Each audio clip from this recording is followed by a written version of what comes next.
Hello and welcome to my playthrough of The Devil in Me.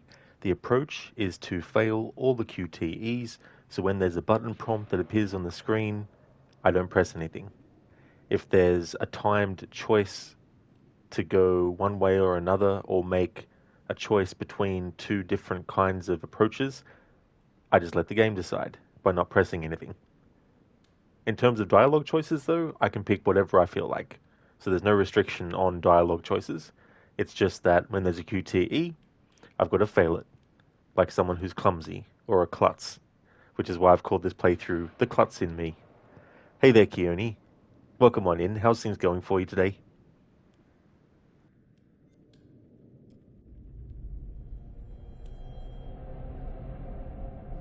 I recently did some testing offline, and so I loaded up a new save. But what I'm going to do is I'm going to start a new story, and I'm going to overwrite that save file. That way I can make sure that the save files I have are tied to just each playthrough I've done.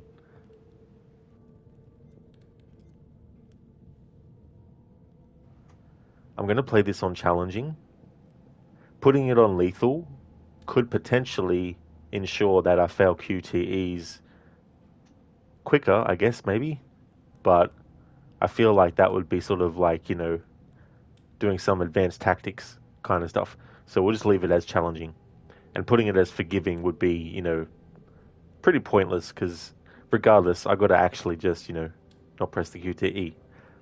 It is Keone, yeah.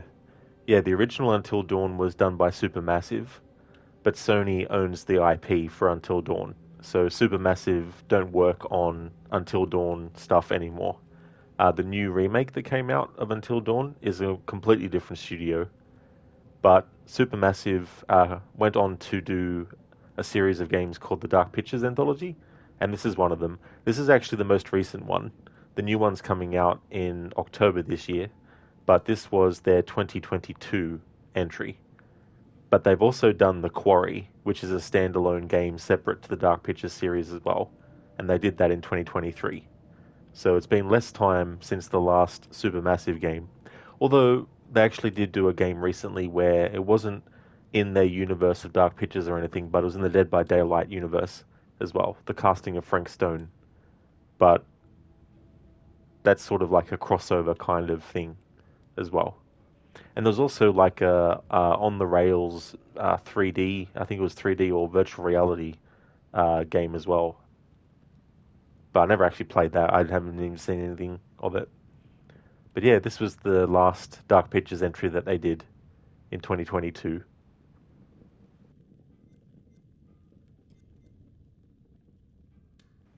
And we're playing the theatrical cut as well.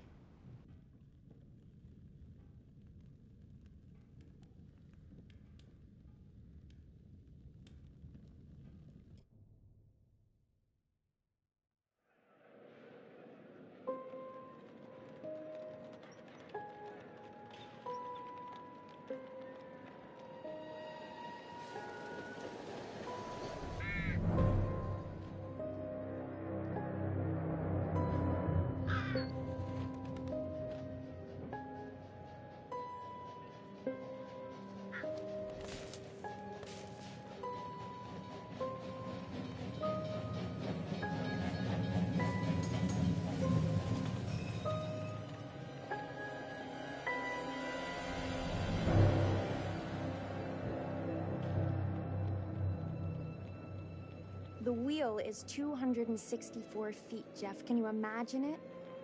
I'm attempting to. I bet you can see for 100 miles at the top.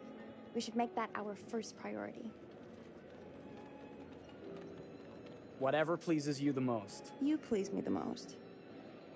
You mean you are not weary of me after an entire day of marriage? I will never be weary of you. I shall hold you to that, my dear.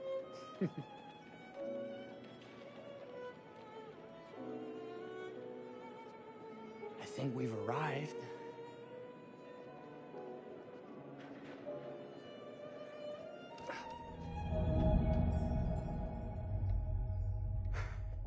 Isn't this grand? As advertised.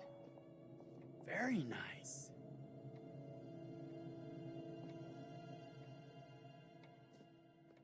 Let's check in.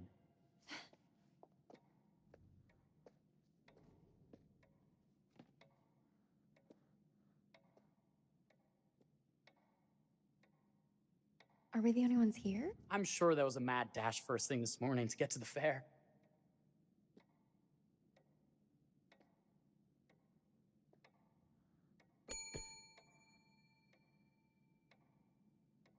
Try again?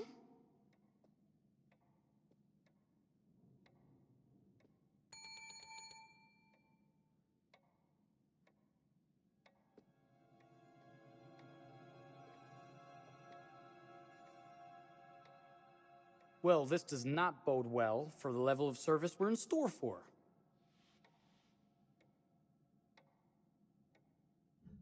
Everyone must be busy elsewhere. That's no way to run a business.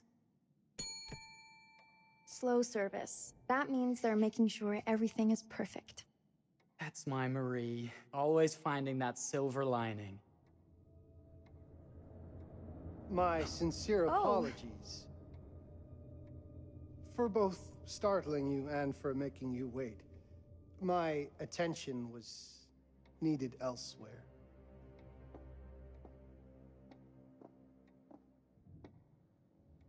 I promise from here on out it will be nothing but silver linings. Welcome to the World's Fair Hotel. Please, sign in here. First time in Chicago? I'm going to hazard a guess and assume you're here to take in the exposition. The fair, yes, but that's not all. Today is a very special day for us. Oh, a honeymoon. How very, very lovely.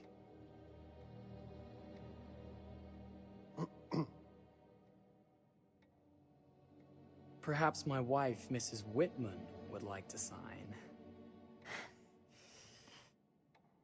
Yes, today's the beginning of our honeymoon. Congratulations. In that case, an upgrade is in order. A honeymoon suite it is. Oh, well, are the rates that much higher? I think nothing of it. The same rates as your regular room. The upgrade is on us. You're our first honeymooners. How kind. Thank you, Mr. Holmes. Henry Howard Holmes. You have a lovely hotel, Mr. Holmes. Well, thank you very much. I designed and built most of it myself. You're an architect, then? Architect, designer, builder, doctor, artist. I'm a man of many interests. Impressive. Please, have a look around. We have sundries and gifts at the pharmacy counter. I'll take your luggage up to your room and ensure that everything is in order. Just make a note if you decide to purchase anything, and we will add it to your bill.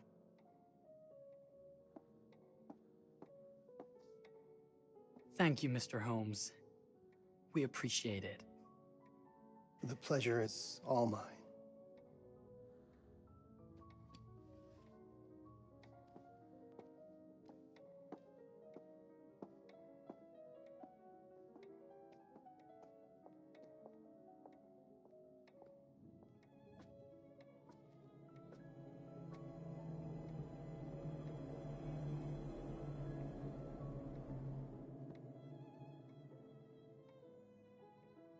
Now, what did I forget to bring?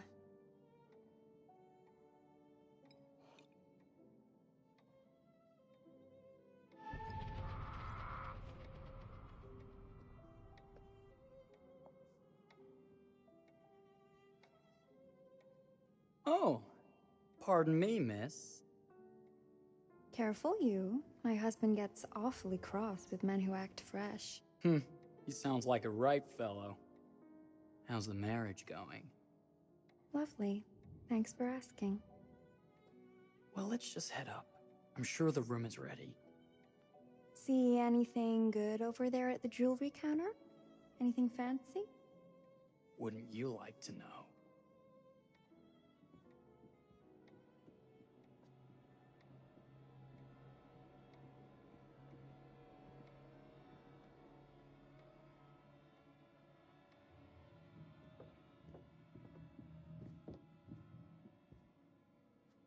Wonder what's in here.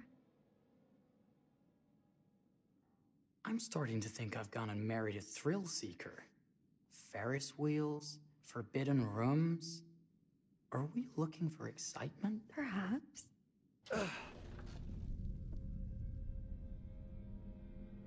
Nothing but an unfinished room. See what happens when you chase a thrill? If this is you trying to get out of the Ferris wheel. I know you won't be denied.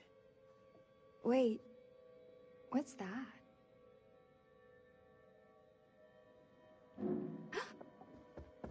Don't move.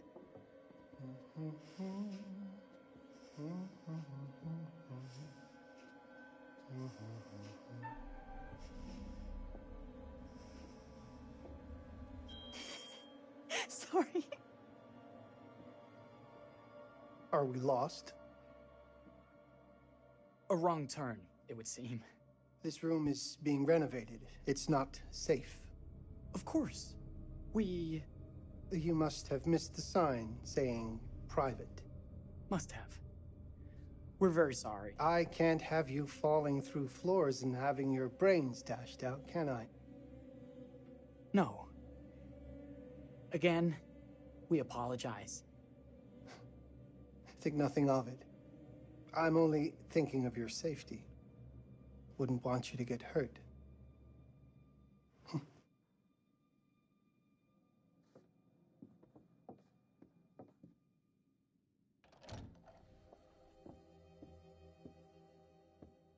Welcome, newlyweds, to the honeymoon suite.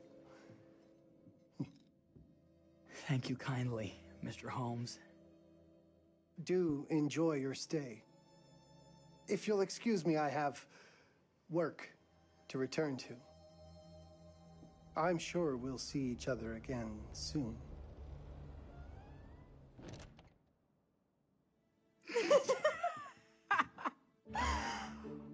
Goodness, this place is fit for a king. Or my queen. Oh, you. Kiss this. That is not very wifely of you. Hey! Ah! Bullseye! You asked for it.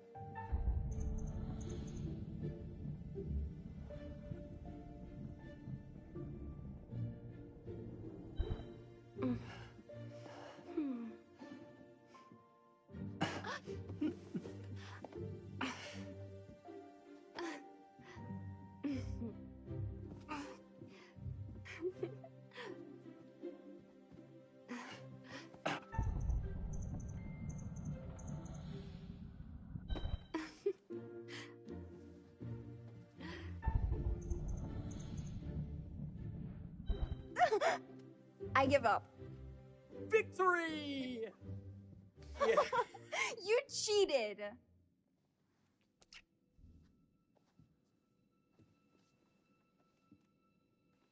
I have something for you. Are you going to throw it at me? No, an actual gift.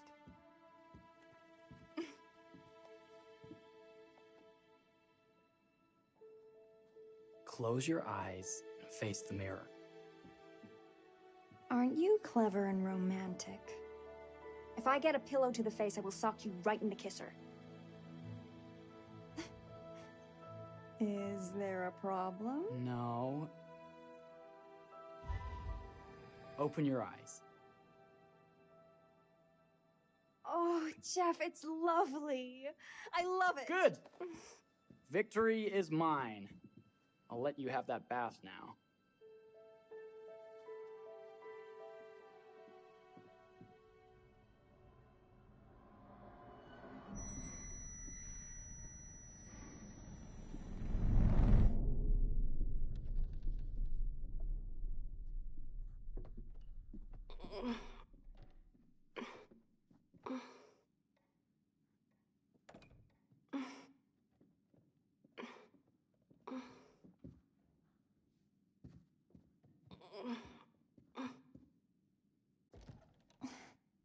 It's jammed shut. Maybe if we put a little weight into it?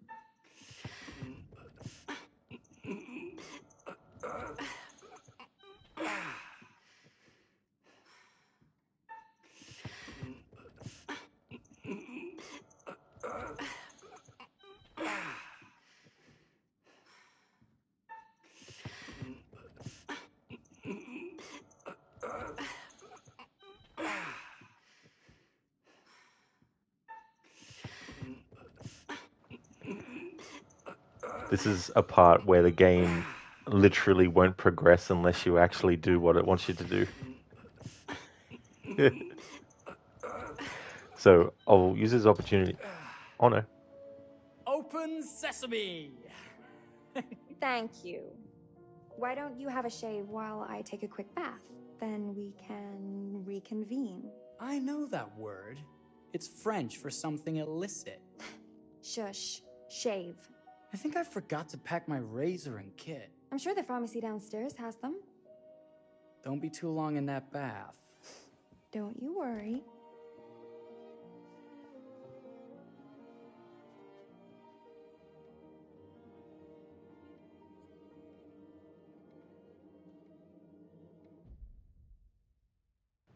All right, I'll catch up on chat now. Sorry for the wait, chat. Hey there, Anmita. Welcome on in, dude. I'm doing really, really well.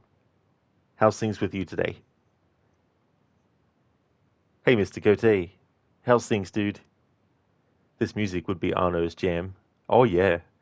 This part of the game is set in 1893, which is, quite a bit on from Arno's time, but still, it could probably still fit. Anmita is looking for trouble. Absolutely. It was so funny. I've never actually failed that QTE before, so it was interesting to see the interaction with Holmes. Nice one, Coffeeton. Could you imagine? And the playthrough is over. I really thought that it was just going to keep on doing that until I actually did it. So I was surprised that it actually just finally gives up and is like, fine, the player's not wanting to do it. We'll just do it themselves. Yeah, Keone. It'd be a very short playthrough if that happened. I mean, if the game didn't take things into its own hands, I definitely would have made an exception for that. But it's interesting. It probably took, what, four times for the game to be like, fine, the player's not doing it. Amita, good to hear. You're doing well. You're back to work after 2 days off. Oh, well, I hope you enjoyed the 2 days off, Amita. They probably felt like they went really quickly too, unfortunately. But hopefully you'll get some time off work again soon. Oh, nice, Mr. Gote. I'm glad to hear that you're going great. That's excellent. It's your first time seeing this game, really? Oh, nice, dude. This is only my third playthrough as well. Like, I've played the other Dark Pictures series quite a lot. And this one came out in 2022, so I've only really done... actually, maybe it's my fourth playthrough, now that I think about it. Because I did do a playthrough where it was just the dog that survived. So yeah, I think I've done 3 playthroughs before. You've just been playing games whenever you have done this. That's fair enough, dude, for sure. It's good that you're able to see some of the devil in me for the first time. It's definitely interesting. The serial killer H.H. Holmes was actually based on a real serial killer as well. It made yeah, the days off were great. You got to enjoy some games off stream. But like always, it felt like a short time. They're the moments where you really wish you could just change how quickly time actually flows. Not in the sense of slowing everything down, but just making it that the actual progression of night to day is slower. That'd be quite cool.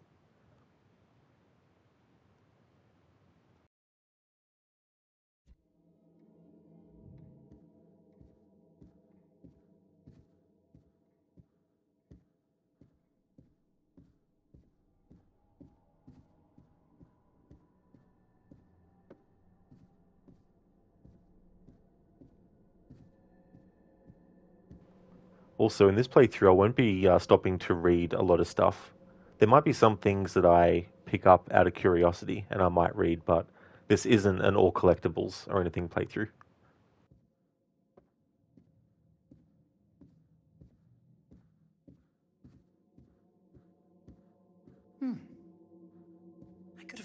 sworn this was the way we came up.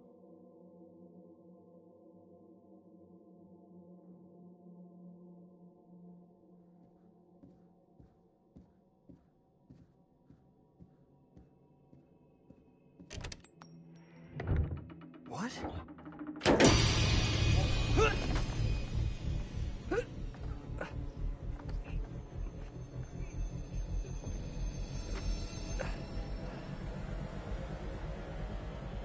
Good God. Marie!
Is that you, darling?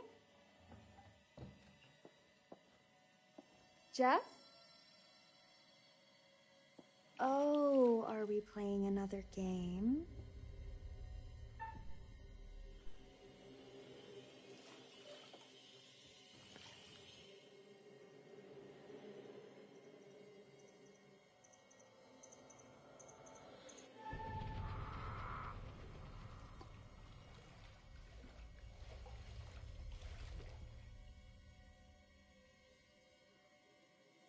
Back already?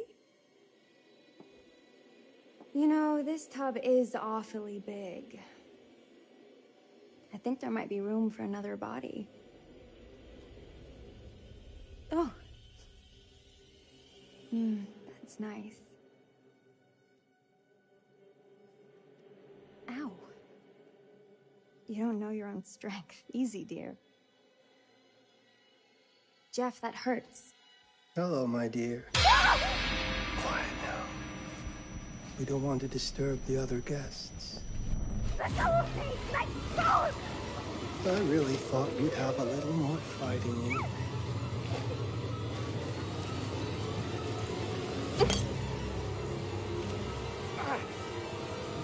Jeff! Jeff!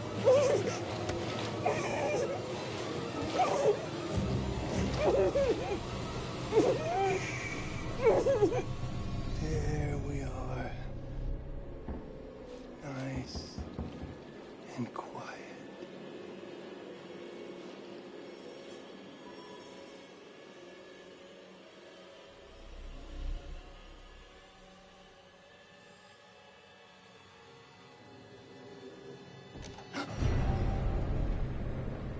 What are you doing? If you've touched Marie, I'll... You're a bit late with that sentiment, good sir.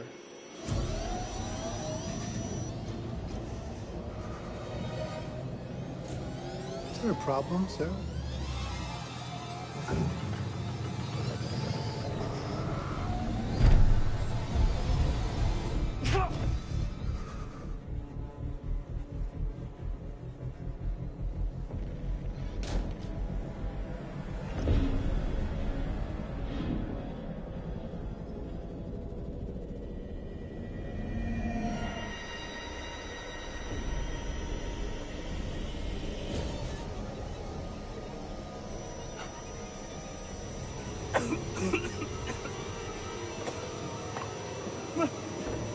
Marie!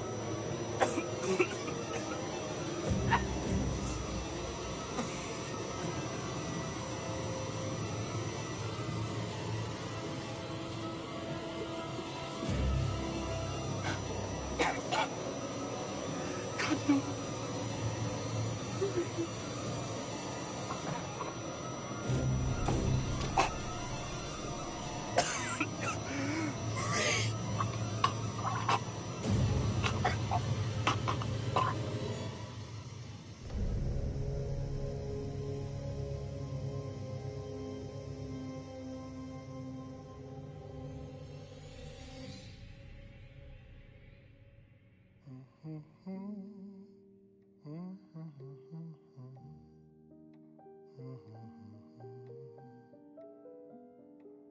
place for everything. Everything in its place. Well, look at this. Oh, it's wonderful. Only the best for you, my dear. Mother would simply die. It's so I say, opulent. good man, do you work here? Hello. Welcome to the World's Fair Hotel.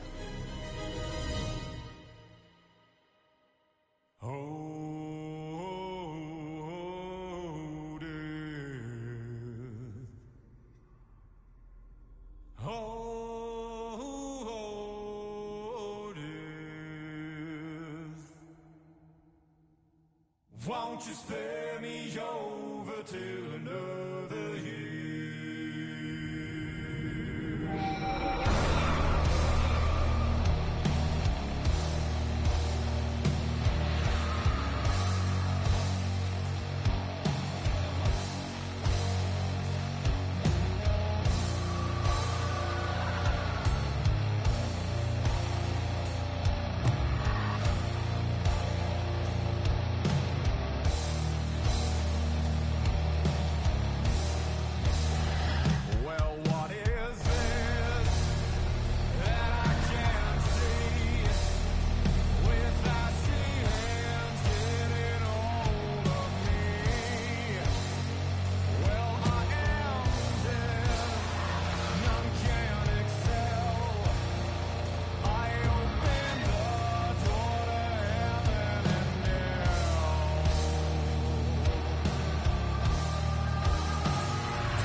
Oh, you're here.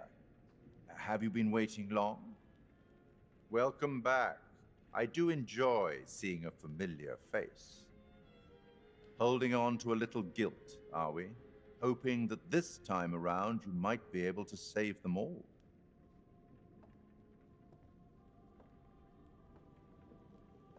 It's so good to have company. For a long time I was on my own.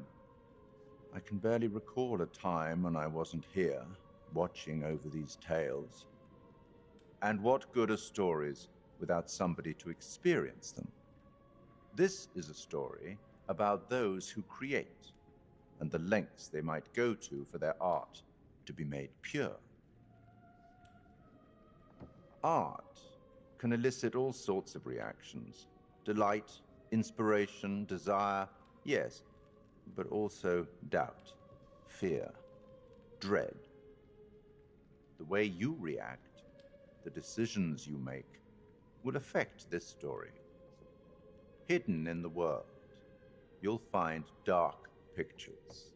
They give glimpses of the possible consequences of your choices.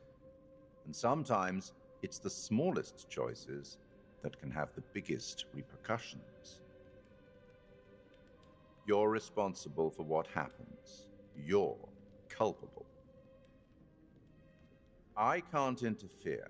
That's very much against the rules. I can only observe what happens and record any significant events. Oh. Ever seen one of these? They're very old. People used to call them obols. They'd put them in the mouth of the recently deceased to pay the ferryman. Look out for them. You'll find them in the strangest places.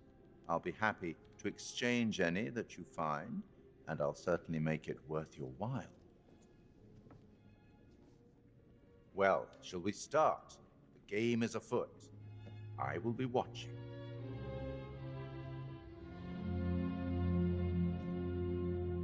My name is Kate Wilder. I've got a master's in criminal psychology. I'm an investigative journalist and hope to make a difference. You may have recently seen my interview on Chicago AM on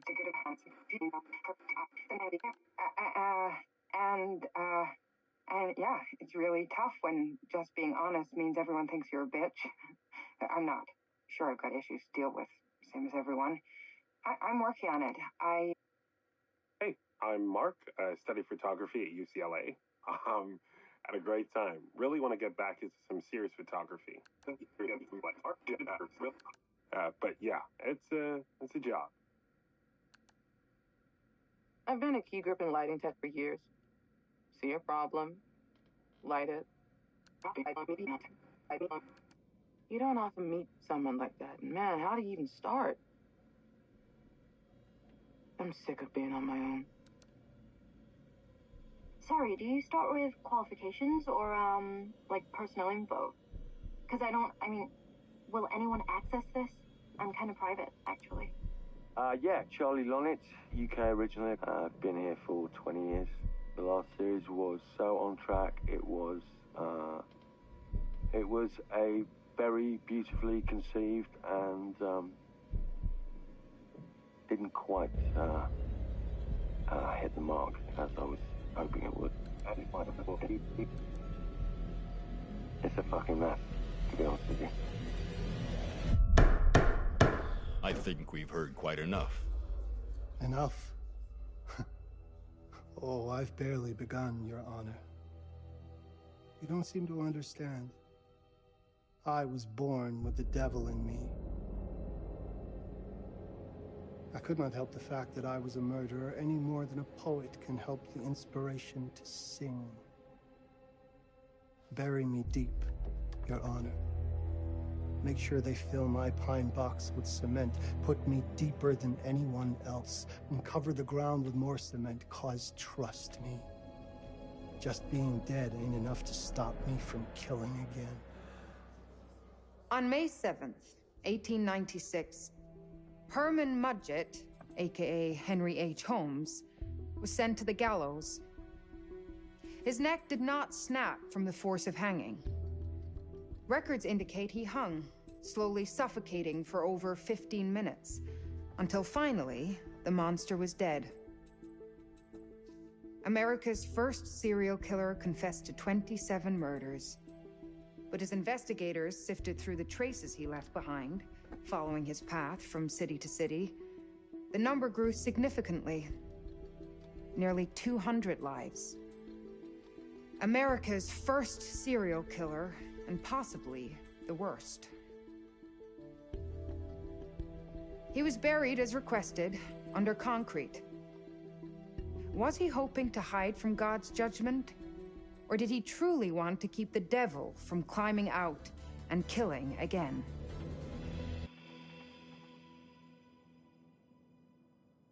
So, what do you think?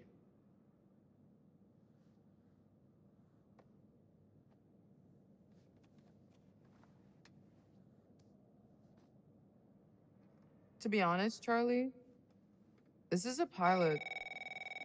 Hold that thought. Lonnet Entertainment. Charles Lonnet, please. Speaking. Charlie is fine. My name is Grantham Dumet. What can I do for you, Mr. Dumet? Actually, it's what I can do for you. Hear me out. I'm certainly grateful to you, Mr. Dumet. This all sounds amazing, but I'm waiting to hear what the catch is. No offense. None taken. I'm in a privileged position. I don't need for much, but my time is at a premium. We need to do this today. I'll send a car for you this afternoon, 4 p.m. Be ready. This afternoon? We're talking a couple of days shoot. I've told my team they're free this weekend, and frankly, they're a temperamental bunch. Without them, this conversation is dead in the water. I've told you what I have. Please don't waste my time. Am I sending the car or not? Yes, of course. We're in. I'll get them there. I promise. Let's do it. Mr. Dumet send you? Right. Let's load up, guys. All right, got it. I'm good. Sorry. Are you? I mean, this is that ring light that makes you all glowy. We leave it behind if you... All right. This is going to be grand, people. Adventure. Excitement. Anyone? Road trip. Huzzah! Woohoo! Hooray. This is gonna be great, guys.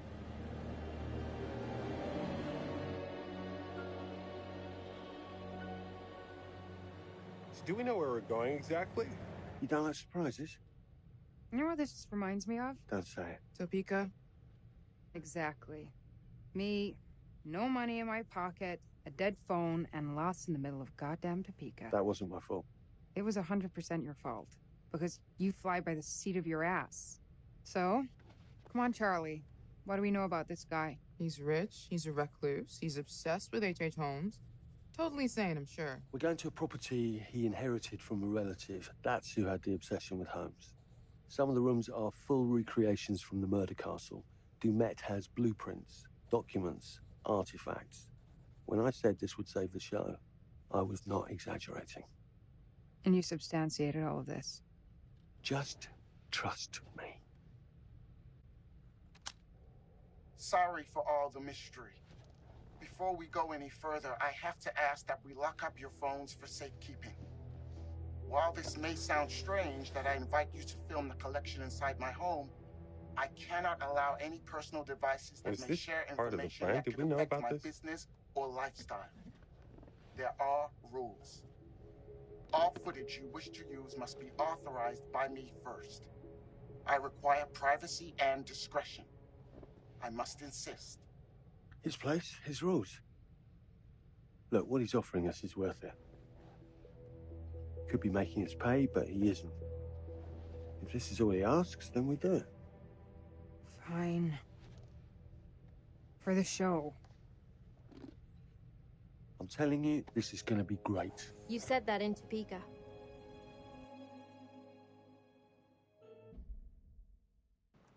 All right, time to catch up on chat. Sorry, guys.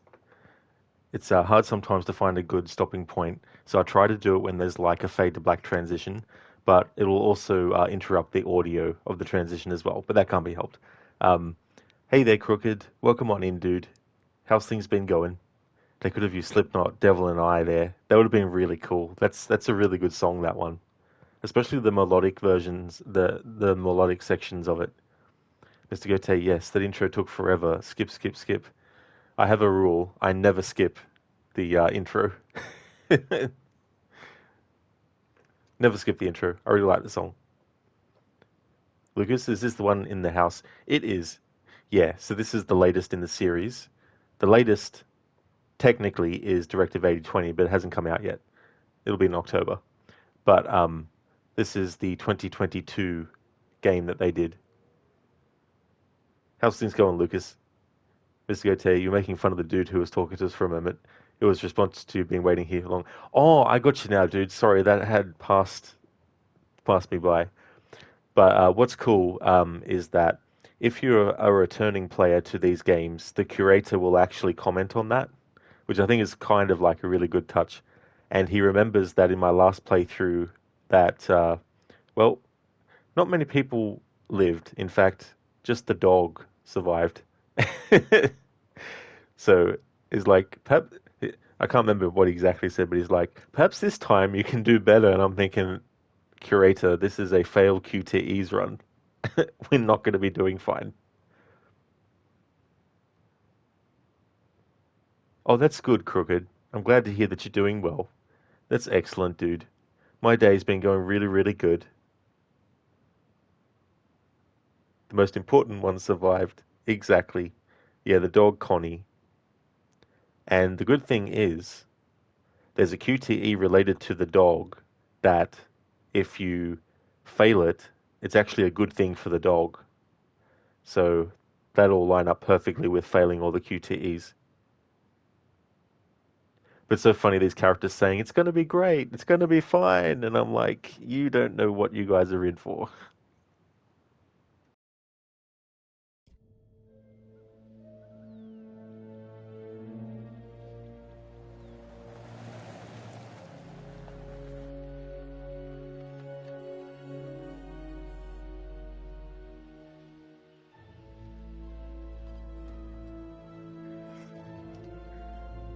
If this dude is so rich, shouldn't he have servants or something? This guy gonna help?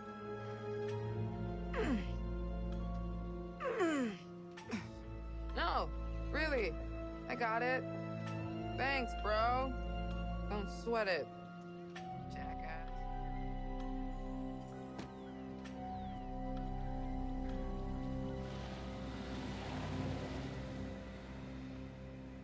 Okay. So now what? I'd love to get some footage of the lake and the scope of this. Not with all the mist and fog. There. From on high, we'll get a better look. That's certainly, up there. The visuals will be great, and we can frame up over the mist. Charlie, you'll hack up a lung before you're halfway up there. I'm fit as a butcher's dog. Mark, this is crazy. We'll be fine. Let's go, Charlie. Be careful, guys. Nice knowing you. Come on.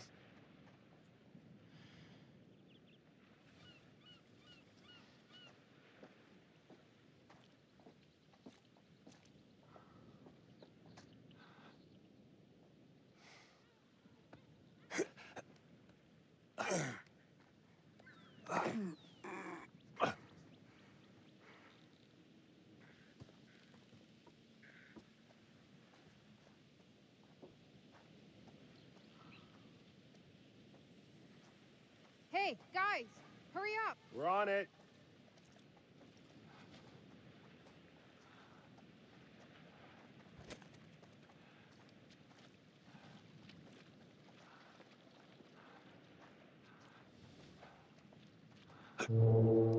Jesus, that is loud. It's meant to be heard from miles away. Well, yeah, I know that in theory, but... Oh, so much for plan A. we must be able to work our way around. Come on. Anything for the shot, right? Listen, Mark, I just wanted to say, thanks for backing me up, man. What? About getting this footage? No, for the whole trip.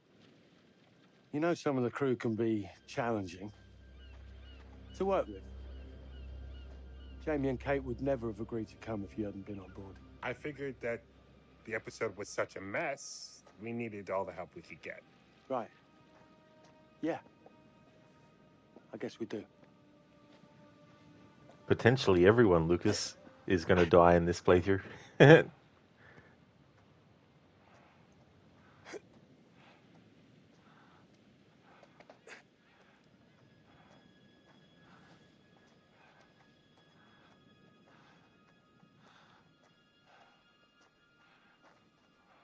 Okay, I won't lie. I was hoping being here all remote and away from the world that maybe I'd have some downtime, some space to decompress. Downtime? Why would you want to do that? You know, relax a bit. I've never seen the attraction.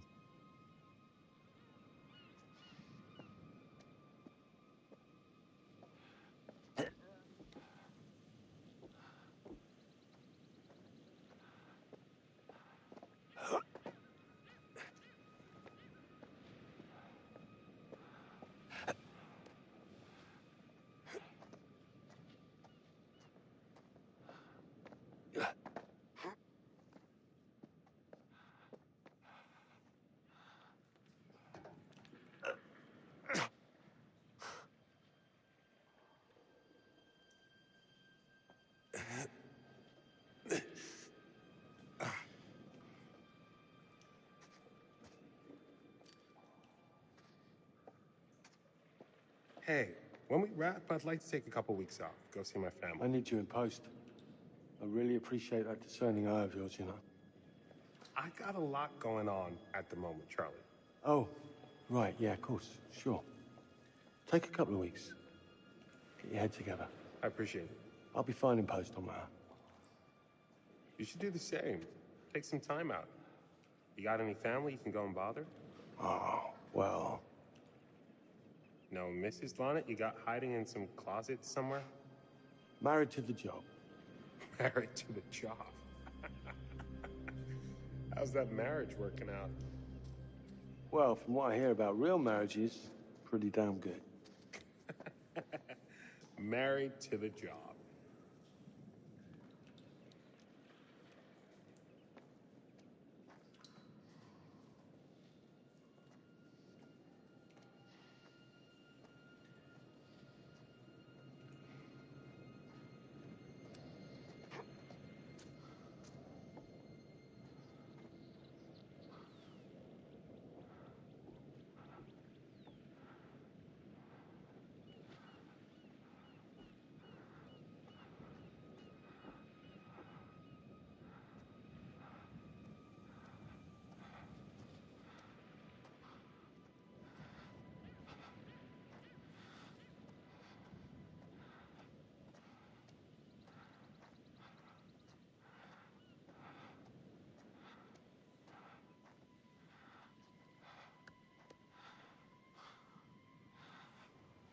Rico Squeezy and Patchy.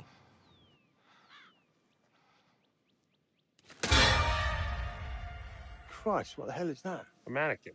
You know, just hanging out. Maybe it's part of some old museum display or something. Right. That's probably it.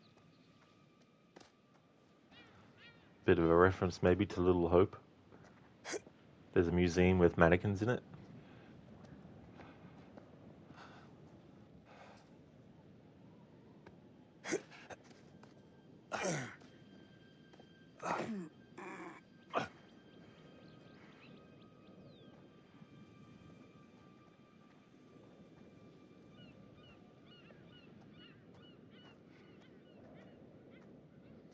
You coming?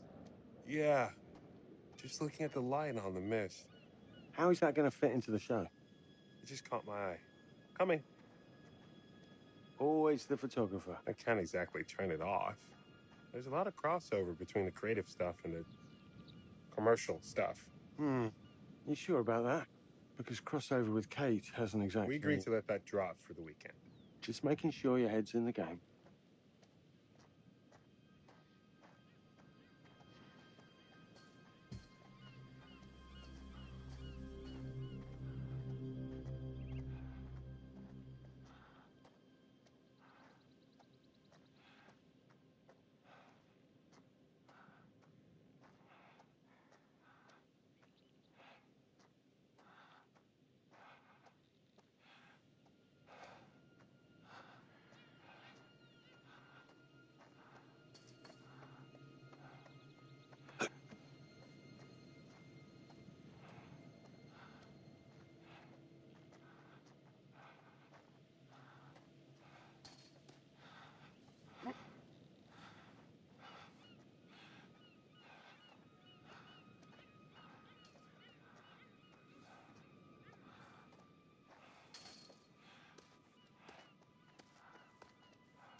So maybe for this one, they made it that you have to actually do it. In the prologue, a similar thing happened, but they eventually did it on their own. But they've attempted longer than the characters in the prologue. So this might literally be one where I have to make an exception.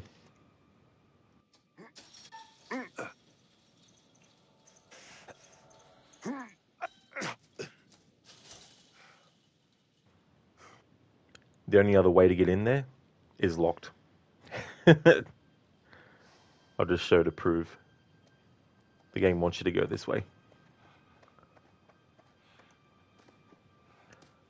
Whenever there's something to interact with and you see the arrows underneath, that means that that's where you actually have to go to progress the next part of the game.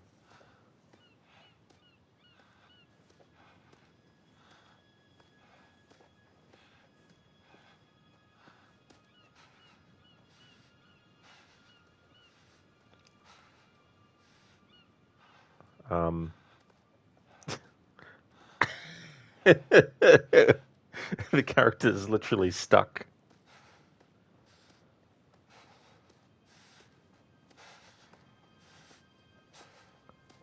Is it because we have to wait for Mark? It was. Okay. There we go. But yeah, if we try to go this way, we can't get to where we need to go.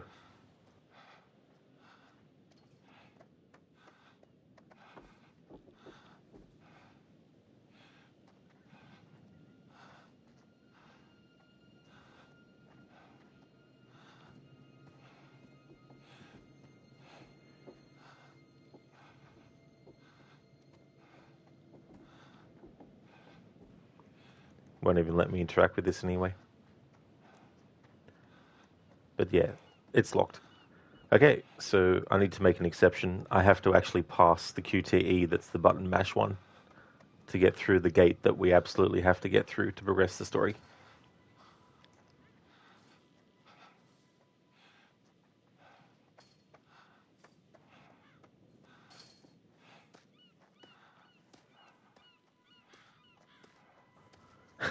This character named Charlie. I was just thinking about the Charlie and the Chocolate Factory title. In this game's case, it's Charlie and the Murder Factory.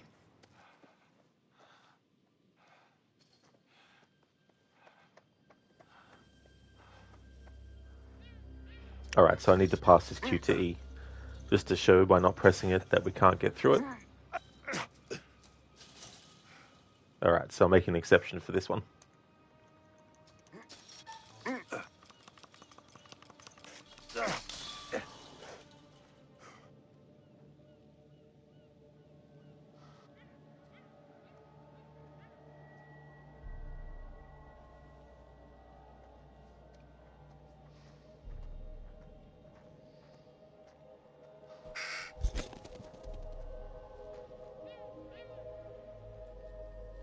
This looks pretty old.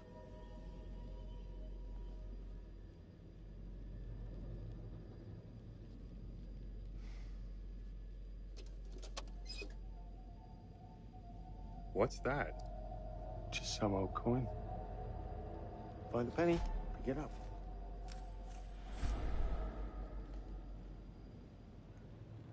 Any obols you collected in previous playthroughs will still be remembered, as in the count of them.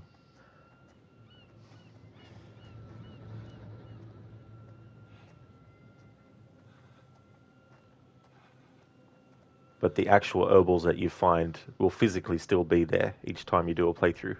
Look, sorry I give you a hard time now and again, but I really couldn't make these shows without you. That's not true. I may be driving this car. What car? The Lonnet Entertainment car. But you're the one who keeps the engine going. It's not how cars work. Jesus, you try and give someone a compliment. Thanks, Charlie. I get it.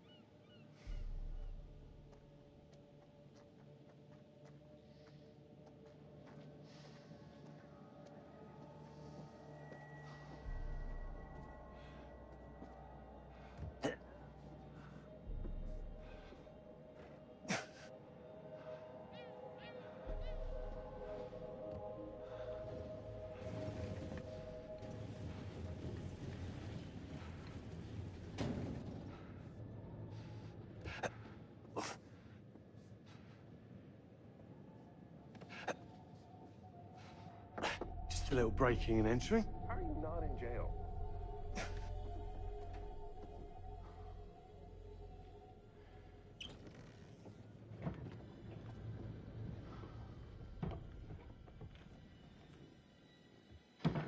Christ, what the hell is that?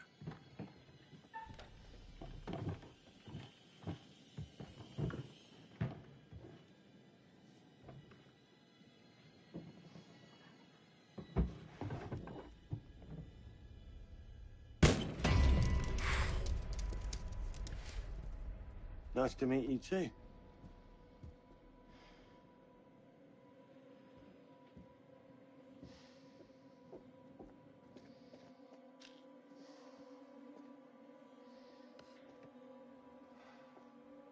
Just need some fresh sheets, some nice drapes. And 6 gallons of sanitizer.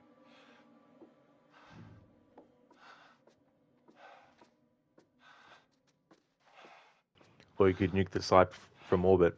It's the only way to make sure.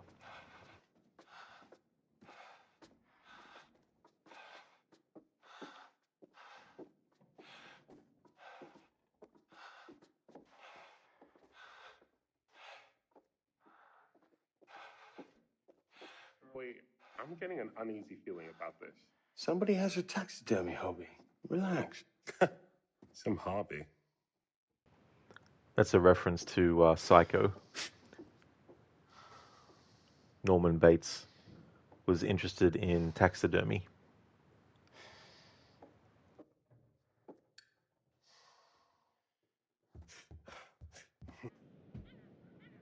It's gonna be okay. It's all gonna be okay. Look at this. It's perfect. Come on, get shooting. I want you to pan across the lake until the island comes into shot. Then zoom into that lighthouse.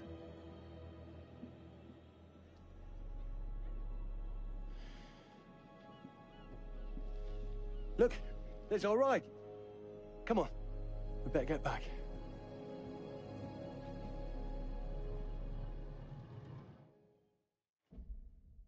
What's interesting is the ovals, how the curator was talking about how they would be put in the eye sockets of the dead to pay the ferrymen. And of course, in this game, for the characters to get to where they actually are, they need to access a ferry that goes across.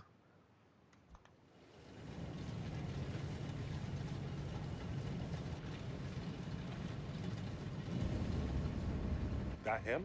I don't know. We just had the one call. How did he know what our show was about in the first place? Actually, I didn't ask. That's weird. Let's just play nice, okay? Hello, Mr. Lonnet. That's me. I'm Grantham Dumet. Everyone climb aboard and we'll head out. This is Mark. Mark? Erin, Jamie. Ladies. And this is Kate. Pleased to meet you, Mr. Dumet. I'm looking forward to seeing all it is you have to offer. We truly appreciate this. Lovely to meet you all. What say we get underway? Again, I really can't thank you enough for this opportunity. Of course. Was it your great-uncle you said that, Let's get to where we're going. I'll explain everything later. Sure. Of course.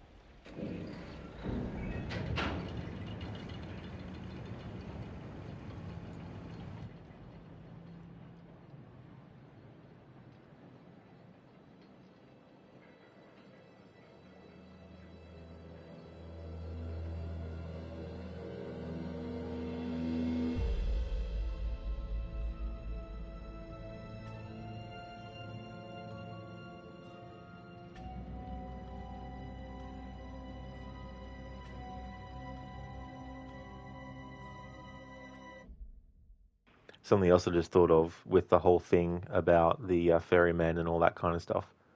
Obviously, your choices can determine whether these characters all live or all die. Symbolically, regardless of whether they actually all live or all die based on your choices, if they all die, even though they're not actually literally dead yet at this point, they're deaths are foreshadowed and they're being ferried across the river Styx. And with that analogy, they're already dead.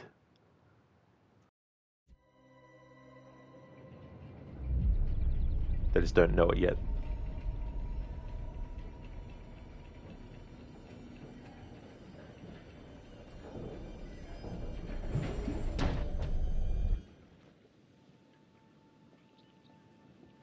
Let's get up to the hotel. Please, let's stay close. Stick together. Is it dangerous here? No, of course not. You sure? Because you don't seem sure. It's perfectly safe, but we are a long ways from help if somebody gets hurt, so please, take care. Looks like things are buttoned up tight around here. God. This way. Don't worry about your bags. I'll make sure they're brought.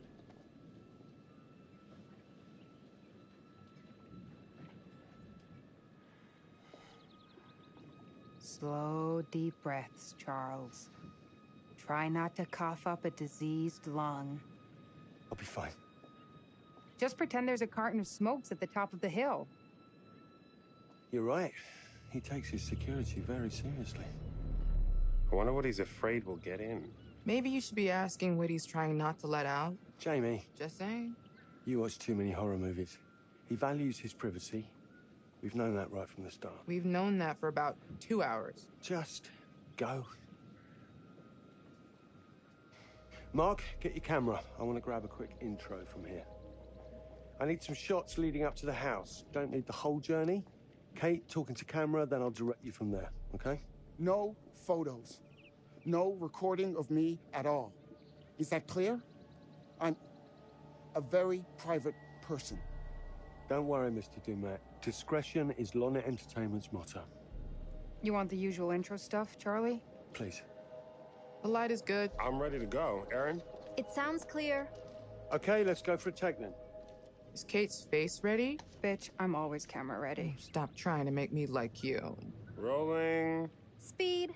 And action. I've just arrived on the private island which claims to have genuine artifacts from H.H. Holmes' Reign of Terror. I'm heading to the house right now. Perfect, Kate. Now turn to face the house and start to walk. Okay, that's enough. And cut. We really do need to get going. Anything you say, Mr. Dumas. This way. You'll steal some more shots, right? Obviously. He ruined the take.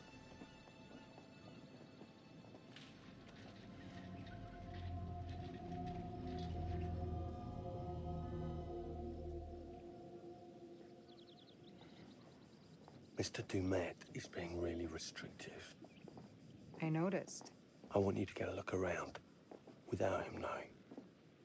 A man is entitled to his privacy. He's cagey. I want to know what he's trying to hide. What do you want to do? What you did that time with those cops in Glendale. Seriously? Ow! Oh my, damn it! What happened? You okay? You get your baby ego again? We should get her up to the hotel. Oh my, I can barely move it. Jamie, stay with her. Why me? Because you know first aid. Remember how you patched her up? In Glendale? Oh, right. Okay. We'll find some ice and a bandage and come back. You have that at the hotel? Yes, sure. Then let's go. What is going on? Come on. I'll clue you in later. Been taking acting classes again? Yeah. What's Charlie want? A better lay of the land. And we're the scouts because? I'm charming, and you can hotwire your way past security. Come on.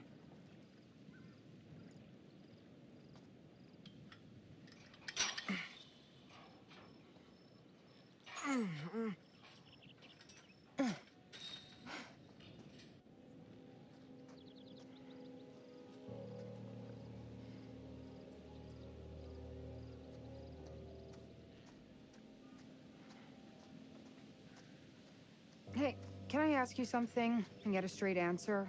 You know, without you making a smart-ass reply or taking a shot at me. That works both ways. Fine. Tell me the truth. Is there any saving this show? Maybe. If there's some sort of magical holy grail of footage or information to be had here. You think that's likely? No. At best, we'll get some nice B-roll. That's not gonna save our asses.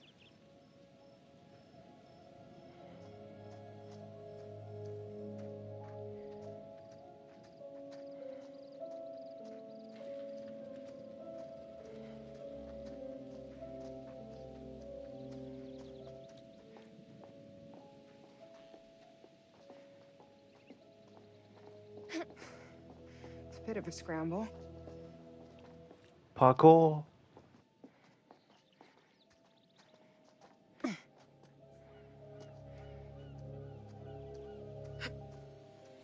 Watch your head.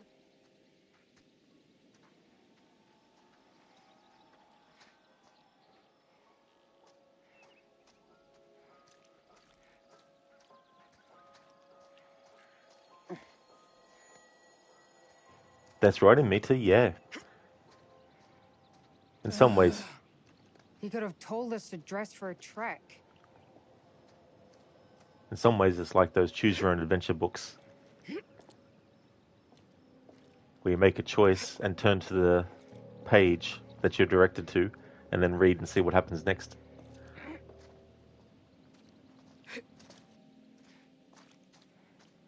Try not to fall and die. I don't want to see Mark cry. Thanks for the concern.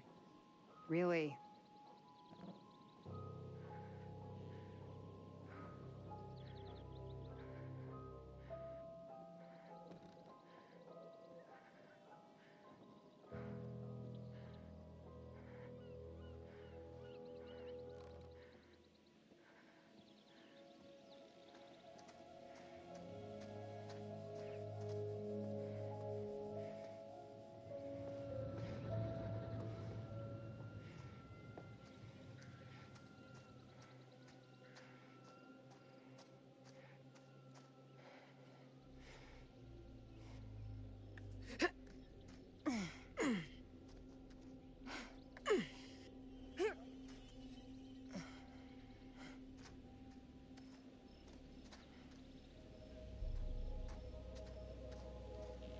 Do you live out here on this island? Get down! With your family?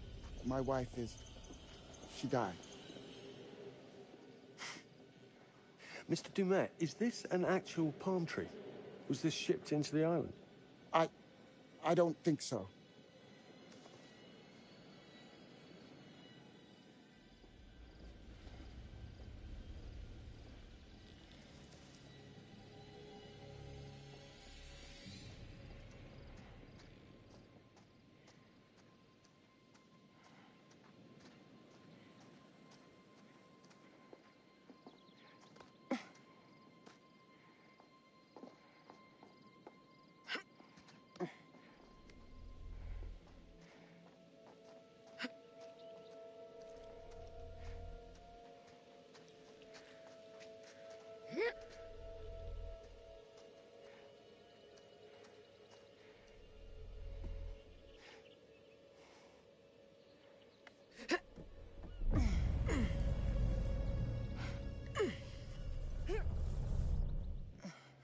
What about over there? If I wanted to go on nature hikes, I wouldn't have moved to the city. This shit is not in my job description.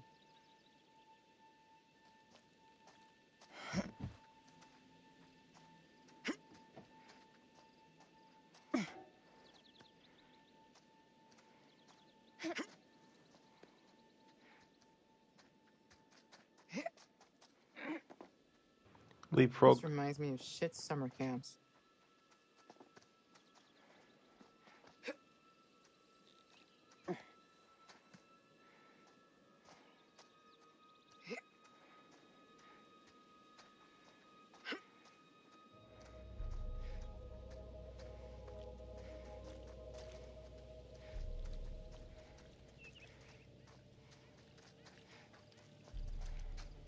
Okay. If I can get the car moving and stop it here, we'll be able to get across. You see the control panel? It's trashed. I don't even think there's power.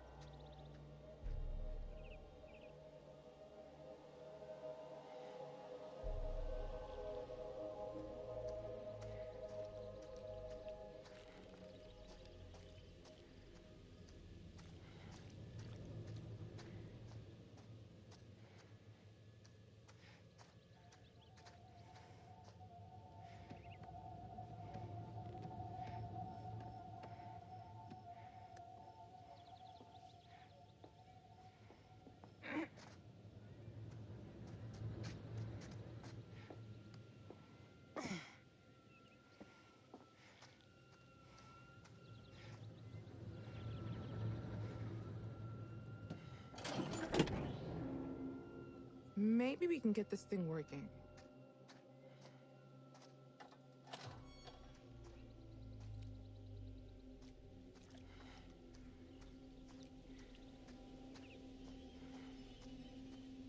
Jamie, can you fix this?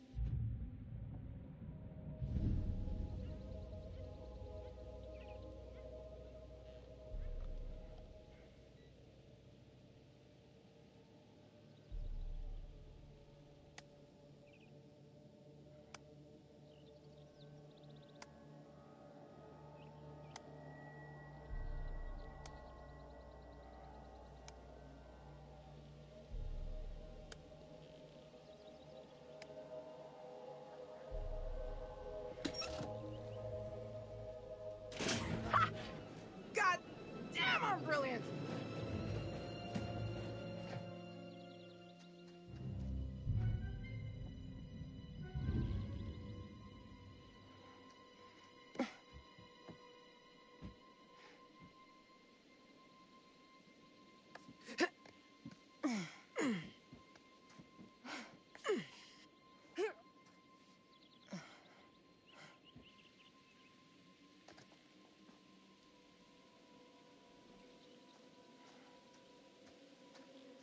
What's through here? Hear that?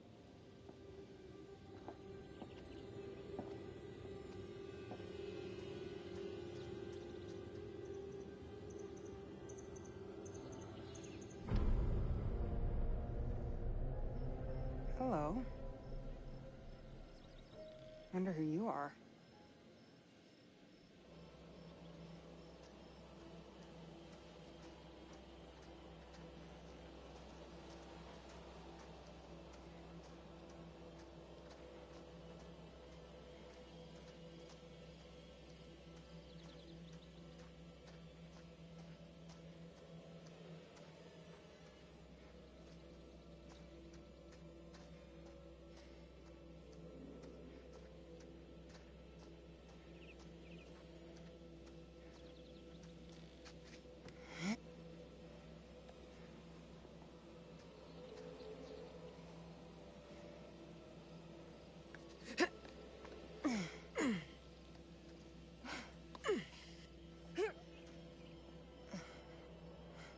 Hey! Oh. Oh, God, that's so much better. I guess I just needed to rest it for a minute. I think I'm okay. We found a shortcut up the hill. I really need you to stay where I say. You got it, Mr. Dumet. We're all here now. Let's head on. Everyone stay under the watchful eye of Mr. Dumet, please. Kate. What do you think? A summer camp from hell. Whatever. We're gonna find out what's up his sleeve before too long. Don't worry about that.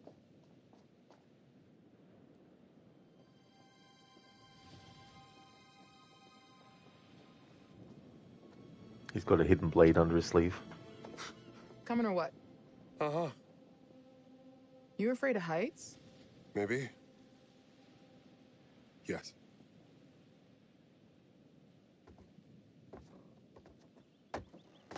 Oh shit! We're all gonna die! Just go.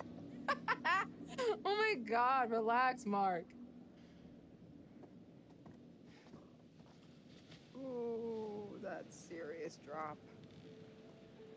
You good? Oh, man. Want a piggyback ride? Don't be an asshole. Okay, sorry. Remember what your therapist friend said? That belittling your neuroses is not an effective strategy to help you overcome them. I know. I'm saying I'm sorry. Thank you. Here, give me your hand.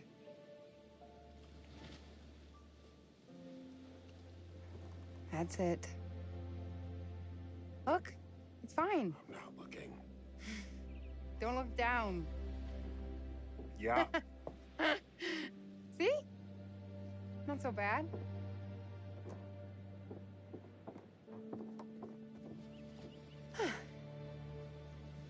Thank you. You always knew how to get me through the shit, didn't you? We should catch up to Mr. Dumet. Where is everyone? Apologies, they're all city folk. Come on, let's go. We're losing the day, people.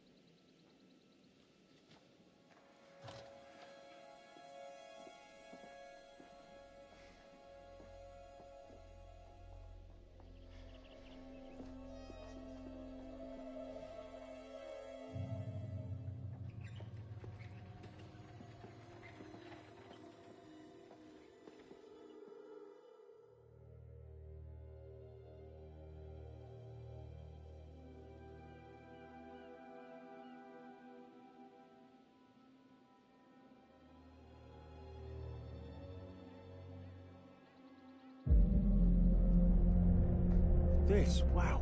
Mr. Dumet, this place is magnificent. Yeah. Maybe this won't be a waste of a weekend.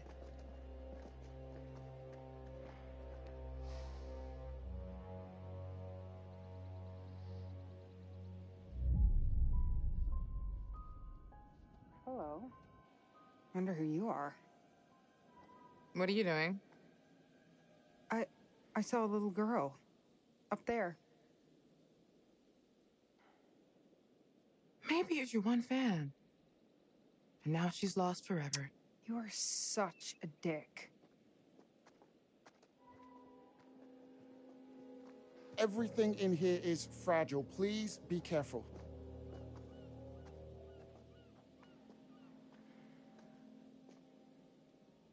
Man, this is brilliant. Whoa. Look at this. It's amazing. This is intense. Would you all mind signing in at the desk, please? This isn't everything. I'm sure the rest is almost here. I'll make sure it gets to your rooms. Kate's makeup case is slowing it down. Erin, cigarettes. Blue backpack. Settle in, and I'll meet you all at dinner. At 8. Mr. Dumet, I cannot say thank you enough times. This is truly fantastic. I told you all this was a good plan, didn't I? I told you.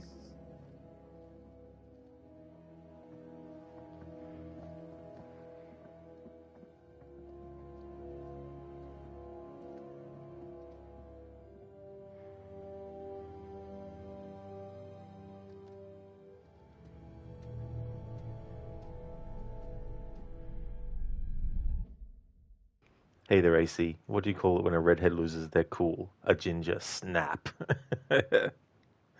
Very nice. That's a good one. Welcome on in, AC.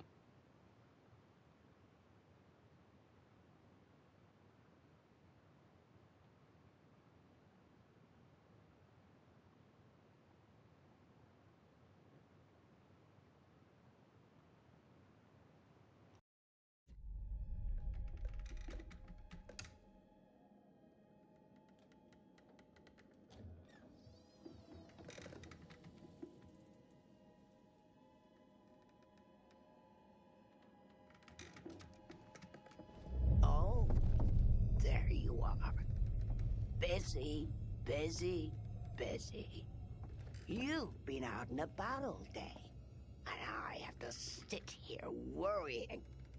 Gone all day and not a word from you.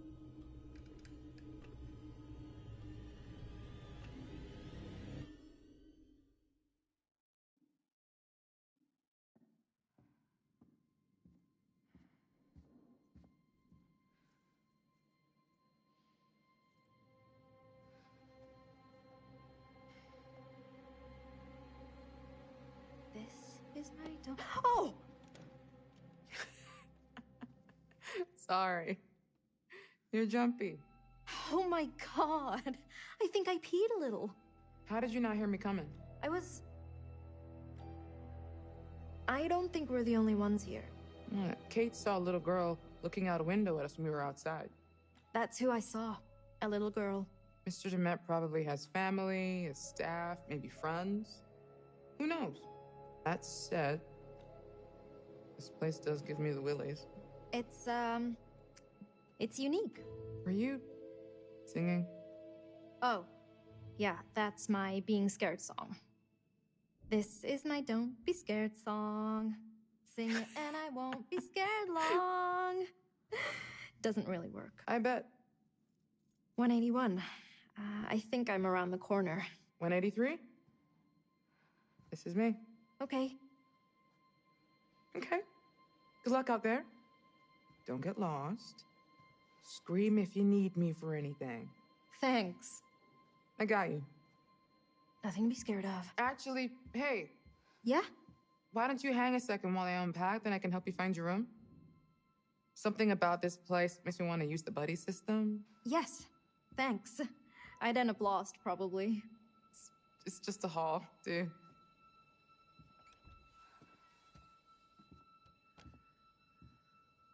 And here we are. Well, it's, cozy?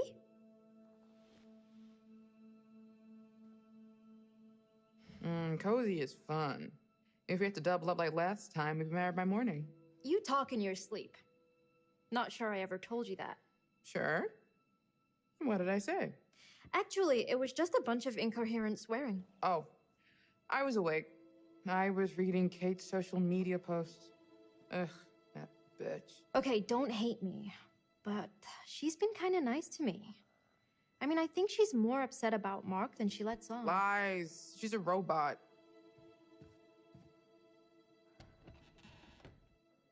Where's the bathroom? Wait, what? Old school. Gross school? What if I have to pee in the middle of the night? Am I gonna walk in on Charlie sitting on the pot? Guess that means there's no minibar either. Huh? Shows what you know. What is that? Wine. Genius. I feel like if we start drinking, Charlie will find out. And lecture me and make me feel like an asshole again. Yeah, he does that. But we're not on the clock. Not until we're rigging to shoot. Which is hard to do drunk. I'm not suggesting we get full-on hammered before we work. Why are you doing that? I'm thirsty. Also, you're cute when you're worked up. I don't... Cute? You think I'm cute? Oh.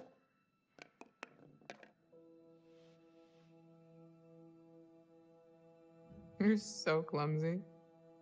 What would Charlie say? Ugh, I know. Where'd it go? It's, all the way against the wall. See it?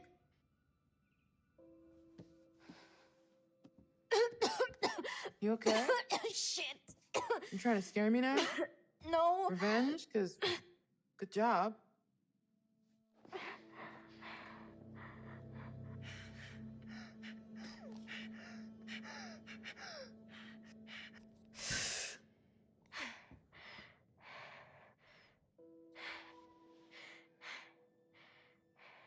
You sure you're okay? 'Cause, yeah, maybe me scaring you didn't help, did it? No. But seriously, it's not your fault. I try to pretend like it isn't a thing, you know? Like, I don't want to be depending on an inhaler. I try to mind over matter it, but dust and allergies and I just need to be more careful. You sure? Sure. I'm sure. So, yeah. Cozy.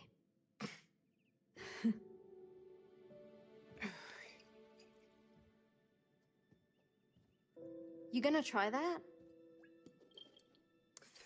And now you're poisoned. It's not that bad. You're not lying? It's piquant. Decent vintage. Sure. I'm getting oaky undertones, a hint of citrus.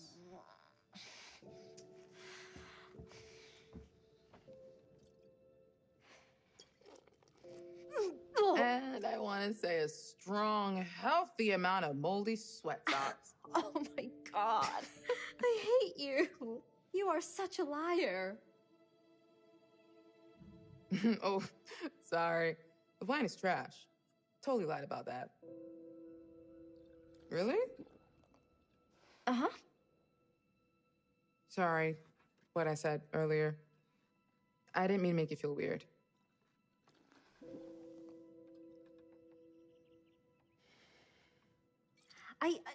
Yeah, it's just...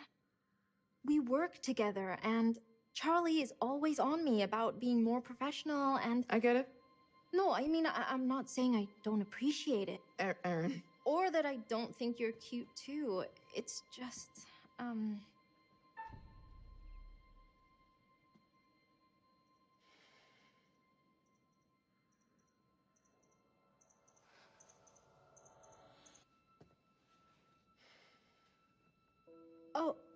Oh God, sorry. What? No, it's fine.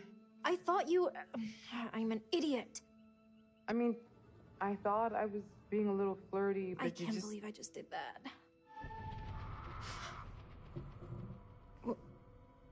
Who is that?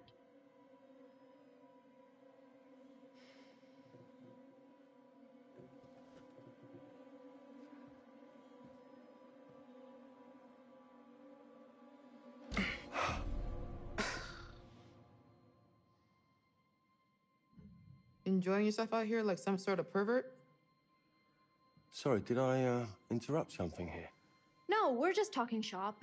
We're worried about the power grid handling all of our gear. I don't care what you guys are doing. Then why are you lurking? I can't find my room, and I need a fucking cigarette. These funny shapes are numbers. They go up and down in order. Thank you. I've just been down there. Look, give me 10, then we should get a rough plan for getting our first shot. We have all evening. Can't we plan after dinner? I'd like to chill for a minute after the trek getting here. I want to be shooting after dinner. You've got 10 minutes. Okay, we'll be down in a few then. Oh, Erin, I checked my blue bag. No cigarettes. That's where I put them. Come and show me. Maybe one of us is colorblind and doesn't know what a blue bag is.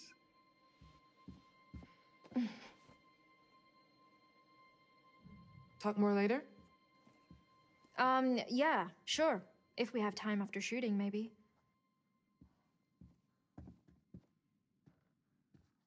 Good luck finding your rooms.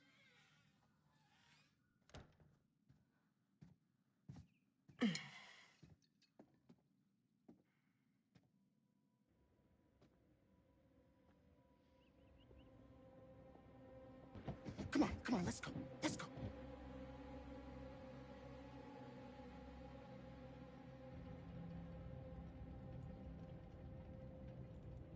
Where the hell are they going?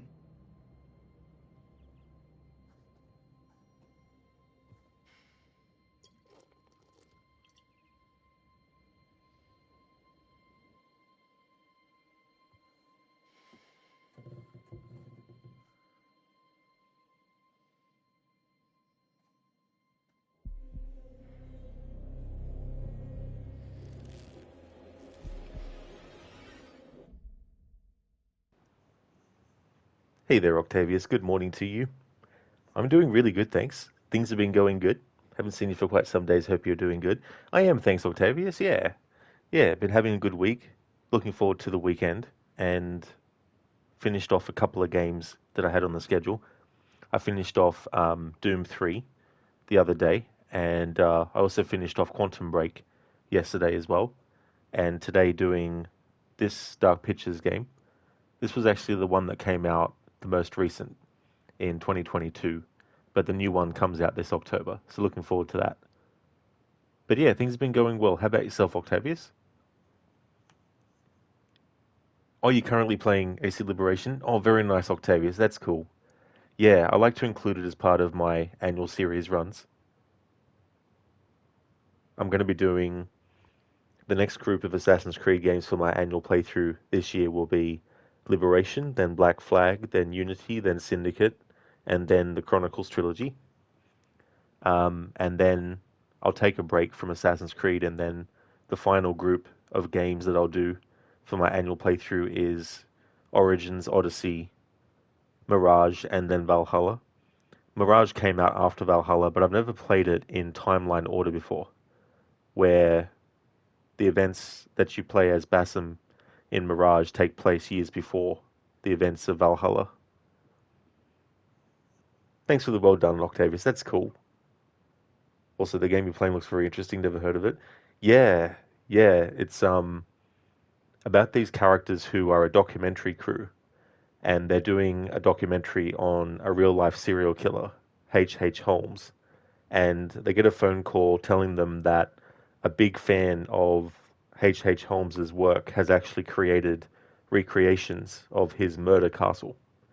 And so, because they want to really make the documentary have a lot of production value, they take up the offer of the character.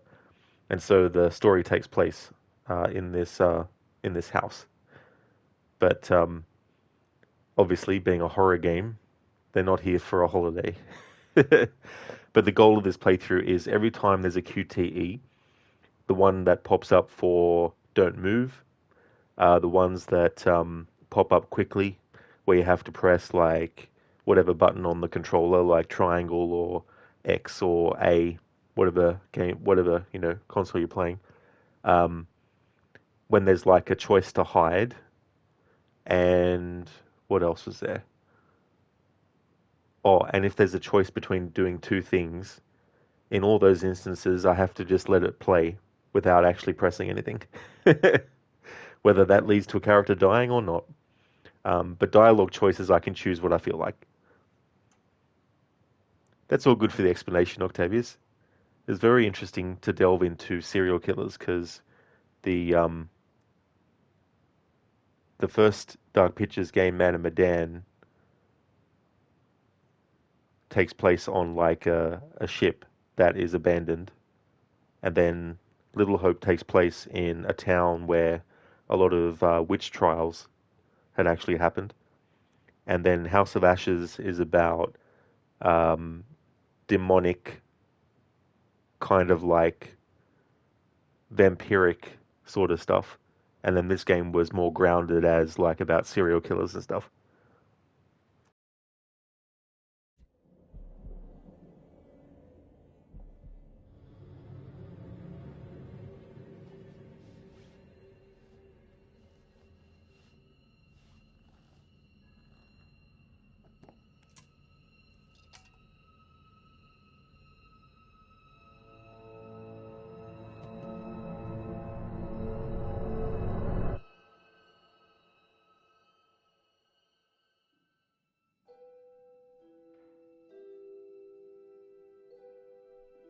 Well, I'm looking. Oh, Kate wanted you to have this. breaking down walls, navigating the maze of anxiety. Are you fucking kidding me? I think she thought it might help with your stress, or... Absolutely not. I'm not stressed, okay? Do I look fucking stressed? That was rhetorical. Well, your cards came out nice enough. Oh yeah, embossing. Makes a huge difference. You old guys love business cards. Old school. You old school guys. I also put it on heavy stock and did the logo in foil. Damn. I should have had one ready for Mr. Dumet. Did you find them? No. I swear I put them in here. I don't understand. Jesus. Look, stop tearing around in there like a maniac. Be organized about it. Methodical. Blue bag, front pocket. I made a specific mental note of it. They're gone, Charlie. Gone? Just like that? Are you saying somebody took them? I don't... Actually, I can see Kate doing that. Or Jamie. I'm sorry. It's fine. Let's just get on with things. This place is massive. Surely there is a pack of cigarettes in here somewhere. Even if they're ancient. You need them that bad? There was a bar off the lobby. There must be cigarettes in the bar, right? I mean, technically, it's not legal to smoke in bars, so... Come on, we're checking. If you find them first, all will be forgiven.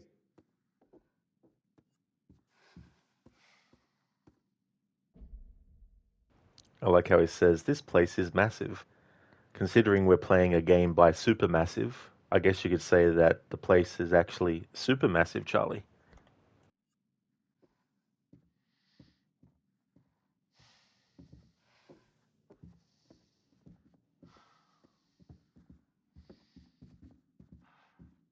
The scope of this place is... I can't believe we've lucked into this. Are you worried it will make our other episodes look cheap? They are cheap. Can't be helped. This will be the one that people remember. The one that wins an Emmy? Exactly. That's the spirit. Stick with me, Erin. I'm going places. You think we'll get another season? Let me worry about that. You stick to making sure that my life runs smoothly, and I'll make sure you keep working. Sound good? Sure.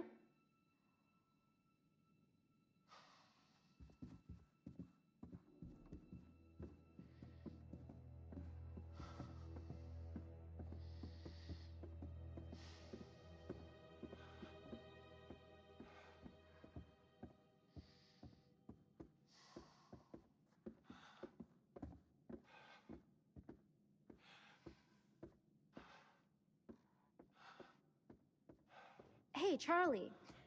I was hoping next season maybe I could do more with the sound design, more creative stuff. Erin, what you already do for this company is very valuable to us. Carrying your bags and picking up your laundry? Absolutely. To get ahead in this industry, you have to pay your dues. Show you're ready to muck in. I think you should get an assistant. An assistant? Oh, it was just a stupid idea, Charlie. An assistant? A personal assistant? Sort of. And then I could help out with the editing. Pardon me? The editing? The audio mix. Look, I just think you've got so much to give, so much experience. And it's an opportunity to pass that knowledge on. Right. Yes, I suppose it is. And an assistant wouldn't lose my cigarettes, would they? Exactly. So, do you still want to direct movies, Charlie? I am directing. No, but I mean real movies. With a big budget and big stars. Erin, there's something important that you have to understand. In the work that we do, the very important work, the truth is the star. Oh, right. Yeah, sorry, Charlie. So you don't want to direct movies? Can we move on from this?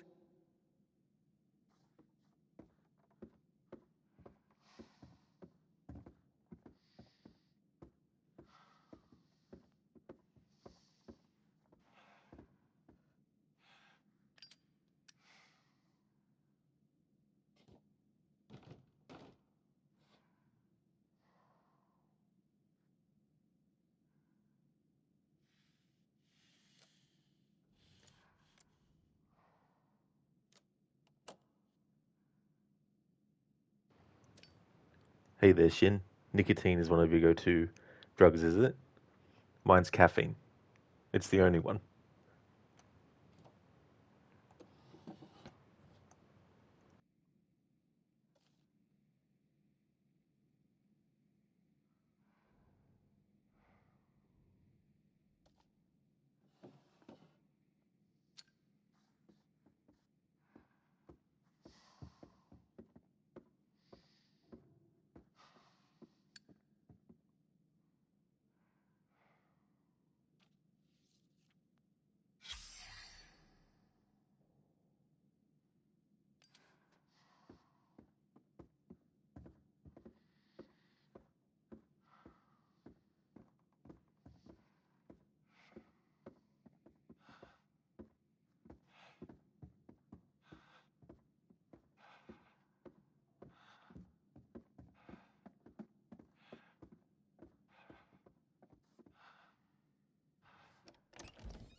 Hey, maybe Mr. Dumet is in the back office. You could just ask him about cigarettes.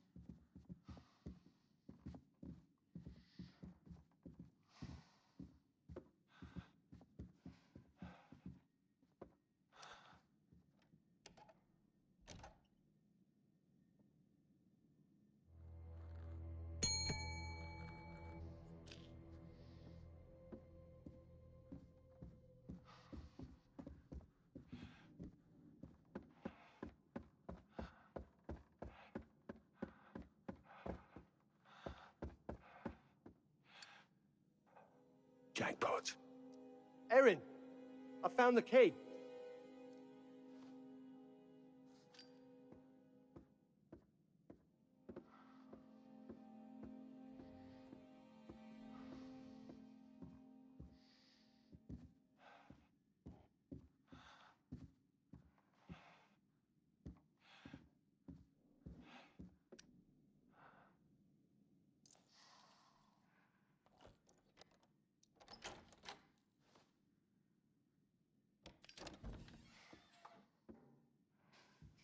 Why don't I go check for a gift shop or something? I've already had one asthma attack today, and this dust farm is exactly what I don't need. A gift shop might have cigarettes. Exactly. Atta girl.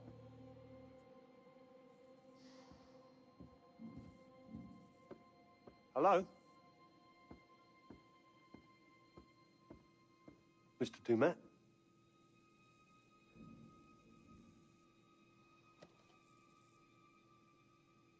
Yes! Yes!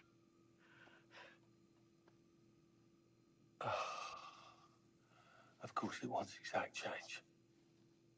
Damn it!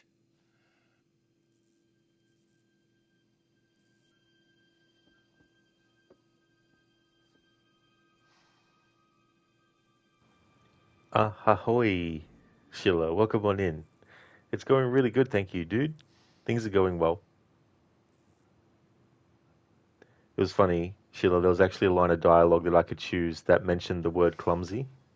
So I thought, I've got to choose that in a playthrough where I'm trying to make sure I fail all the QTEs and be clumsy and a klutz. So that worked in well.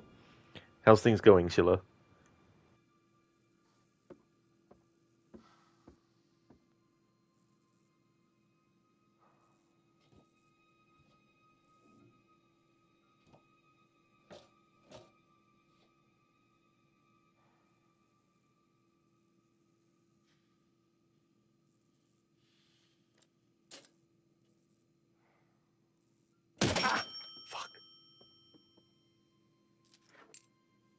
Next round's on me.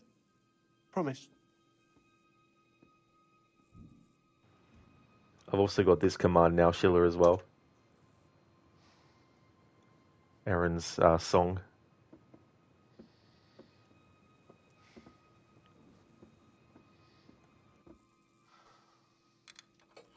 Yes!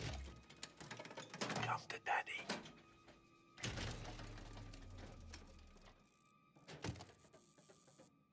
Oi! Oi!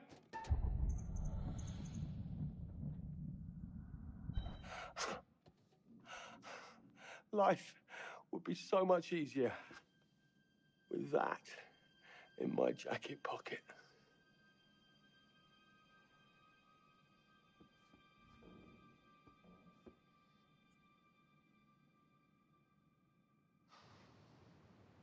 Oh, cool, Sheila. That's good. I'm glad that you're going well. Just did some work in the garden. Oh, nice. That's cool. I hope that went well. You love this song? Yeah. It's quite a funny one too, as well. There's also a line where Charlie is like, this place is massive. And I was like, well, Charlie, you could say it's super massive.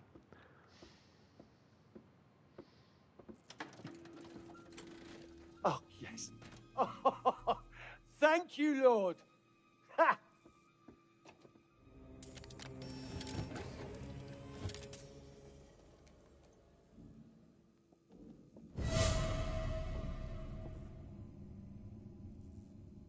What? No, come on, you piece of shit. Don't do this to me. Antique rubbish. Give them to me. Give me my cigarettes. Right, you. That's it. I'm gonna go and get my key grip, and they are gonna kick the shit out of you. Hey, Charlie. Yeah, I'm still in the bar. I think it's dinner time. We should get everyone else. Okay, I'm coming. And I'm coming back for you with a fucking pry bar. Are you alone in there? Who's that behind the bar? What?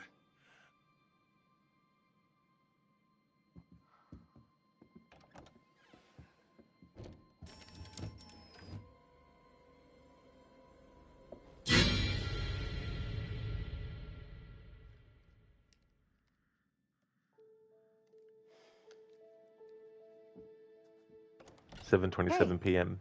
Had a thought on an intro segment. You want to shoot now? Yeah, if we get it shot and in the bank, maybe Charlie will stop rewriting everything I come up with. Yeah. Okay, sure. What? Nothing. Just give me a sec, and I'll be good to go. I'm supposed to buy nothing is eating away at you? Yes. How many times have you cleaned that lens? I'm just prepping my gear. Really? Yeah. Always focusing on the detail, Mark. What about taking a huge risk and just do something? I watched you fuss for a whole week before you turned down that job offer, all because you had to take one extra train to get there. I turned down that job because that would have left you alone with Charlie. How cruel do you think I am? I'm being serious. So am I. Fine. I'll drop it. Great. Let me grab the camera. Let's use natural light so we can do it alone. Didn't the lobby have skylight? I don't remember. I just want to look decent. We can get Jamie to set up some lights. No. I don't want to wait around. I want to shoot something before dinner, otherwise Charlie is going to be in my face all evening. And to be honest, I'm at capacity with Jamie. I get it. Mark, why are you letting them all think I broke up with you? I feel like if Jamie knew the truth, she might back off. I mean, they all just assumed. I can't decide if that's sweet or selfish. Or both. We're hitting the golden hour. We should be able to find a good spot. I don't know why you camera dorks call it that. It's 15 minutes at best. Yes and no, if you have the right reflector. 15 minutes at the most. Look, let's go find some light and get started. Thanks for doing this. You're only asking me because your arms are too short for a good selfie angle. My arms are not short.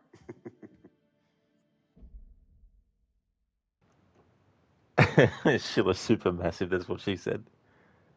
So today's a holiday for you, Sheila. Oh, that's really cool, dude. That's good that you get to enjoy. If I had timed things, it would have been funny if when this part of the game taking place at 7:27 p.m. actually happened when it was literally that time for me. But yeah, it's now 7:18 p.m. Hey there, Digital. You love my streams, but you're coming back with a fucking pry bar. You love that line. It is a good line, Digital. It really, really is. Some good dialogue in this game. How's things going, Digital? Where to? The balcony would make for a cool angle. Let's find a way up there. How's the new place? It'll do for now. Do you like it?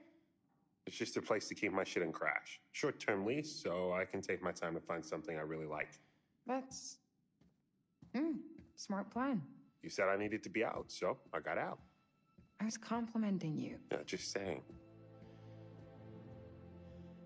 I was worried you'd be sleeping on the couch in the studio while you obsessed over finding the perfect place with the right wall color near the proper train station or bus stop or... Maybe we should just add this topic to our discussion no-fly zone list.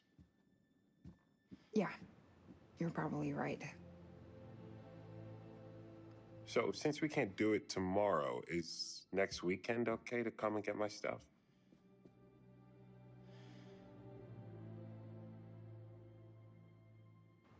I like the reuse of this music. Jason Graves does the music for the Dark Pictures series. He did the music for the original Until Dawn. The remake, they got someone else. Replaced all of his music. It plays in a lot of the other games in this series, especially when there's characters that are either currently in a romantic situation or they used to be. Oh, nice, Digital. That's great. I'm glad to hear that you're going super good. The stream is going really, really well. Haven't actually killed anyone yet, but that will change. Especially since I'm failing all the QTEs. Dialogue choices, I can choose whatever. But when it comes to button prompts, making decisions on going one way or the other, or deciding whether to hide or run, and also whether to hide at all, in those moments I just don't press anything and let the game decide what happens.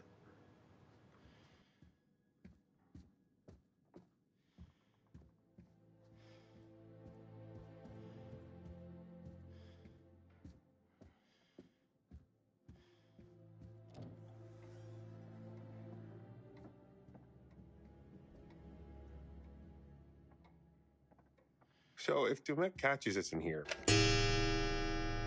Shit! That scared the fuck out of me. Yeah, I feel like Dumet is the kind of dude who loses his shit if you break his rules. Oh, what was your first clue? When he took away our phones like we were kind of teenagers?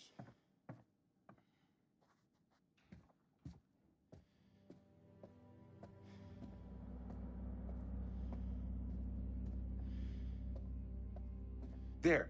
See that key? Just need to find a way through. That's right, Digital. Yep, the old fuck around and find out playthrough. I've done a say nothing playthrough with this game. So I thought I should actually do a Fail QTEs run. That's the great thing about these games, is there's so many different ways to approach different thematic things you can do as well. Like Until Dawn, for example, even though there's no sort of character that you're directly playing as that's like a master manipulator or anything, although Josh in the narrative is the manipulator because he's set up all these things, except the Wendigo stuff. But you can do a playthrough in Until Dawn where you frame yourself, the player, as a puppeteer of the characters, where you purposely put them in danger and get satisfaction out of them being in danger and then kill them off, you know. So I did that role play for Until Dawn last October. And what I did was, whenever there was a moment that I could make the characters suffer, I would actually do it. If there were moments where I could make the character look stupid, that's where I'd want to do it. The part where Mike is running after Jessica, I chose all the slow route options, and I also failed all the QTEs. So Mike keeps hitting his head on stuff. He falls over, trips on stuff, slips over. You know, add a bit of slapstick and all that kind of stuff. So yeah, there's heaps of different things that you can do with all these types of games. Different approaches, different role-playing things if you want to do. You know, did you abandon that fail run for the Friday the 13th game night you did after the autosave fiasco? The one with the shit walkthroughs. Can't remember the name of the game on the 13th. Oh yeah, Until Dawn. Yeah. No, I'm going to be finishing that tomorrow's stream. What I'm going to do is when I finish the game will then let me go into chapters to replay, and I'll just go into the chapter where I missed the collectible and then just grab the collectible and do it that way. Because it's easier and less time consuming than basically starting the game again from scratch and getting up to that point again. Hey there, Absolution. Nice combination of emotes there. How's things? Yeah, Digital, so that's the approach that I'll take to finish off the rest of the playthrough. The unfortunate thing is, what I missed is like right at the end of that particular chapter. So I have to play everything in that chapter up until that point all over again.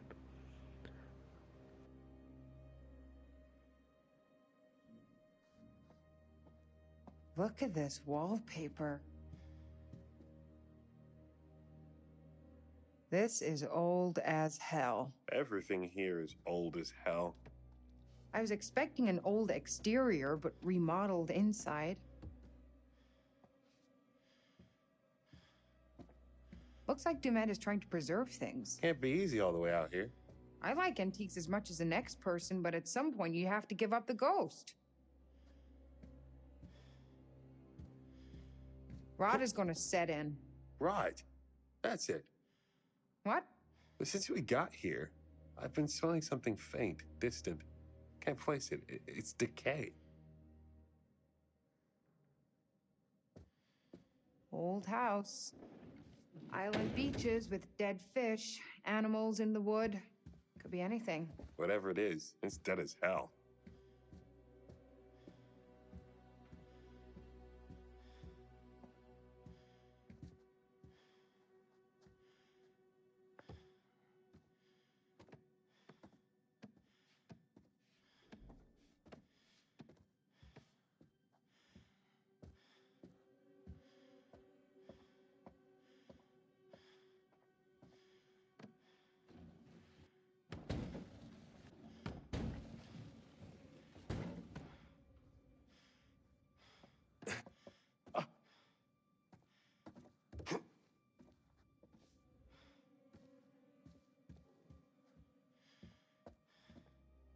keep your head down.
This should work.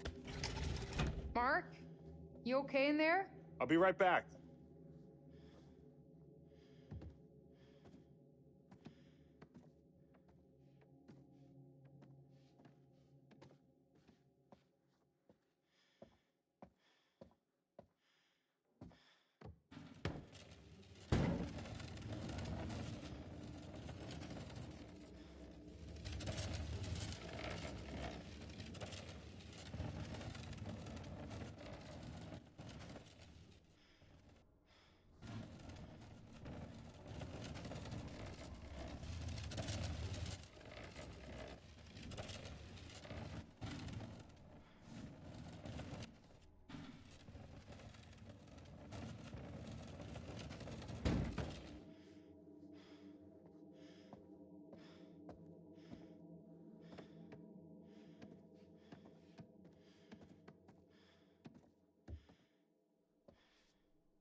Went up the wrong ladder. Oops.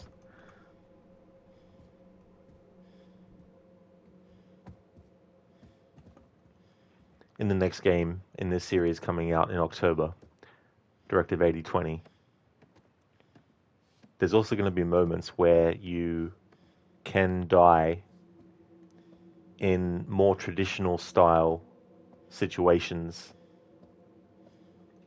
Like, for example, in a game like Silent Hill where you don't have dialogue choices, you just basically go through the game. When an enemy attacks, you fight them, and whether you die or not depends on whether you actually survive the encounter and all that kind of stuff. Well, in Directive 8020, there's going to be parts where if you don't actually succeed at being stealthy, you could potentially die.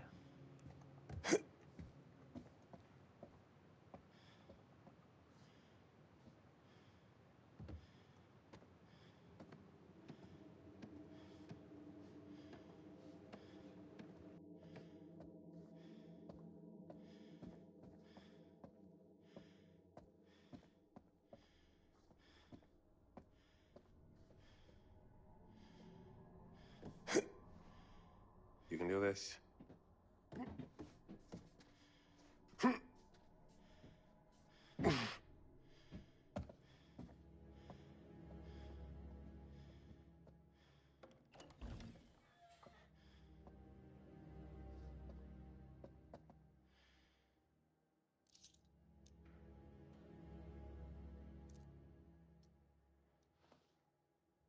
Got it.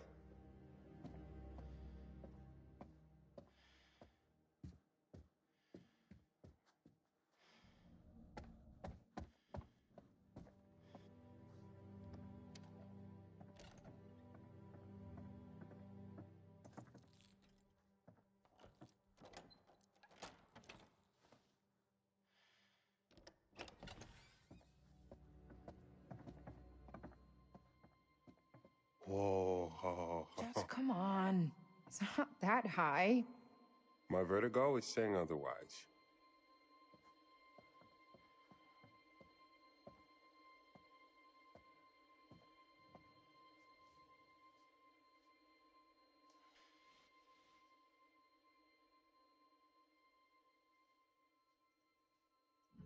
Thought we were in a hurry.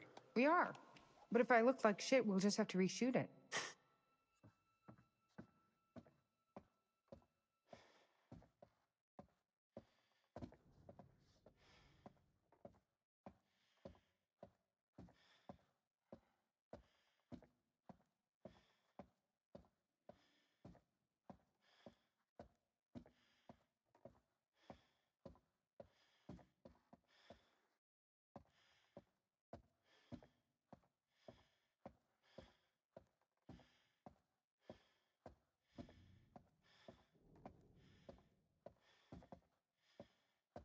Kate, check this out. It's his hat. Who? H.H. Holmes.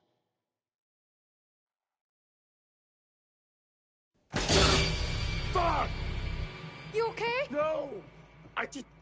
This fucking thing popped out of nowhere.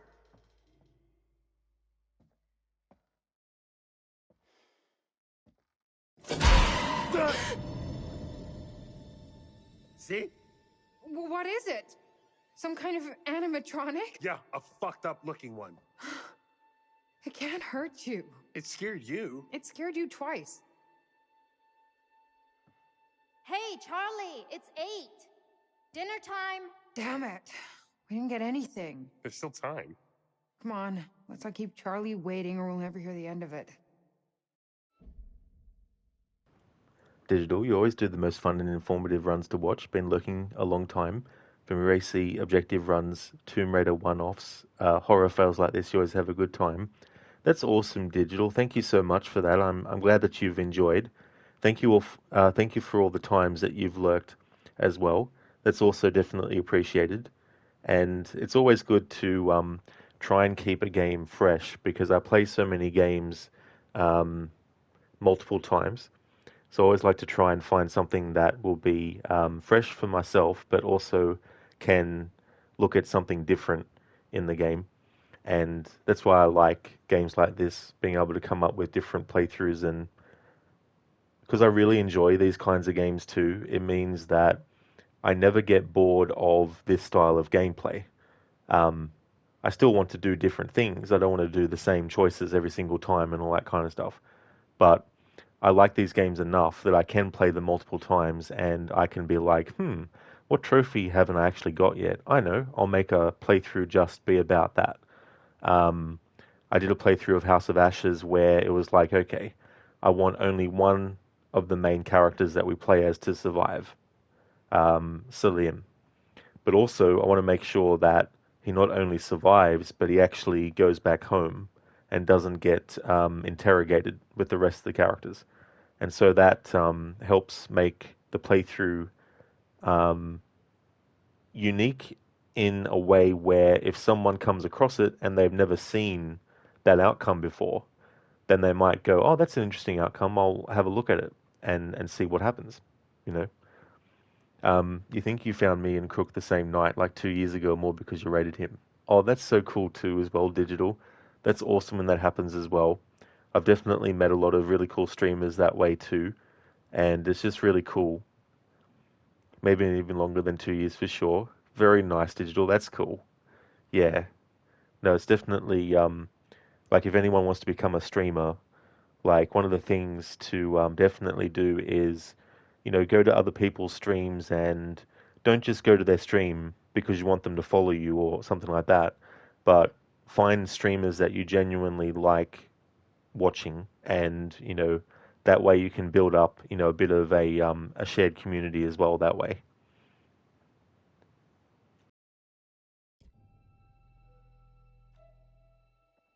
Hey, be civil with Charlie. He's the one who chose to be uncivil blowing up on me when all I did was my job. I'm the one doing the talking on camera, not him. Come on, you came in hot on him and you know it. Not that you're wrong, but you know he meets anger with more anger. This is on him, Mark, not me.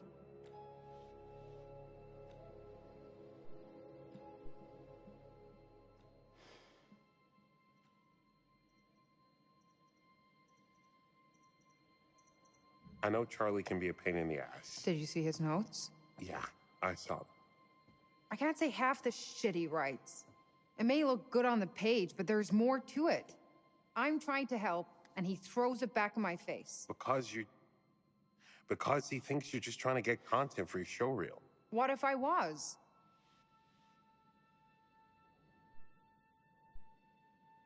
That's how directors have to be. It's their job. They have a vision. Ego has to play into it a little bit. That's why I just shut up and point the camera. That doesn't mean he has to be an asshole. No, but imagine if you were in his shoes, 40-something, still waiting for your big break. Kate, this show is the closest he'll ever have to success.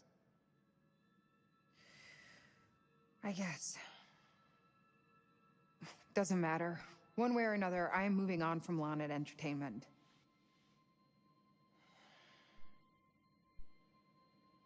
Good for you. That's definitely the right call for where your career is going. That sounded very sincere. Because it is. Charlie would replace us in a second if he wouldn't be inconveniencing himself.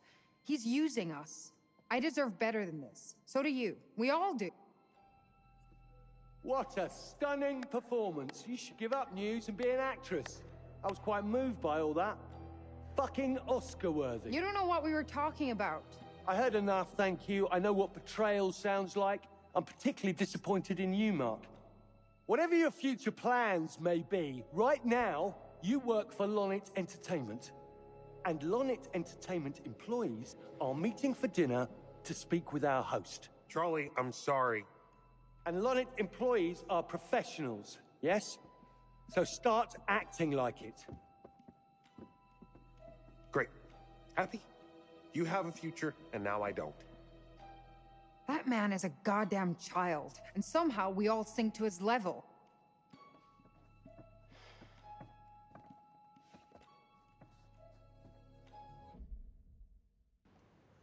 And Mita, thank you so very much, dude, for the 11 months, 14 days, and 11 hours of followage. That is awesome. And Mita, thank you. Almost a year. The time really passes quickly. Oh, you're not wrong there. Absolutely. And the other thing is too, like, there's some weeks where it just goes by. Like Monday comes around, and then before you blink, it's already Saturday again. You know. Digital, thank you so very much for the 2 years, 11 months, and 27 days and 1 hour of followage. 3 years coming soon. Absolutely, that's really cool. Thank you so very much for that, Digital. Muchly appreciated.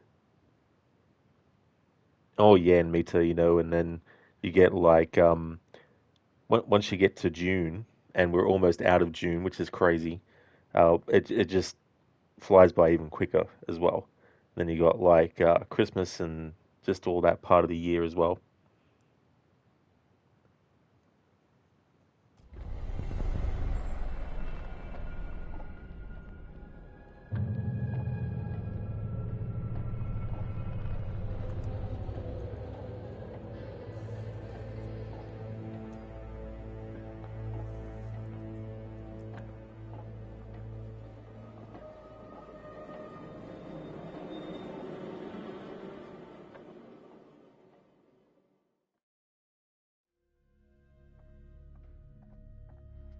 Hey, guys.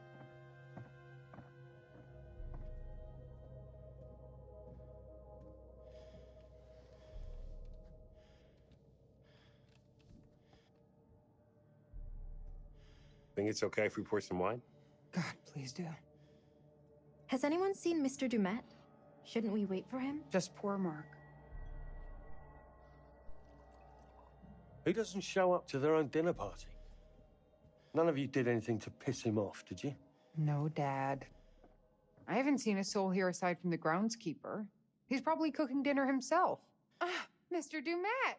I love what you've done with your hair. We started on the wine. Hope that's all right with Dumet? Yeah, that dude ain't coming. Wait, what? Why? He saw all the snide things you tweeted from his limo. I didn't. What are you talking about, Jamie? He got back aboard the ferry and left. What? When? Right after we got to our rooms. He just left. You're sure? Can't be. You must be mistaken. I'm not blind. I know what I saw. Why would he leave? That makes no sense. It was him and some girl. They were in a big-ass hurry. guess you were right. There was some kid here. I saw them together when I was looking for my room. Another perfect Charles Lonnet plan comes together. What's our next step, boss? Swim for shore? Why would he invite us here and to dinner and then just leave? I'm sure he has his reasons. Who knows what could have cropped up? Maybe he ordered pizza for dinner and the dock is as far as they deliver. This could work to our advantage. How? Well, think about it. We're still here, surrounded by perfect visuals. The plan is still on track. There has to be a legit reason he left. We shouldn't leap to conclusions. Guys, am I the only one who's getting really freaked out by this place? And by Mr. Dumet?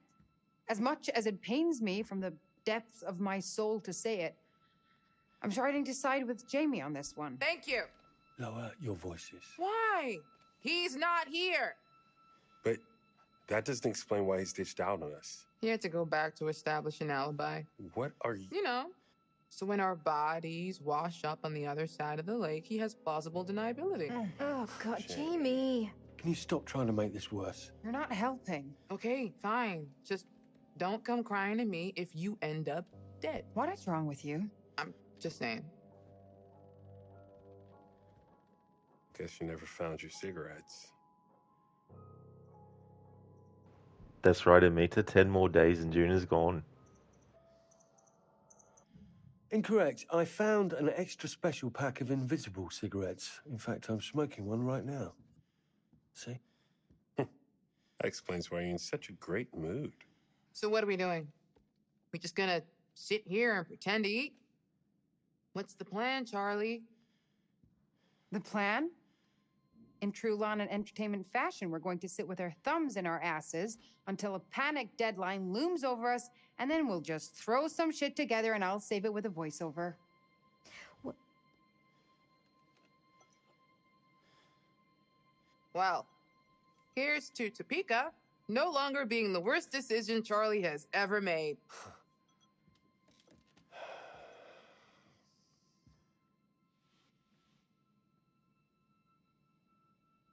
Now, I would like to toast all of you. Really. I know that I'm the butt of your jokes, and that's just my cross to bear as the patriarch of our little family. Mark and Jamie, the two of you do the work of a team of 10. And Kate, despite our bickering, you are the heart of this show. You keep people interested. And finally, to our newest recruit, Erin, we would be lost without you.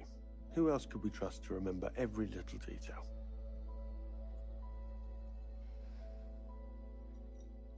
Thank you all for your hard work. Cheers. Cheers. To us. Mazel tov. Chin. What we can get here can take the show to the next level. Sure, if we have time to get it all. Yeah, he totally heard us. Nah, there's no way he'd say all that nice shit if he heard us. Maybe we shouldn't talk about it right this second. You brought it up. What was that, Kate? Nothing important, just spitballing some ideas. I think she'll look best if we can really make the backgrounds look as creepy as possible. Shouldn't be hard. Does anyone else think it's weird Dumet hasn't showed up yet? Yeah, I don't think he's coming. What do we want to do first, Charles? You're the boss. Thank you. I think it makes sense for us to start in the lobby. There's still decent light to work with, and it's symbolically where things would begin in the murder castle.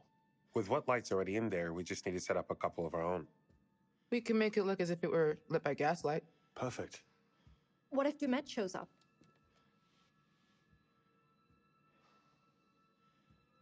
If he tells us to stop, I'm going to be having a strong word with him. He's put us in this position. All right, everyone grab what they need, and we'll meet in the lobby. Let's be as professional as possible from here on in, please. No mistakes. Perfection. If he comes back, I don't want him to see us fucking about or arguing. Good call. We're on it. Right, guys? Fantastic. I love to hear that.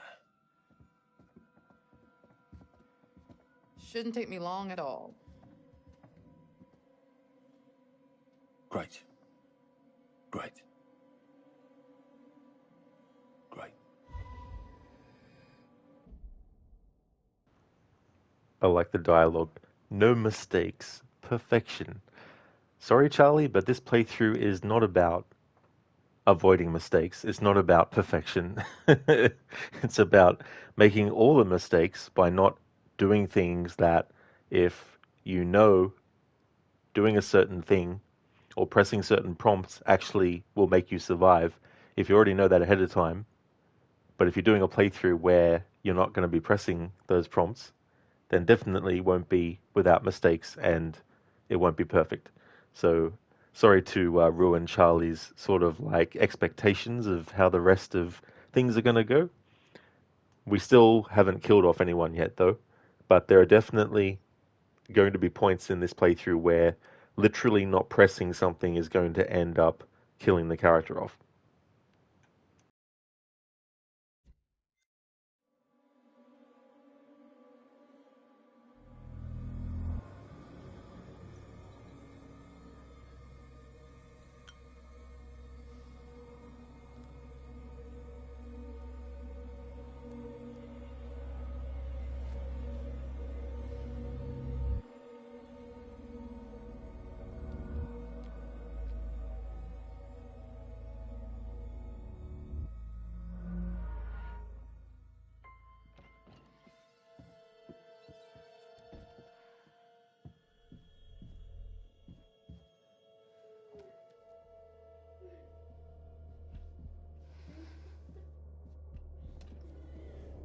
Hello?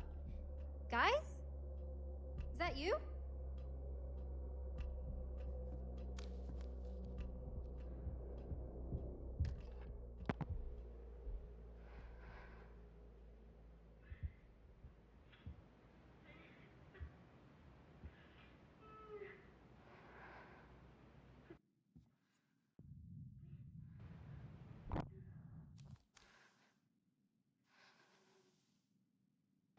Digital, you're interested to see if they show what kind of gas light she uses. Low amp magnesium lamps, or will they just skim that? The lighting already seems creepy enough. Yeah, not too sure actually. I don't know if there's any sort of like thing in the curator's cut that might show something like that too, because that's what I found interesting. I haven't done a curator's cut with all of the games yet, just the Man of Medan game, and it was really cool to actually see things from a different perspective, and also be able to see what the actual like, let's say for example you're playing the theatrical version. There might be a moment where you're playing as, let's say, Julia from Man of Medan, and you yourself have to decide what dialogue choice to choose. In the curator's cut, in that moment, you might be actually playing as someone else. And when Julia comes back into the scenario, when you're playing as the other character in the curator's cut, then whatever choice you would have made yourself as Julia, the game would actually decide that for you. And so that was really interesting with the curator's cut as well, and being able to also play as different characters. Like in Little Hope, for example, the character of Tanya at the start, in the theatrical version, you never actually play as her, but in the curator's cut, you do. So that was really cool as well.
That's a really cool detail.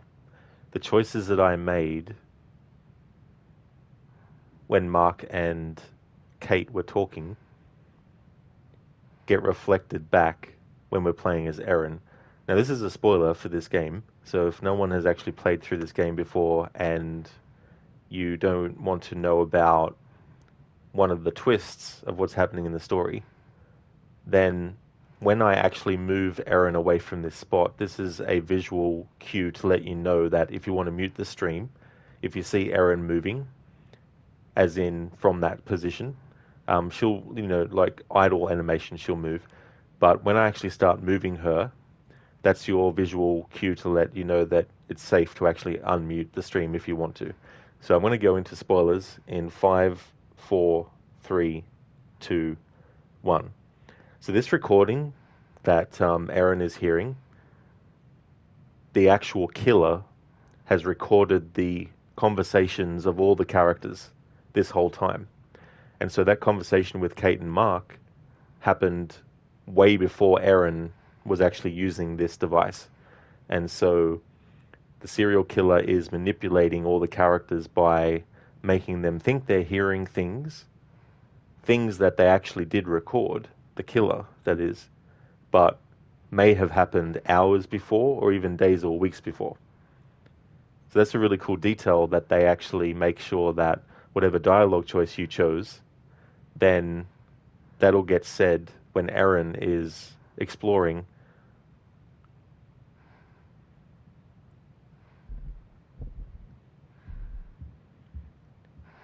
Sheila, one day you have to play both cuts at the same time and write down all dialogue choices the game makes to get a quote-unquote canon version of the games. Absolutely, Sheila. Like, that kind of stuff I really, really like. It's cool to actually see comparisons and do sort of like deep dives and all that kind of stuff. Digital, you come for the spoilers and your knowledge of the lore. Oh, well, thank you, Digital. Yeah, that's the other thing too about games that you play a few times, is you start to remember stuff and make connections, and there's even things that you might not have discovered even like 3 or 4 playthroughs ago.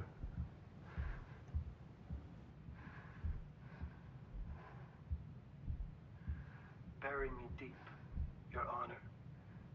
Make sure they fill my pine box with cement. Put me deeper than anyone else. And cover the ground with more cement, cause trust me. Just being dead ain't enough to stop me from killing again. I do believe that the real H.H. Holmes also said that at his trial to the judge.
Way too late for that. Conrad already ran off. We'll find it. Please, for me. Try to relax, okay? This can be a great getaway from everything. Oh, yes. Your 8-year-old daughter will have so much fun looking at those creepy animatronics. Or the serial killer library. Or Can you hear yourself? If you stopped worrying for 2 seconds, you might actually enjoy something. enjoy myself? I gave up on that years ago. Just trust me, will you? I never wanted to come here. But we're here now.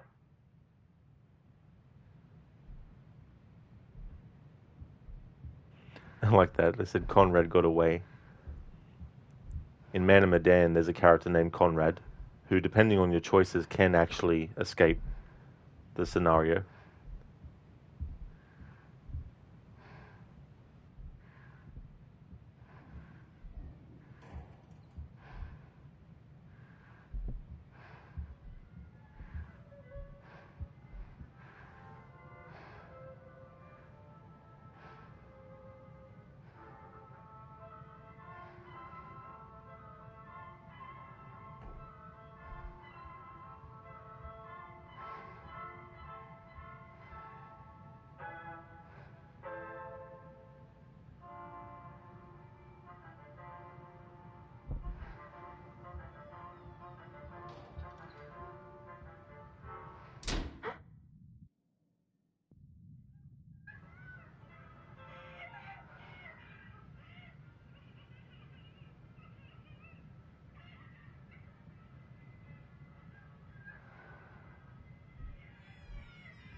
This is my Don't Be Scared song. Sing it and I won't be scared long.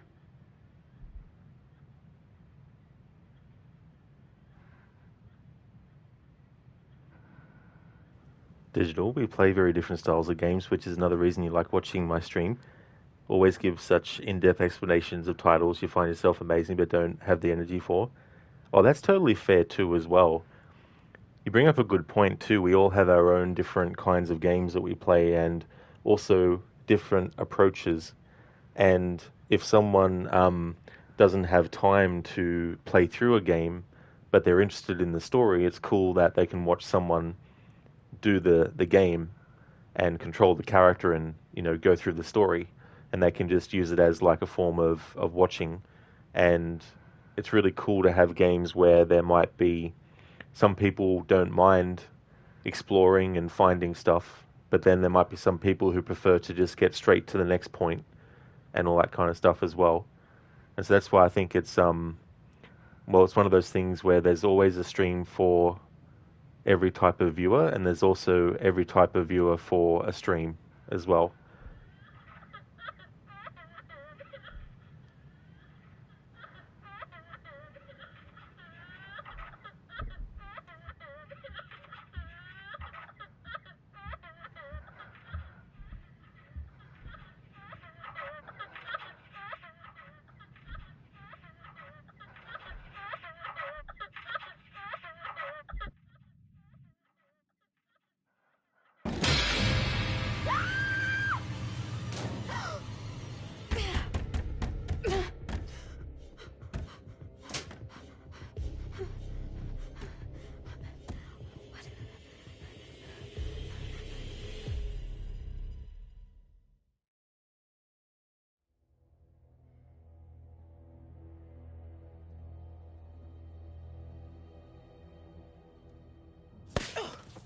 Damn it.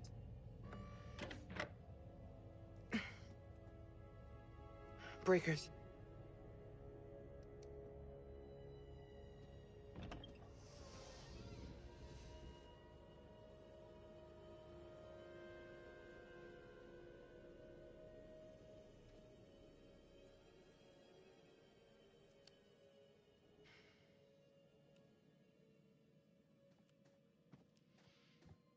Shit. Hello? Mr. Demet?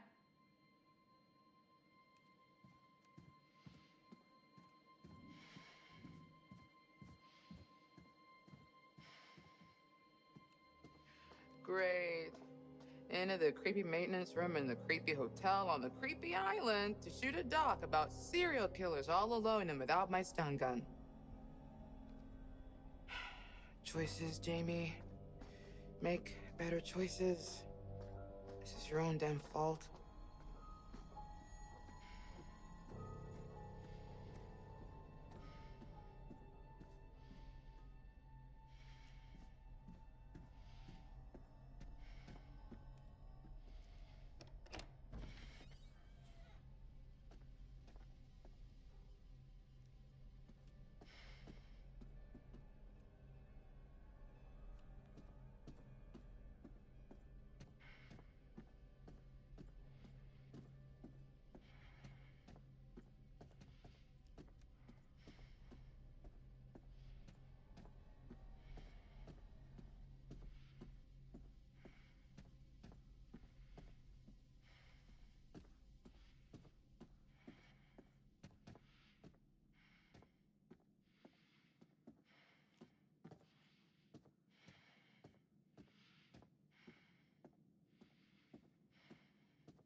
Those ovals, from a collecting them standpoint, if you really like to get all collectibles in a game, but don't mind if there's not really like a amazing reward for doing it,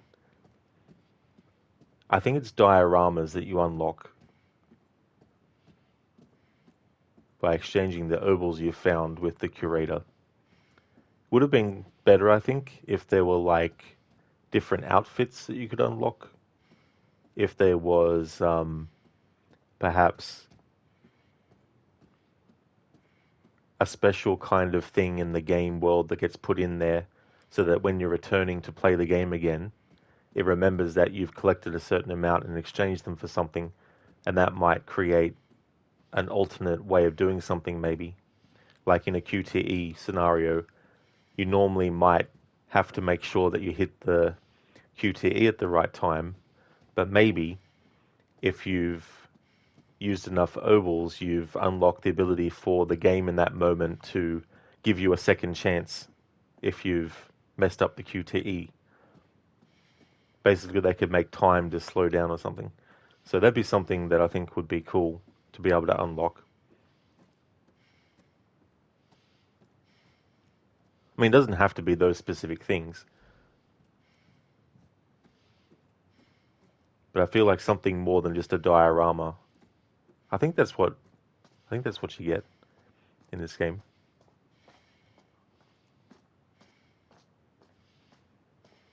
Digital doing it for doing its sake. Yeah, yeah. So if you don't mind doing that just for doing it, getting everything unlocked. But if you're looking for something that's going to be like, oh, cool, it unlocks a different thing, be a bit disappointing. Not yet, Lucas. No. All the main characters that we play as, that we control, beyond the prologue, of course. You can't avoid anyone dying in the prologue.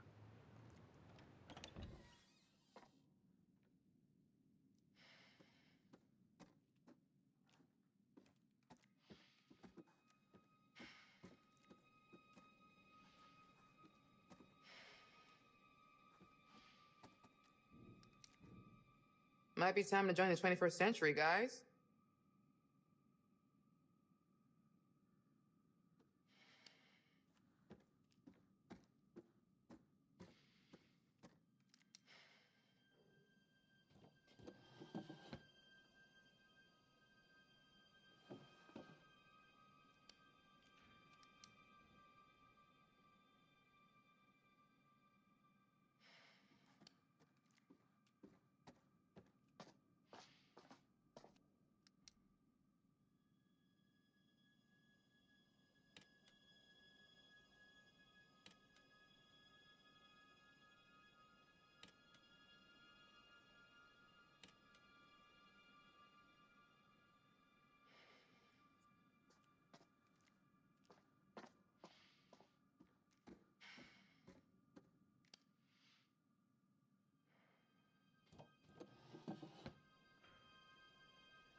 Digital lol. Isn't 1408 that horror hotel movie? You genius. It is digital, yeah.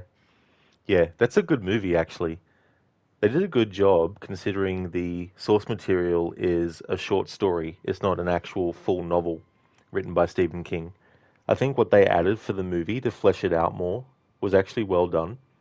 I also saw this really cool video someone did on YouTube. I unfortunately can't remember what the channel name was, but they examined the 1408 movie and looked at the different circles of hell that existed in, I can't remember what mythology it was, but I found that really, really interesting because, of course, in that movie there's a part where the whole room gets frozen to the point where there's icicles everywhere, and you would swear that he was in like a ice cave or something. But yeah, 1408 is a really good Stephen King story. I like in the movie how Samuel L. Jackson's character is like, it's an evil fucking room. Dante Inferno, that's it. That's it. Good call, Digital. Yeah, it was actually a really good video. I should try and find it so I can put a link to it.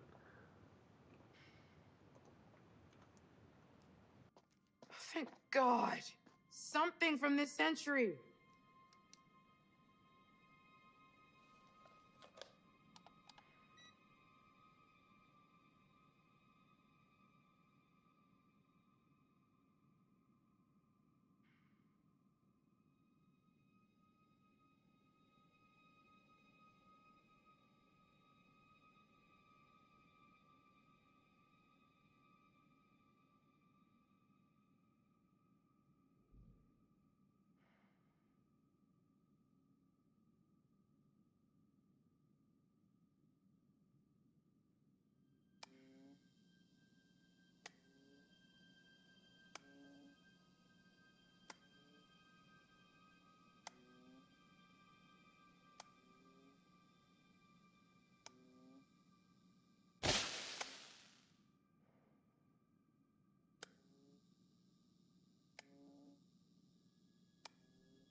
Attention. Attention. This is a severe weather storm warning for the Greater Lakes area. High winds and heavy rainfall are expected by 10 p.m. Central Time. Repeat. This is a severe weather storm warning for the Greater Lakes area. High winds and heavy rainfall are expected by 10 p.m. Central Time. Repeat.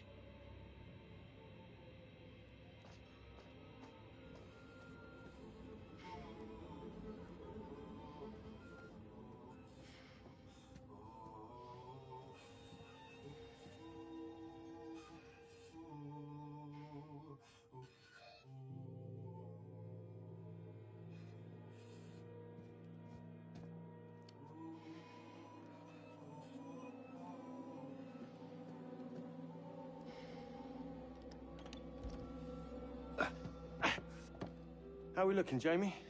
Little electrical drama, but we're about good to go.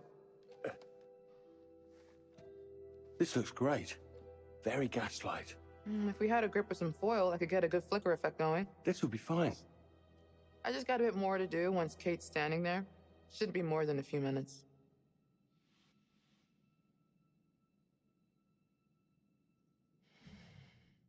Hey, thanks for that stuff you said at dinner. It was nice to hear. We're all on the same side. Sometimes we forget. What the hell?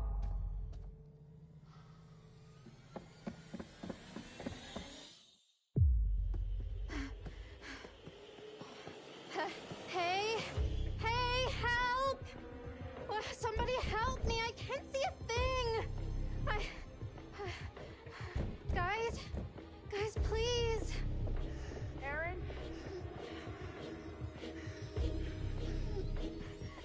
I can't get the door open!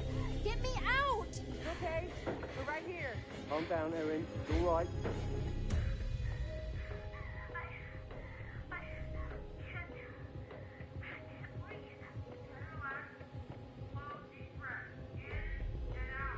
Aaron? It's okay. We're right here. You're not hurt, are you?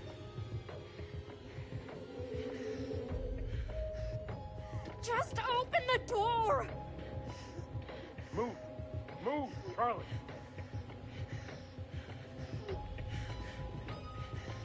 We're here, Aaron. Just try to stay calm. Count your breath. 1, 2, 3, in. 1, 2, 3, out. We need to break through this thing. Guys, I can't. Don't look for something to knock this door down. Me and Mark will try and force it open.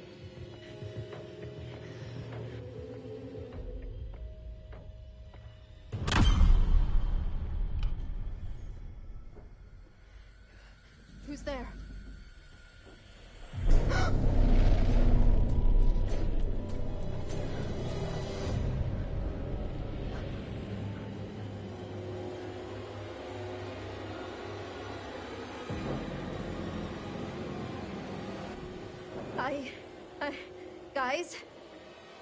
Guys, somebody is in here. With me. Oh, God.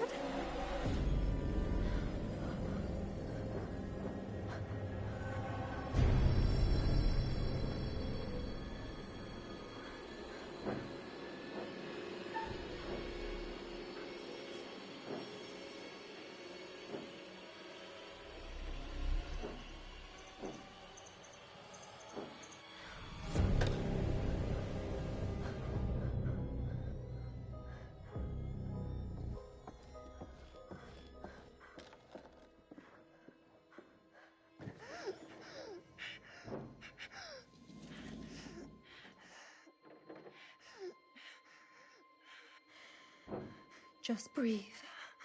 Just breathe.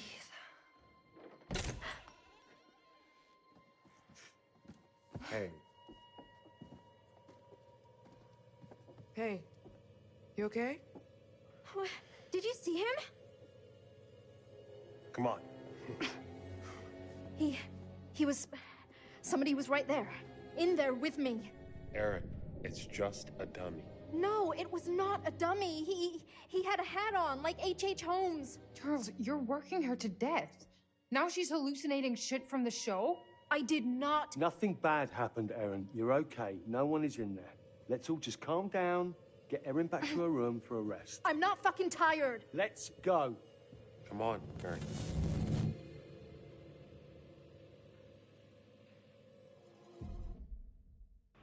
Okay, just want to actually talk through my decision-making process there, given the failing the QTE objective.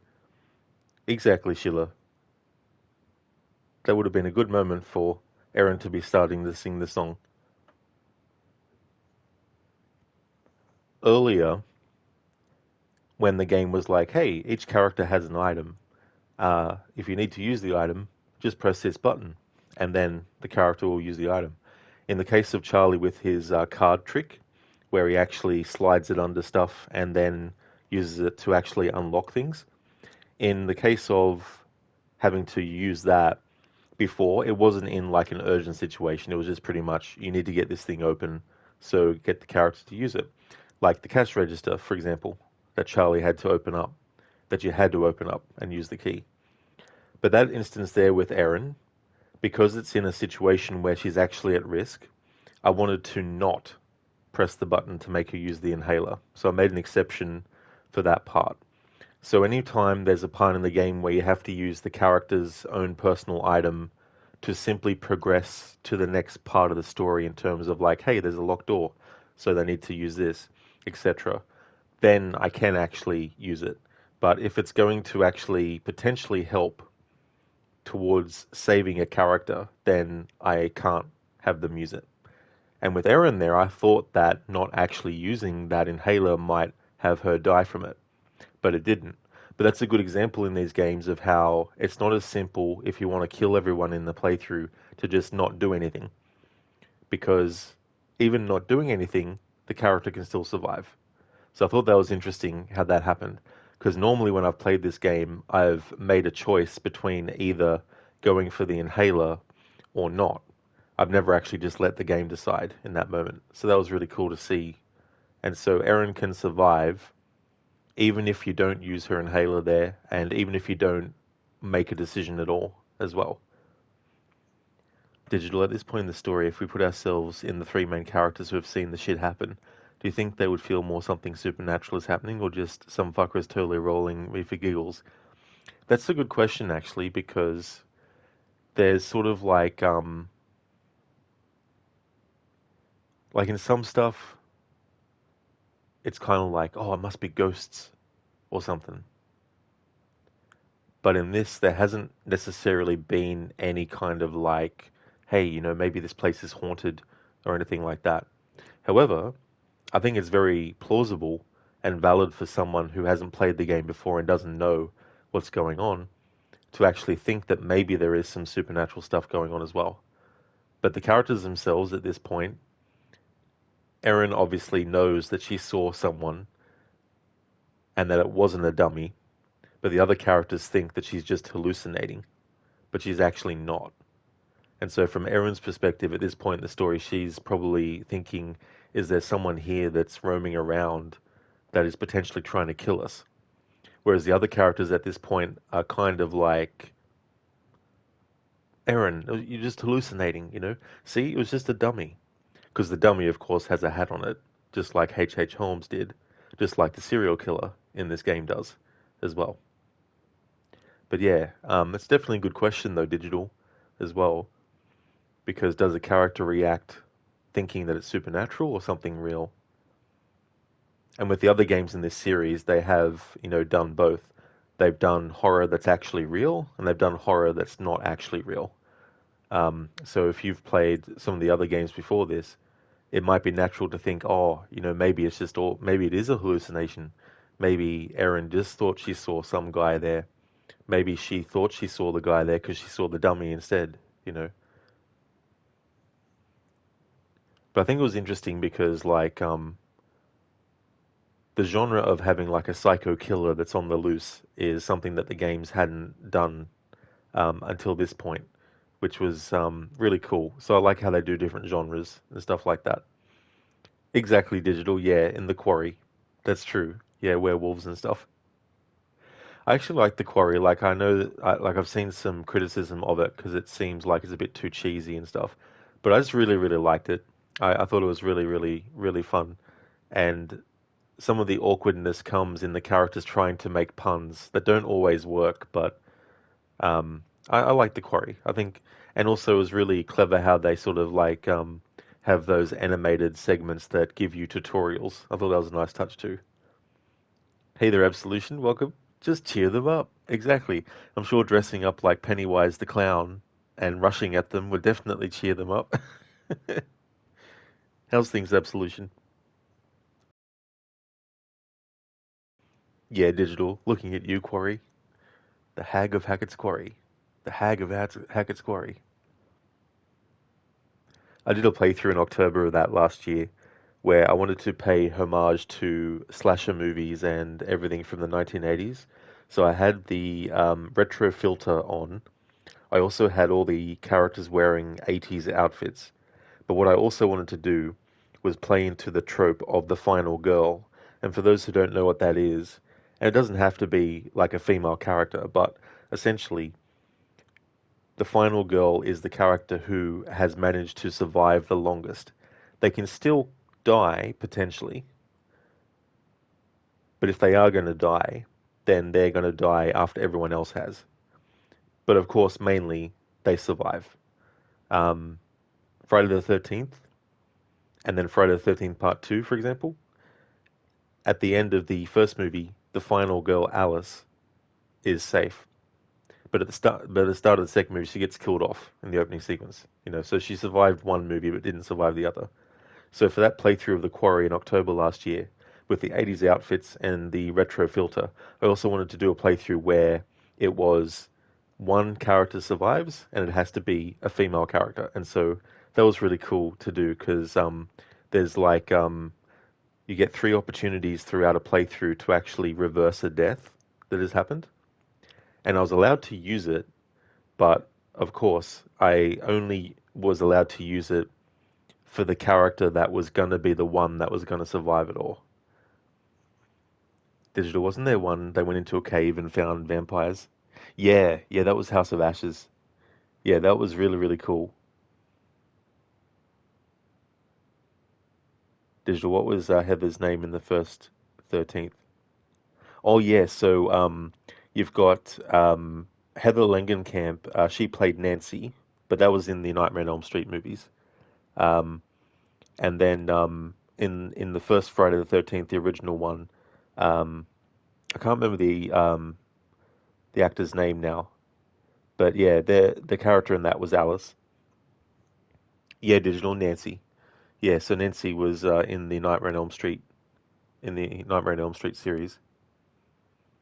I would love to have a game by Supermassive that is either an actual adaptation of the Nightmare on Elm Street or an homage to it by having a story centered around dreams and nightmares and someone who's able to manipulate dreams and nightmares and stuff. I mean, The Quarry has Lin Shaye in it, and she was in the original Nightmare on Elm Street, so they've come close. But in any case, it'd be so cool to see people from the Nightmare on Elm Street series that are still alive, of course, because unfortunately, some of the actors across the whole franchise have died.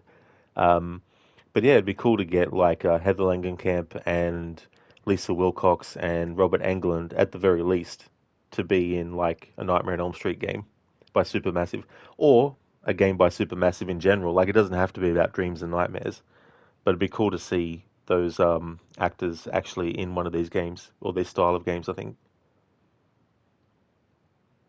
Yeah, Digital. Yeah, you said give the IP to Sentinel the other night. That's true. Yeah. Ninja Theory, who did the Sentinel games. Yeah, they're really good games too as well. I need to replay those soon because I haven't actually played and streamed the second game yet. Like I've played it, but I haven't played and streamed it. Actually, that doesn't make sense. I've played it, but I haven't streamed it yet.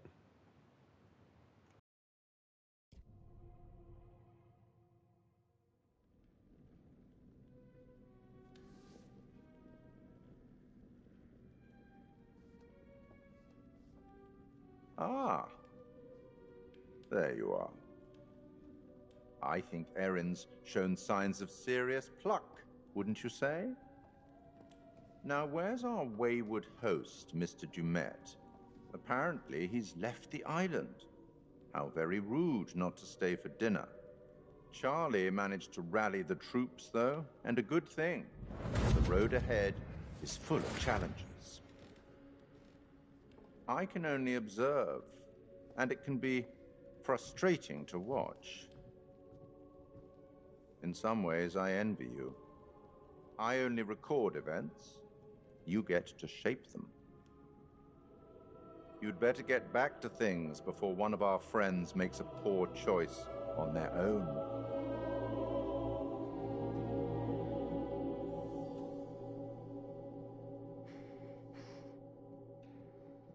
Let's just all take a deep breath and not lose our minds. No, Charles. We're done. This has been weird every step of the way, and now it's getting scary. Oh, relax. I'm serious. Everything about this is off. Kills me to admit it, but Kate is right. Somebody tried to attack Erin. We don't know that's what actually happened. I know what I saw. In the dark? You think I'm making this up? Everyone relax, okay? Just give me a second to think. Excuse you. And exit stage left our oh so confident and sure leader. What was that?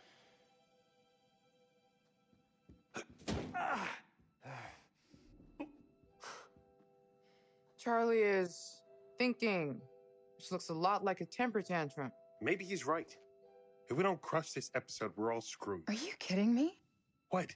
I'm just I've saying. been waiting on you for ages to actually make a decision about something. Anything. And now this is when you suddenly choose to take a stand? Sorry, maybe I'm crazy, but if Erin says somebody came for her, I believe her.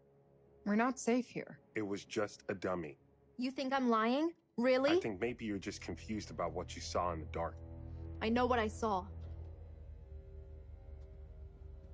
Right. Here's the plan. We've already got a plan. It's leaving. Just listen.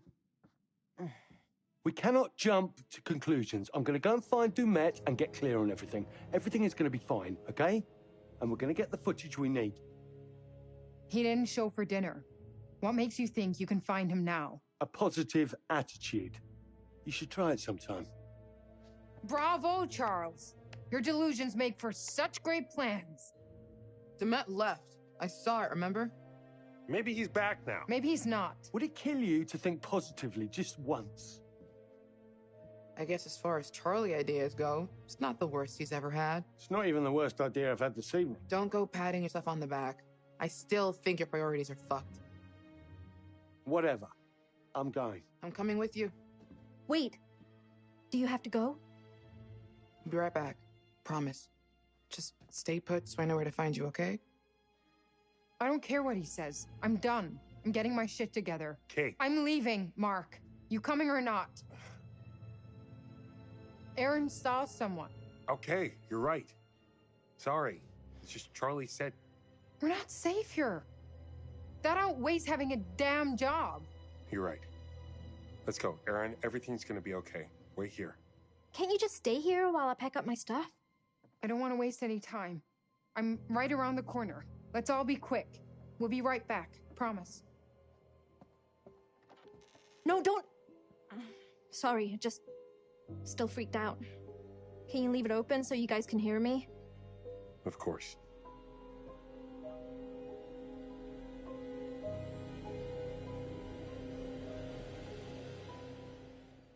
Okay, genius. Where are we going to look first for Demet? I'm not looking for Dumet. I'm scouting for shots. If he pops up along the way, great. Jesus. You really don't care about anything else, do you? Of course I care. Tell that to Kate. You know as well as I do, if we're set up and a camera is rolling, she'll want to be in front of it. Asshole. Oh, nice digital. You replayed Saga. Oh, man. Such a great couple of games. And the visual effects and the sounds and the way that they visualize and also have auditory representations of what Senna was experiencing is what she's experiencing. I think they did a really great job at making that apparent.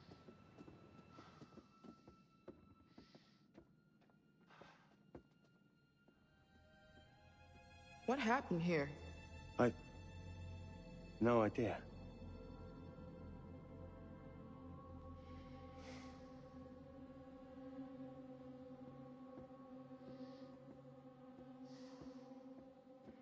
Digital, you hate when people say, yo, shit is getting super weird, we should bounce, and one or like three people. I wonder if that groundskeeper would know where Demet went.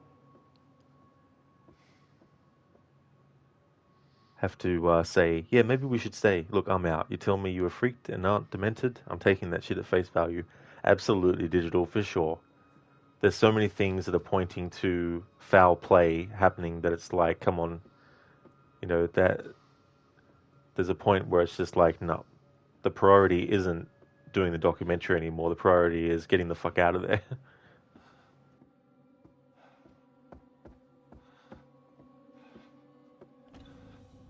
Jamie, over here.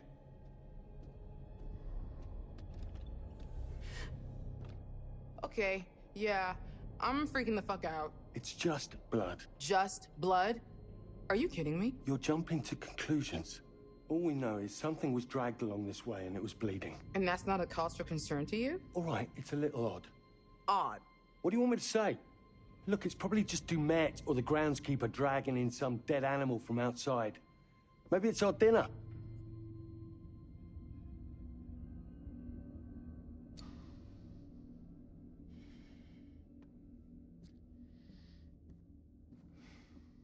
Welcome, one and all, to tonight's entertainment. Oh, what the fuck? Presented by Grantham Demet. Dumet? What? So he hasn't left?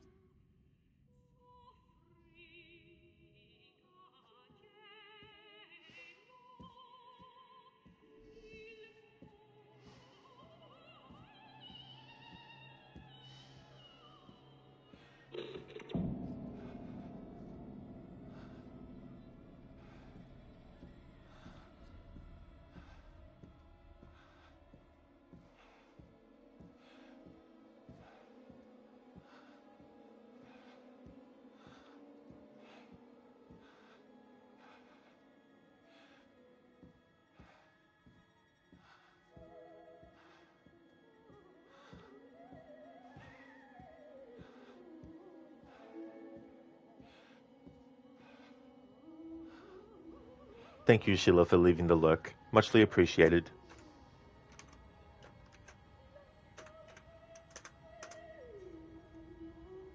Would like to highly recommend people check out Sheila Locke's channel if you haven't before. He's doing a playthrough of Assassin's Creed Unity for his Assassin's Creed Marathon. He finished Assassin's Creed Black Flag. He's also a fan of these games by Supermassive, especially their Dark Pictures series of horror games. Also a fan of Dead by Daylight as well. Black Frag. You gotta love tongue twisters and stuff. That's all good for the shout out, Sheila. Absolutely no worries at all. Thank you again for leaving the lurk. Definitely catch you again soon. Yeah, Digital, when Charlie's like, odd, you mental, bruh. It's like, it's so funny how he says, maybe it's our dinner, about the blood that he saw. It's like, unless you're a cannibal, Charlie.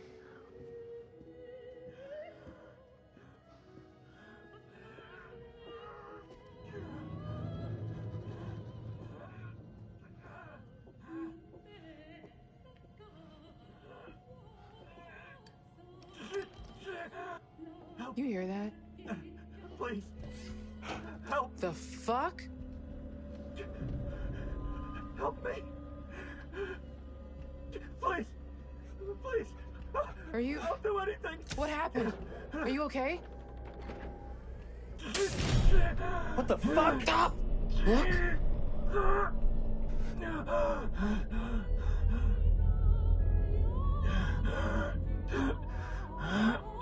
What is this? It's a fucking booby trap. You shift your weight off that plate and this guy is getting run through by that thing.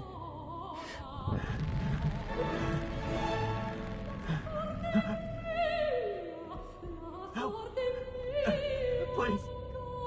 Help. Help me.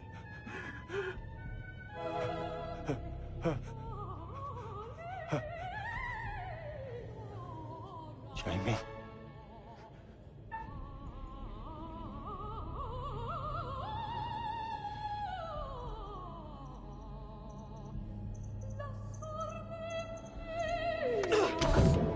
Please help me.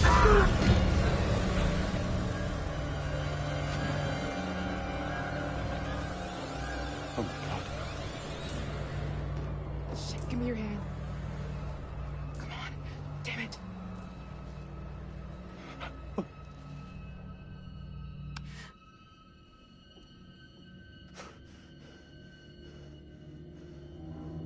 What is happening? What did I do? We need to get the fuck out of here. Now. Charlie. Huh? Let's go.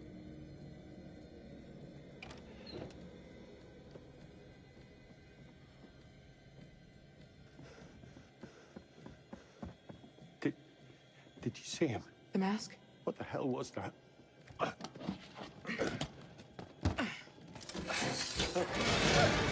you shitting me? We're trapped. Jesus. We're trapped. What do we do? Break the fucking door down. Right. On 3. 1, 2, 3.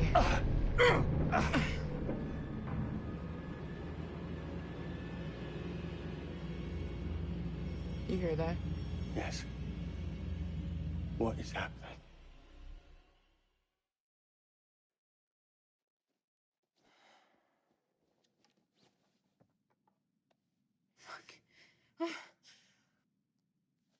Find your spirit crystal? Don't do that. And don't make fun of me. Sorry. Wouldn't want you to cut yourself. The rock is sharp as hell and, you know, super magical. It's an amethyst crystal. It Helps keep you calm by blanketing you in protective energy. I know. I remember. If you know, then don't call it a rock. Maybe I just feel like you should take responsibility of your own emotions and stop outsourcing the job to a crystal. Digital, but what about dessert? I know, right? They've got to think about dessert as well. It makes me feel better. Something you never seem to be able to do. Okay, maybe that was a shitty thing to say. I'm sorry. It's fine. This isn't the time or place to... I have to tell you something. Okay. Earlier, you brought up that DP job I blew off. I never told you the truth about it. About what? It wasn't a job, not really. What are you talking about? Remember my friend Murray? He was setting up a studio in Brooklyn, fine arts. He wanted a partner. That's your dream. Yeah. There is exactly zero money to be made, so I thought you'd tell me it was insane, rightfully. Because it would be. Hey there, Pewin. I hope things are going well. Wait, I mean, did you ever think maybe of chasing the dream first and making it work practically second? Clearly not. I'm here, aren't I? Things are already starting to get tough for us. Oh, no. Don't put any of this on me. This is all you. I know. I turned it down because it would have taken me away from you.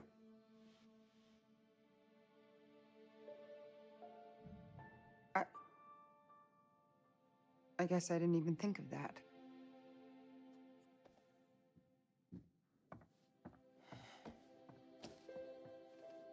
I just...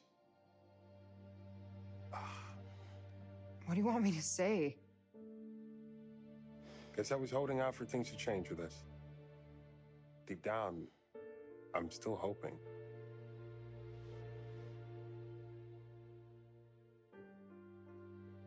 You should have said all this before. I know. I'm not going through it all again. What if this time is different? Oh, come on. That's not likely, and you know it. Sorry. I guess I'm a little confused.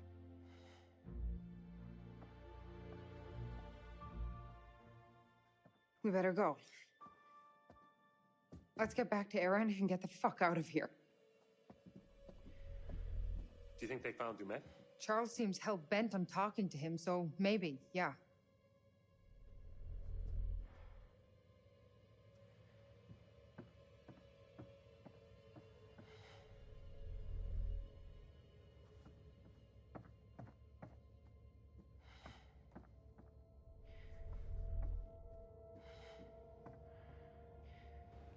Digital, you're the only one who thinks Mark's voice actor is like way off compared to everyone else. He is so wooden. Well, he's definitely a character that has a lot of what's the word I'm looking for? Anxiousness as well, and a bit indecisive also, but also someone who is cursed a bit, like with the ability to like recognize things and get very detail oriented, but also get lost within that and not necessarily notice other things outside of that. So it has like a little bit of a tunnel vision thing where it's like, oh, you know, this is a really good place to set up a camera and take a shot, which if there's another person with him and they're both doing a different activity, like that might be something that the other person doesn't necessarily think about and they might not appreciate as well. So I wonder too, like obviously your choices as well and dialogue you choose and how the actor has to say it might also change things too as well.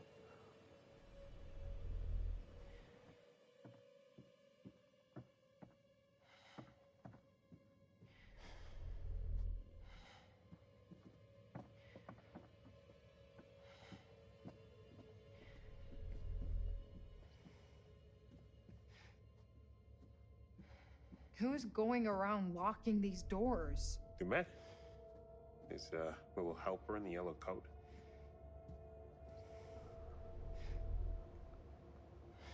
Maybe they want you to think you're in a Silent Hill game by locking all the doors.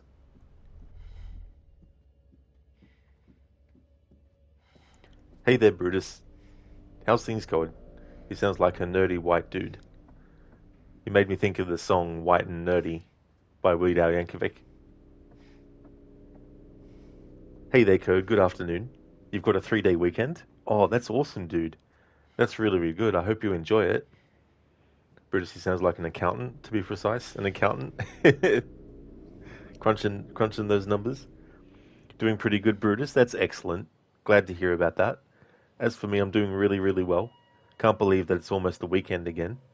But I'm enjoying playing this game again. I haven't played it as much as the other Dark Pictures games, but I wanted to do something different to my last playthrough. The last playthrough I did was in October. And what did I do for that playthrough, actually? Let's bring up my YouTube.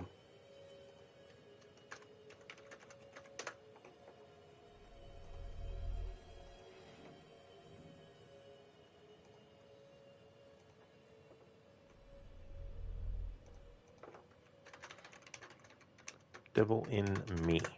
Alright. Oh yeah, it was my Say Nothing playthrough. So every single opportunity where there was a dialogue choice, I had to choose Say Nothing, regardless of what the outcome would be. For dramatic effect and comedic effect, I like to let the game automatically choose Say Nothing, which it will if you literally don't choose anything. The game will automatically settle on Say Nothing. Sometimes the characters' faces while you're waiting for that to happen is just very funny. I'll just put a link in chat for that one.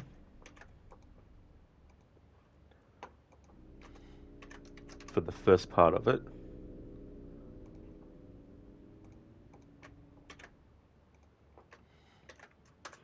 So that's part one of the Say Nothing playthrough I did in October last year. There's 3 parts to that playthrough.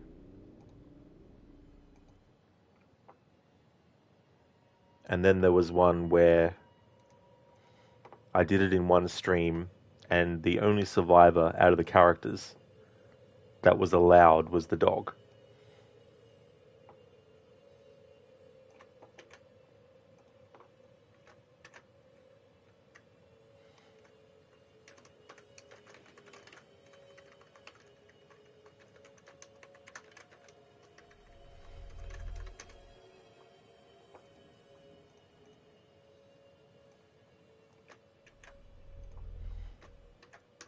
There we go.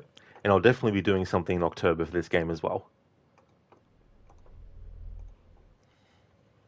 Digital, they see the locked doors, they hate and too bad they don't. I'm just so white and nerdy. It's a great Weird Al Yankovic song, that one. One of the other ones I like of his was It's All About the Benjamins, which was, it was all about the Pentiums, which was a parody on It's All About the Benjamins.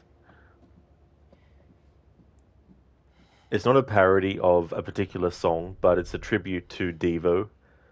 Dare to Be Stupid. That's probably my favorite Weird Al Yankovic song, I'd say.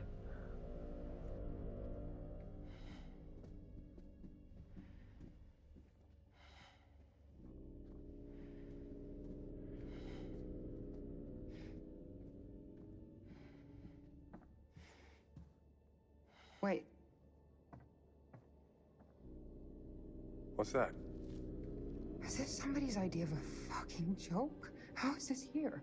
Did you bring this? No. Is it her? Yeah. Shelby. Matching nails? God, don't. We always got them done the same. That's him. What? That's him. The guy in the back. You know him? I kinda did. He was just one of those guys that was always around. We would be at some of the same parties, but that's it. It was my fault. You know that's not true. The night it happened, I was supposed to meet her. We were going to grab some drinks, go to a party. I slept through. There's a big deal on campus not to go out on your own. And Shelby waited for me when I didn't show, and that's when he got her. It's okay. No, it's not fucking okay. It can't be. I have to live with it every day, and now someone knows. Someone wanted me to find this. What the hell is that? I have no idea. But I feel like it's bad. What the hell? Get over here, now! Charlie!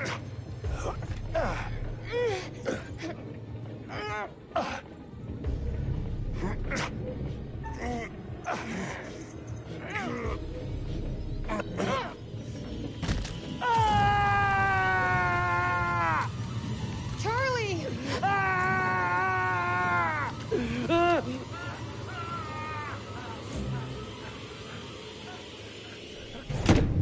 Jamie! Charlie!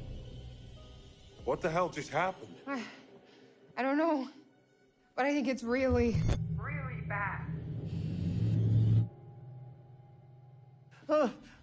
Let me see. Charlie, let me see your hand. Don't touch it. Let me help. Go easy, please. Your hand is fucked. Wow, Doc, you think? You need a hospital. Add it to the list of reasons we need to get out of here. We've got to figure out a way to round everyone up. No shit.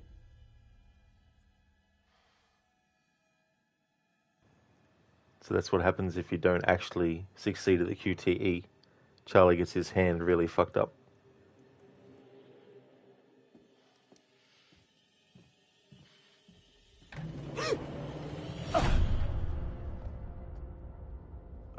What's going on? Demet, what the hell is going on with him? He was nervous the whole way here.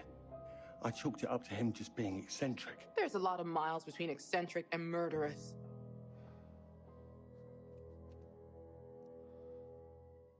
Let's think about this.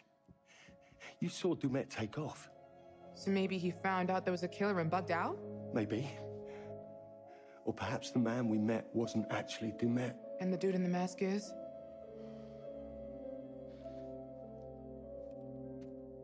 That contraption, that's a hell of a lot to set up. That was planned out, every bit of it. It was set up for us to find. Which makes it even more likely the dude on the ferry wasn't really Demet.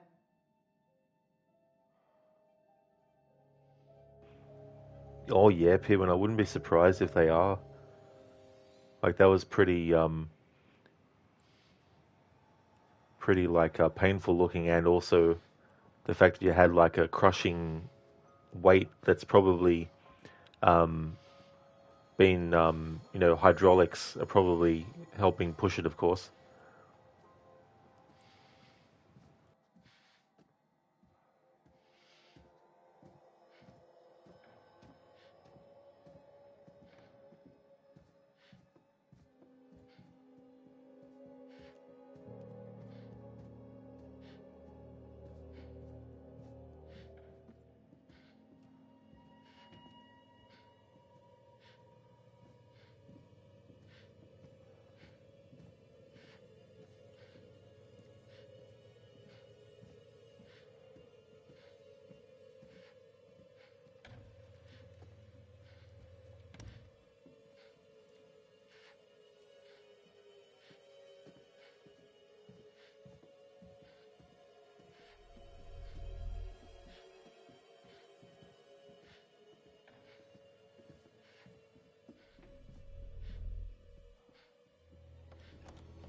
Motherfucker. What? Brick wall. Keep going. Just like Holmes. I know, I don't want to think about it. Uh-huh.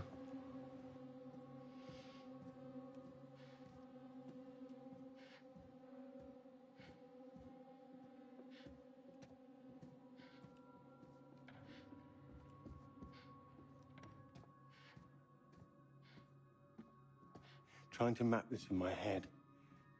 But I think Erin's room has been completely cut off. Jesus, Charlie. Why is he messing with her? Because she's the most easily frightened. The most vulnerable. Don't you watch our show? That's what these sociopaths do.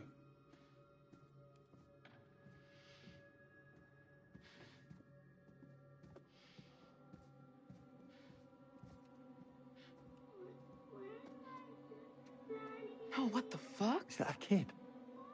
Oh, good. You hear creepy kid voice too. I was worried I was finally snapping. Where's it coming from?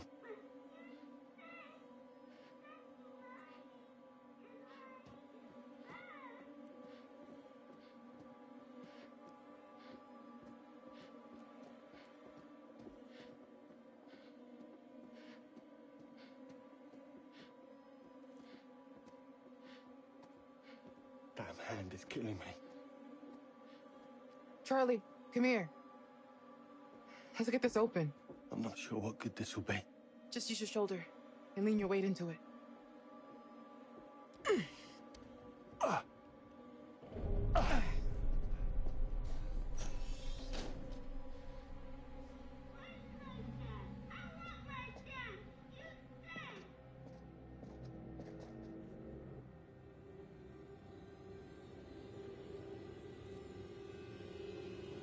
Watch out, Eddie might be in there.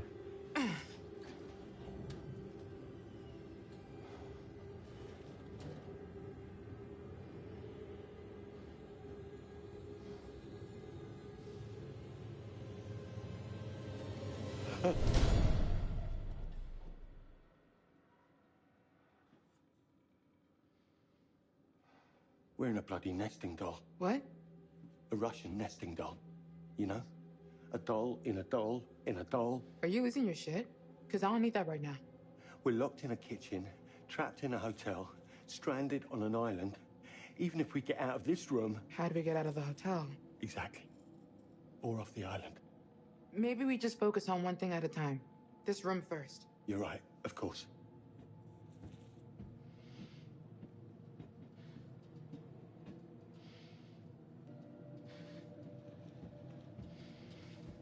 Charlie, I found a way out, maybe. Look, this one swings out. We can probably force it easier than the others. Stand back. That's not what I was expecting. Ah! Amy! Ah! Ah! So much for getting a handle on the situation. Digital, you love when deductive logic finally comes into play. That is a good point too as well, when characters start to think, okay, let's try and actually figure out what's going on here. Let's try and look at what we know and try and eliminate anything that might not be possible. And what is left could potentially be, you know, the answer. Hey there, Lucinda. Good morning. Welcome on in. How is the Klutz and me going? It is going really, really well, which is actually antithetical to what I'm trying to do in the playthrough. By the very nature of not pressing QTEs, you think that the chances of dying would be increased earlier on. But there was actually a moment where the character Erin, who has asthma, she gets locked inside a cupboard, and she has an inhaler that if you want her to use it, you have to press the button for her to use it. Other characters have their own item as well. In situations where they can use their item and it's not a dire situation. Like, for example, Charlie has like a card that he can use to unlock stuff. And so there's a cash register that you need to unlock. And so there's no danger or risk around him to get that done.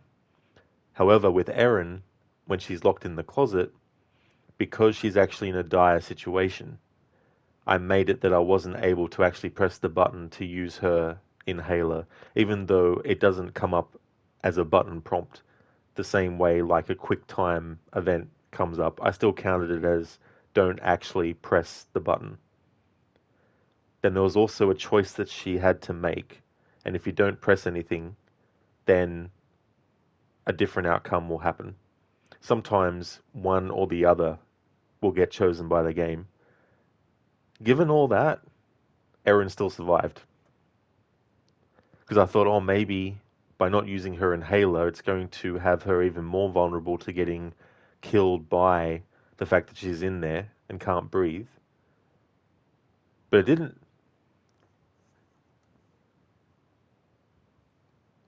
How's things going with you, Lucinda? Digital Occam's razor is a true arse. You know, I've actually heard of that before, but I can't remember what it was. So a problem-solving principle advocates for the simplest explanation among competing hypotheses. When multiple explanations fit the available evidence, the one with the fewest assumptions is most likely correct. This principle is often phrased as the simple Simplest explanation is usually the best. Listen, so is this a say nothing and a no QTE playthrough? With dialogue choices, I can choose whichever dialogue I want to choose.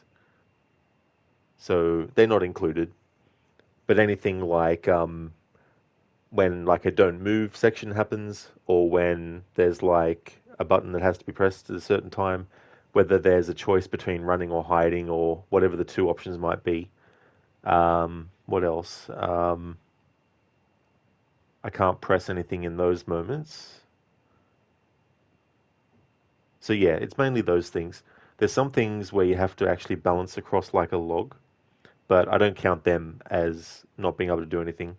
The funny thing was too, Lucinda, actually in the prologue, there was a part where these characters were trying to bash through a door, and I didn't press the button to actually bash it open, and I was like, I'll just let it go. And then they did it once, failed the QTE, then they automatically tried again, and I was like, oh. Then they failed the QTE, and then they tried a third time. And I think on the fourth time, I was starting to say, well, maybe I need to make an exception, and then it automatically did it. So in that moment, no matter how many times it automatically will get them to start the process again, if you just be insistent and not press anything, then they will actually bash through.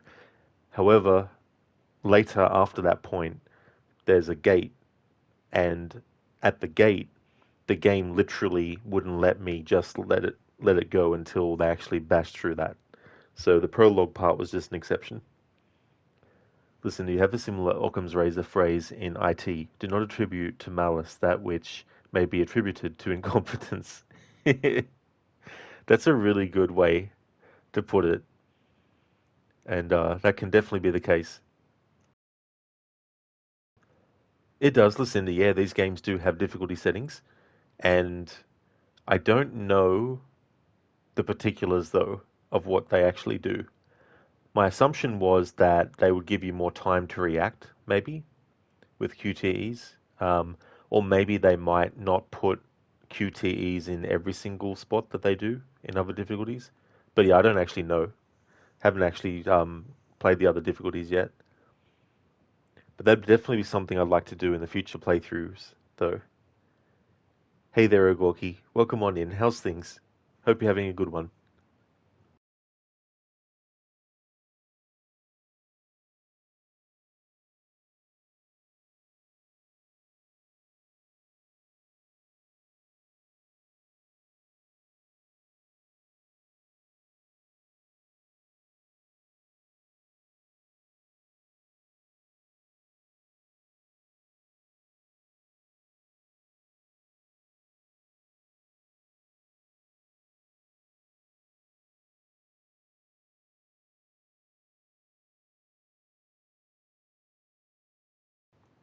Okay, so having a look.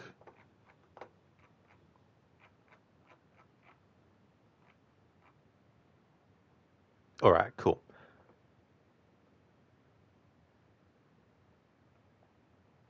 So forgiving is easy, challenging is normal, and lethal is hard. So it affects the speed of the QTEs and keep calm segments.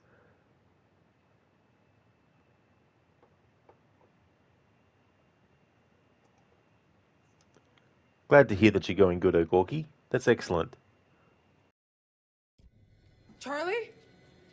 Fuck.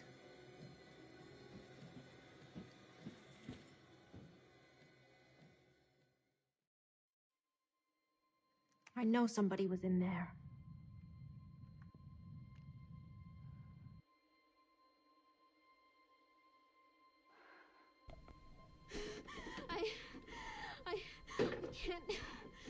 I can't breathe. Try to relax.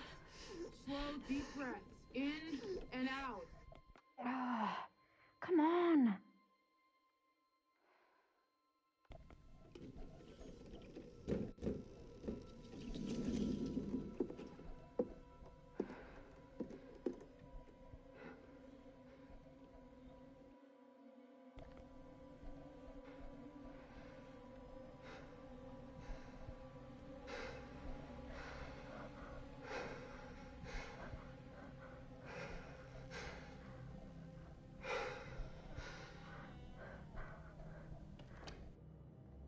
They gotta hear this.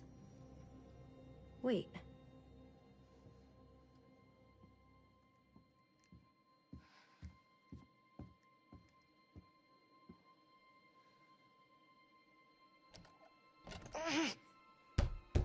Guys? Hello? Hey! Charlie? Mark? Jamie? Oh,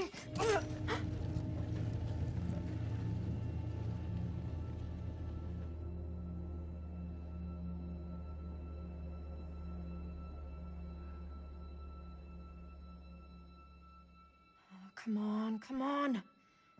Stop being such a damn wimp.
Listen, the rest for you, you're going well. You had your alarm set today, but since today is a holiday for you, you were able to just lay there and not get up for an extra 30 minutes.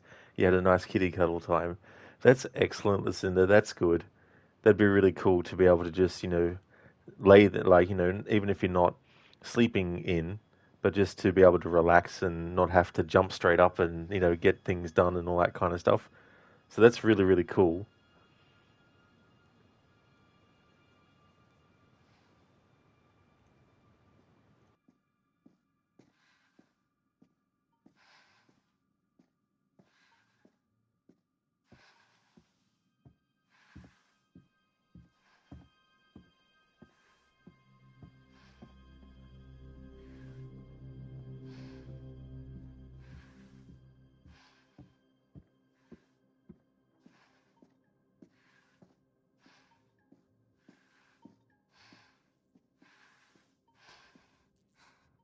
Oh, what the hell?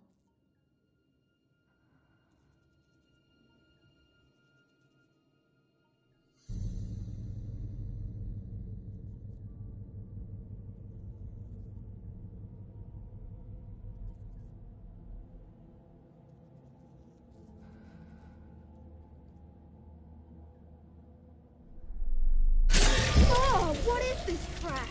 Jesus! What the hell?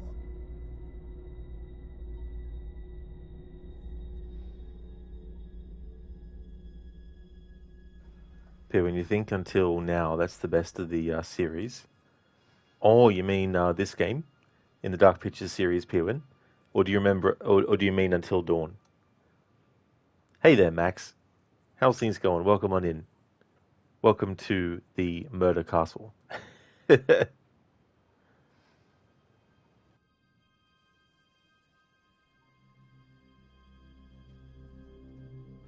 It's going good, thanks, Max.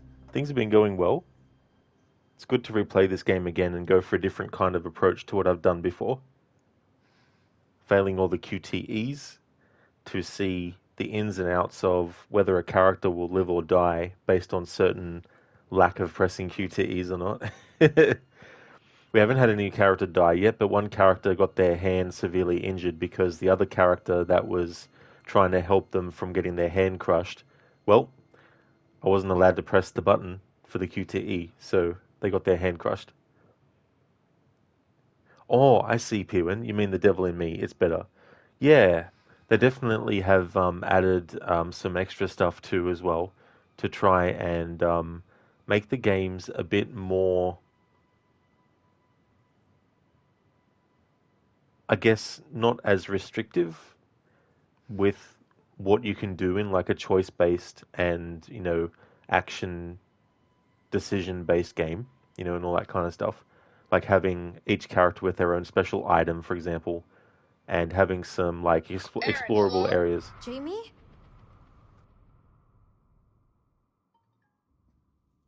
Jamie?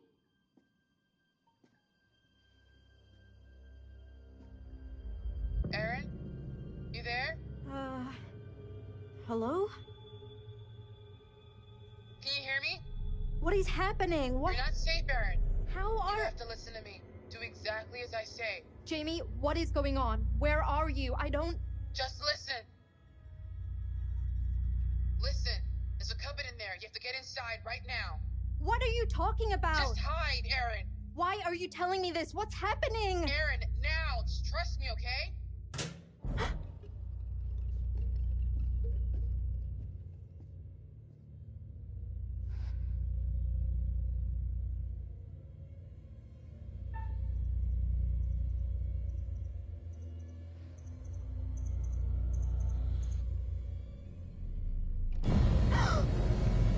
Stop.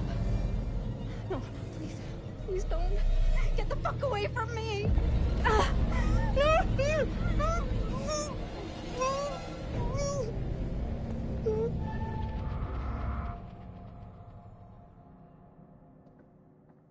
Charlie? Jamie? Hello? Where the hell are they? Hopefully somewhere safe, wondering where the hell we are. Okay, check this out. What is going on? Are we locked in here? Looks like it, yeah.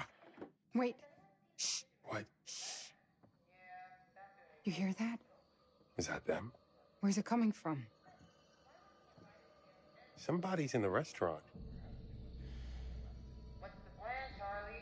You end up dead. I'd like to toast all of you. Really.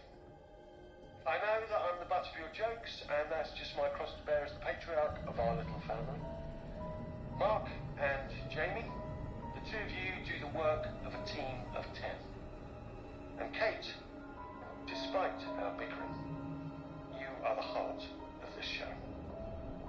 You keep people interested. What the fuck is this?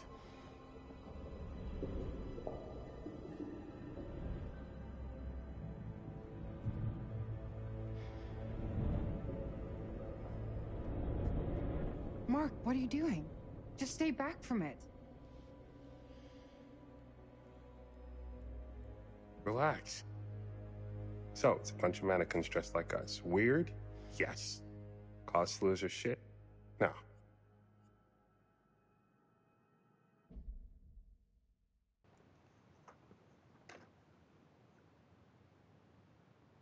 Well, that's good, Max. It's going well so far for you. That's awesome. I hope you have a really good day today.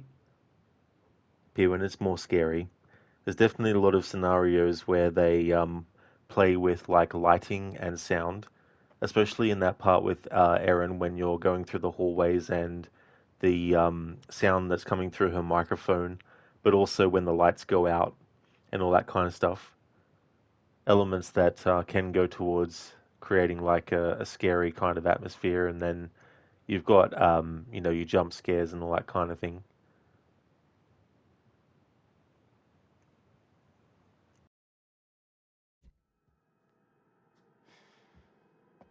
Has anyone seen Mr. Dumont?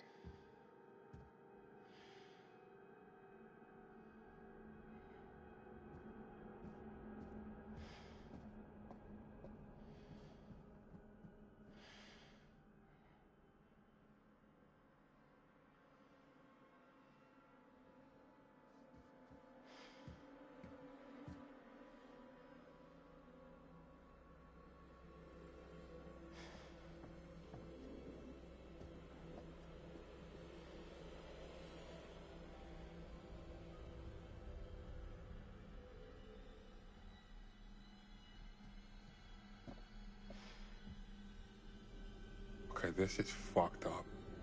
What the hell is going on?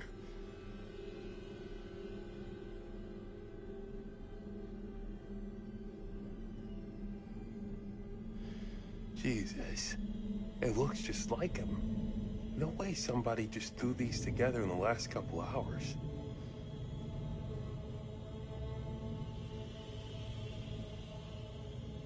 You never know, Mark. They might be sculptor speedrunners. Footsteps. And they're getting closer.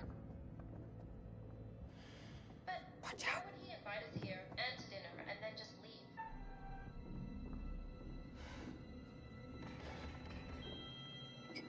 leave? Jamie. Yeah. You guys suck at being stealthy. I mean, they're Klutzes, of course. Oh my God. When that wall shut, I'm just glad you're okay. Demet killed his groundskeeper. What? Right in front of us. Demet? It's a setup. He was wearing a mask, and I know how that sounds, but I'm not joking, and now he's after Aaron, so we need to move. Wait, hang on. Where's Charlie? I don't know. We got separated. No way this is happening. You know, so when our bodies wash up on the other side Are of you the lake, fucking kidding me? plausible deniability. Bodies dead. Jesus, Dead. shut it up! Bodies dead. Dead. Dead. Dead. Dead. What was that? This... It's fake. A prop, or from an animal or something. It has to be. No way.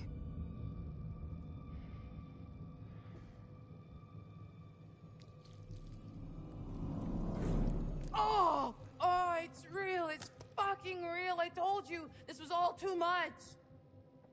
Let's get out of here.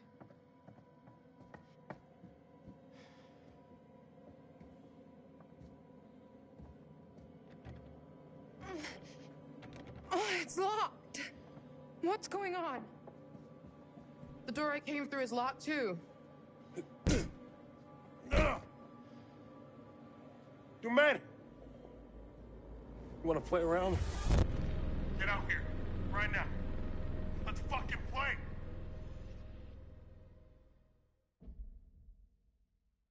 Hey, Dr. Darling, you're just having a break and someone's eye gets popped off. Well, I hope you weren't eating something at the time, or drinking something at the time. Imagine eating eggs or something at a time like that. There's a part in Evil Dead 2 where the possessed Henrietta is down in the fruit cellar and they're trying to close the entrance to it, and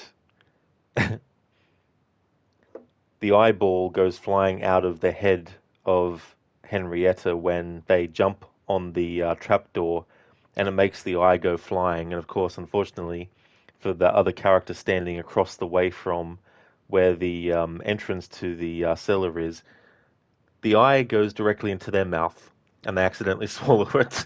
It's like... So that's one of the things that I get reminded of when I see this part in this game with the eyeball. Then in Friday the 13th Part 3, there's this old man who's lying on the middle of the road, and the characters stop and get out and see what's wrong with him and all that kind of stuff, if he's okay.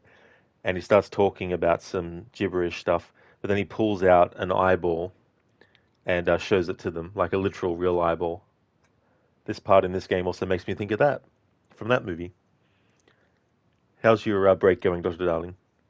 So far, no one has at least been seen to die. Oh, nice, Max. It's really cool. Jason Voorhees mask.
Oh, shit!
I just had a funny thought. A potential way for Charlie to die is to be burnt alive, to be toasted. Earlier, he's the one that actually proposes to give a toast. I know giving a toast and being toasted alive aren't the same thing, but I just thought of that connection then.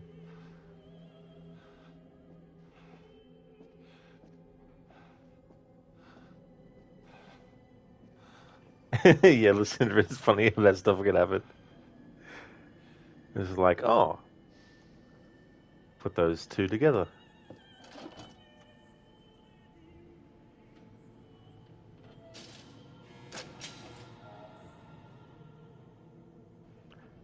Not saying it was intentional, because the irony is that he's someone that really, really, really, really needs a cigarette.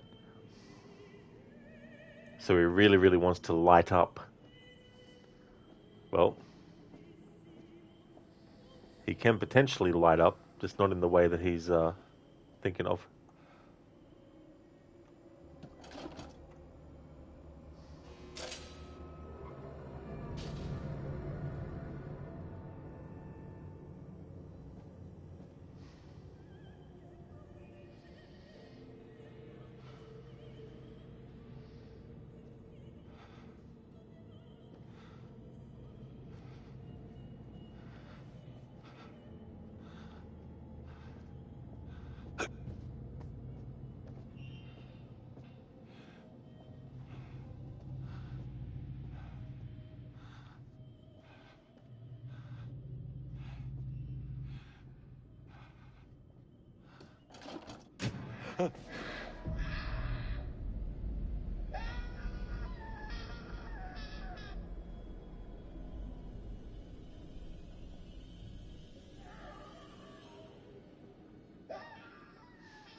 Uh-huh.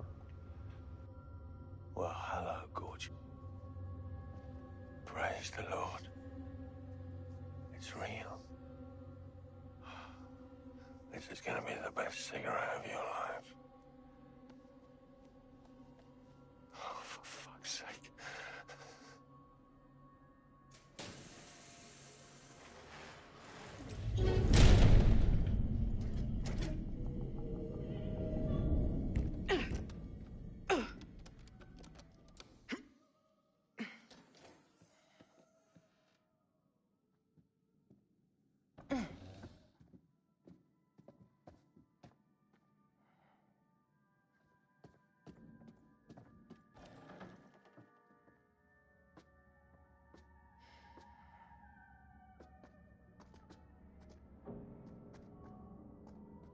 Praise the Lord. What's he doing?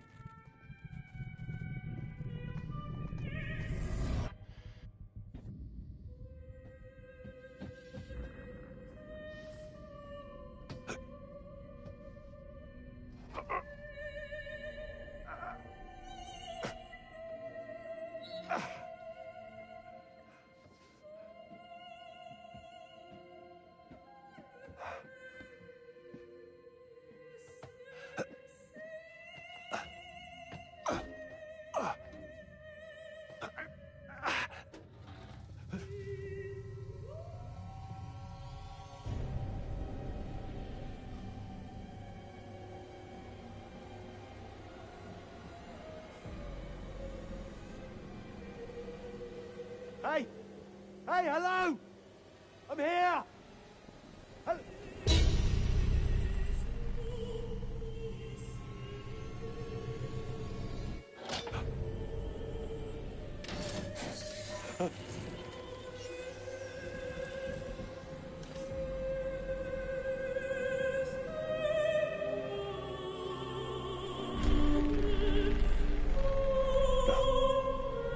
What are you doing? Go. Go. Stop! Please! Stop! Please!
Such an unpleasant way to go. I have to wonder how the group will fare without their leader. It can be difficult working with someone you've been involved with, but I think Mark and Kate may be finding a way and learning some new things about each other. And how do we feel about Mr. Dumet's lovely animatronics? I think they're rather clever. Some of them look very realistic. I wonder where he sources the parts. It would only be fair at this stage to offer up a little hint to even the odds. What do you think? Let's take some inspiration from the works of Sir Arthur Conan Doyle. Apparently, our friend Herman Mudgett was so enamored with Sherlock Holmes that he borrowed his surname. Here. He has a brain of the first order. He sits motionless, like a spider, in the center of its web. But that web has 1,000 radiations, and he knows well every quiver of each of them. I hope that helps.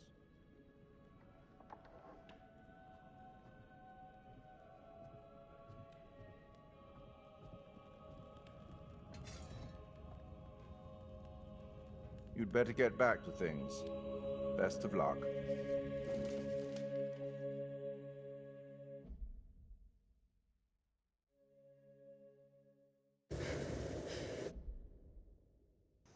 Alright, I was trying to pause it there, but each time I did, it literally paused it, but I wanted it to be on a screen that wasn't just a static screen.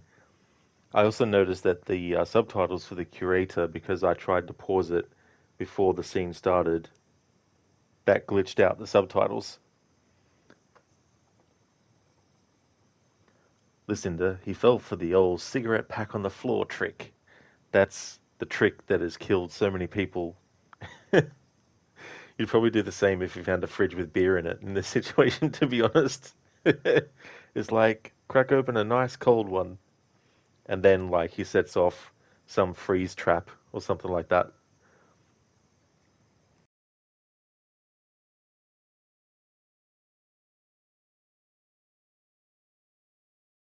Before I married her, I took my wife on 8 dates, and on the 9th we went to the cinema.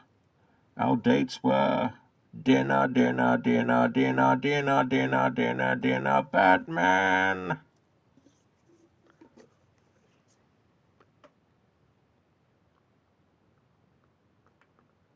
Thank you so much, Dr. Darling, for redeeming that.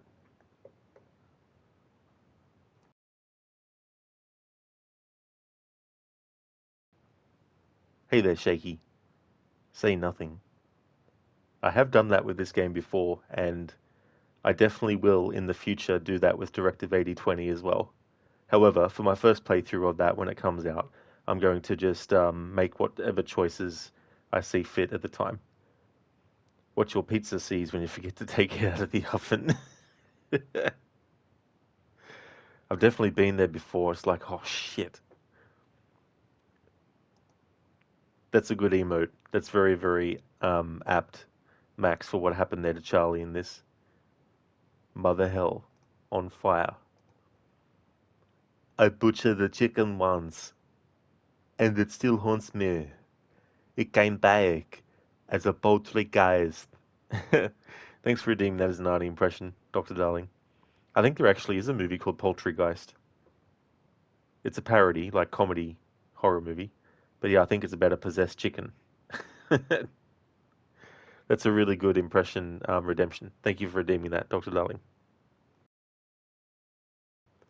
And so there we have it. We have the first character to die by not actually succeeding at a QTE. So there's two opportunities there for Charlie, if you want him to live, at least if you want him to live past that particular point, then you need to make sure that you try the grate twice. The game will trick you into thinking that trying to get the grate open will be the wrong decision because he doesn't get it open straight away. But if you're stubborn and you choose to try to open the grate again, Charlie will actually succeed. And it will make it look like he's dead. But for the majority of these games, if you literally see your character dead, you know that they're actually dead. If you don't see them die, if you just see them being dragged down to their supposed death, but you don't actually get shown their body dead, then there's a good chance that they're still actually alive. But yeah, if you want Charlie to survive that part, you need to choose to open the grate twice. Choosing to open the door twice won't lead to him getting out. Digital, you wouldn't be surprised if Charlie still tried to order pizza and film. He'd be like, look, the situation isn't that ideal, but hey, we need to make the most of it. How about we get some pizza as well? And film it too. Like, film it as he's being burnt alive.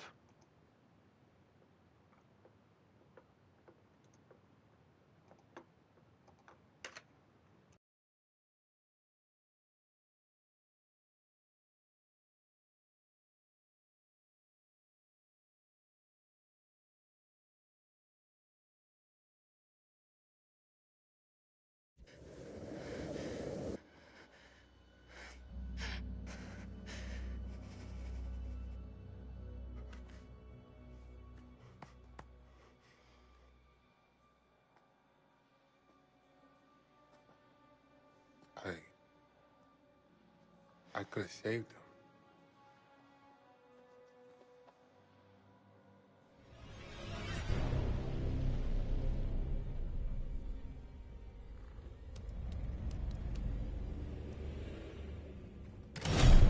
What?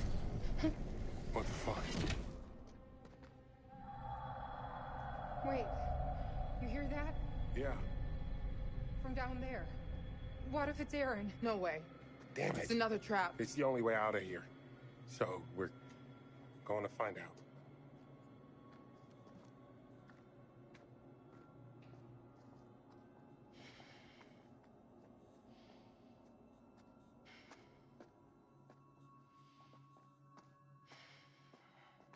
Is this a good idea? I don't see any other options.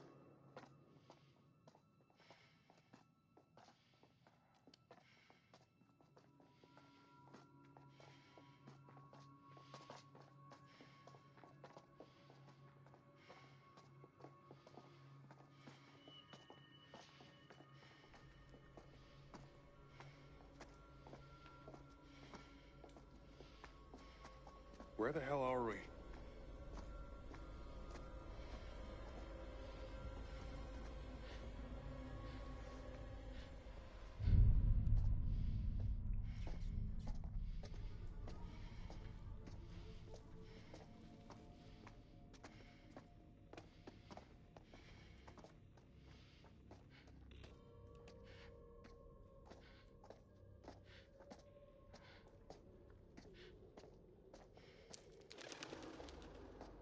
Columbus Spa.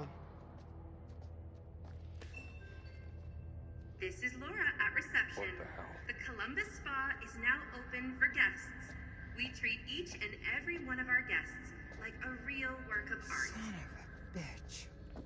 He's watching us.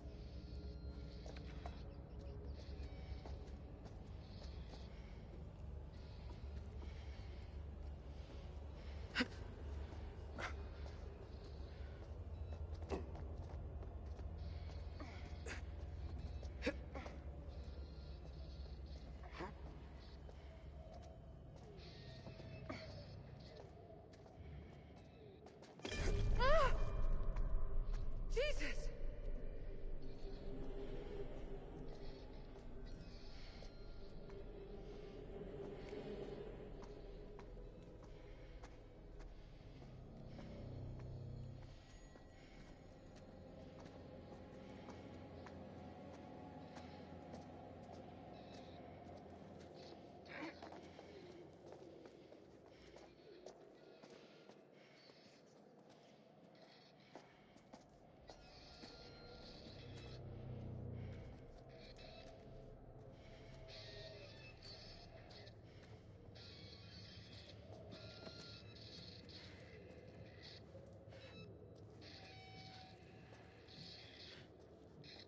Keep looking around.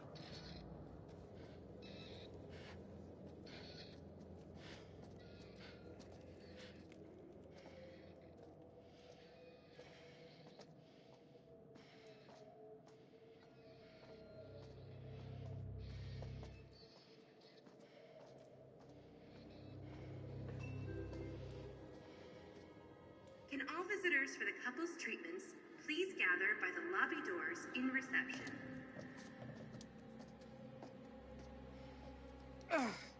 Worth a try? I'll see if I can get this open. You guys keep looking for another way out.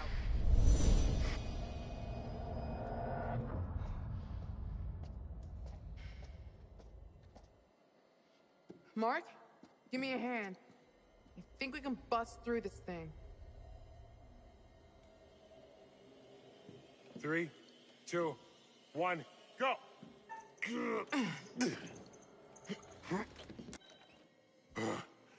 Go again. Ready? 3, 2, 1, go!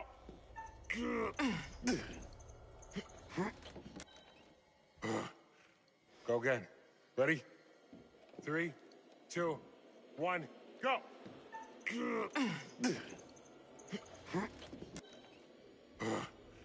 Go again. Ready? 3, 2, 1, go!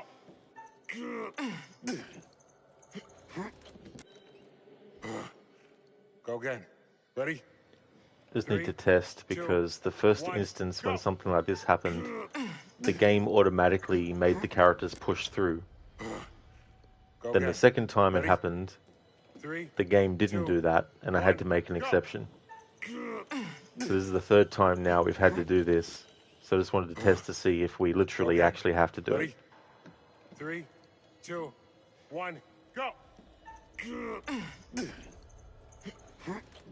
And the fact that it's happened quite a lot of times now and not pressing anything doesn't eventually get them to do it on their own, it means I'm going to make an exception. So the next time the prompt comes up, I'll be succeeding with it. Go again. Ready? 3, 2, 1, go!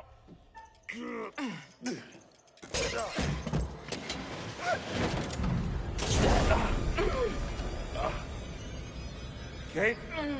What happened? We'll get back to you. Stay there. Just hurry!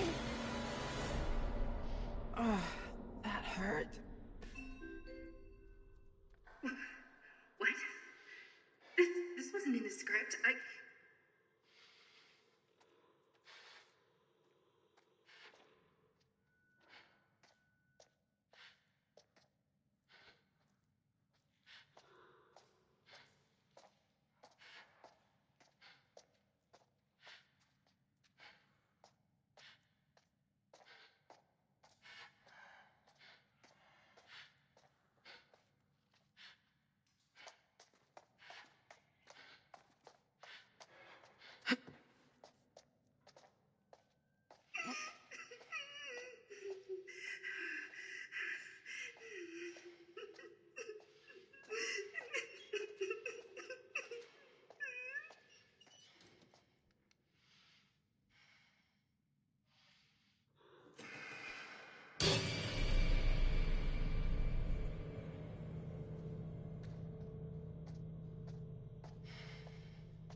Stay close. Obviously.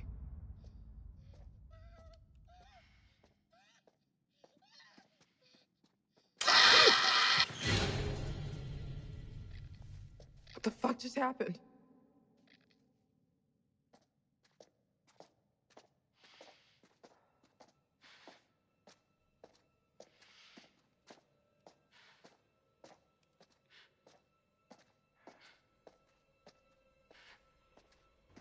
Good emote there, Peerwood. Panic emote.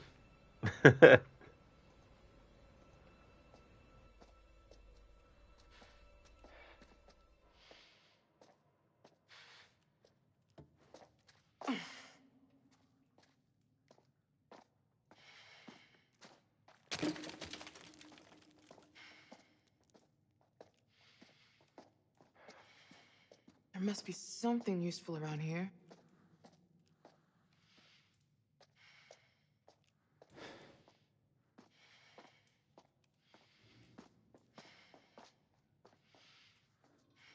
There's gotta be a way through.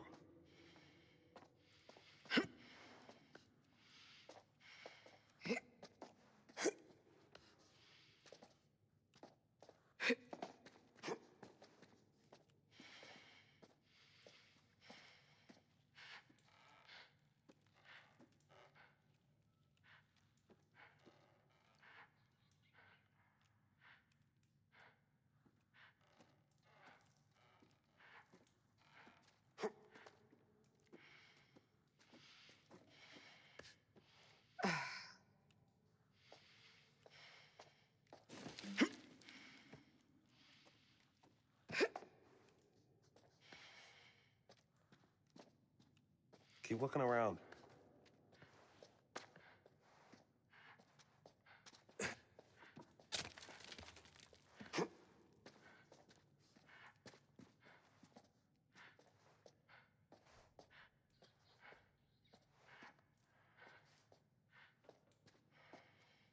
Mark, give me a hand moving this shit.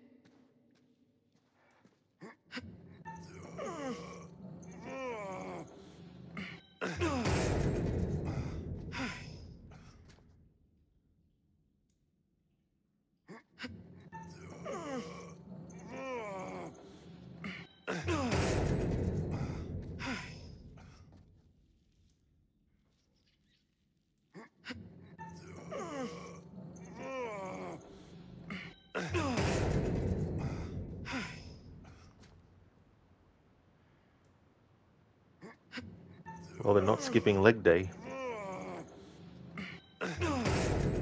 I'll let this run a few times just to check, but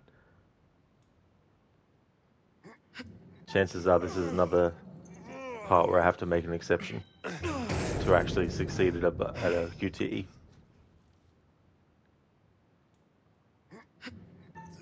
How many reps should we do? I was kidding.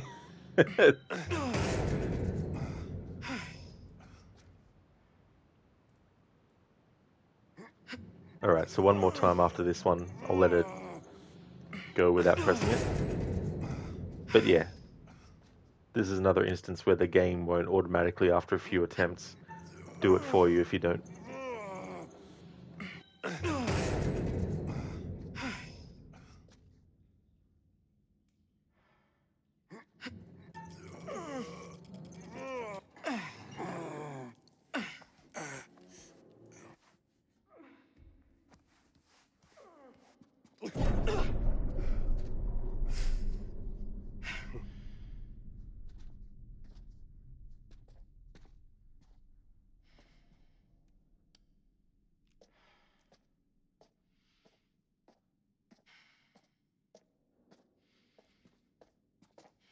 Huh.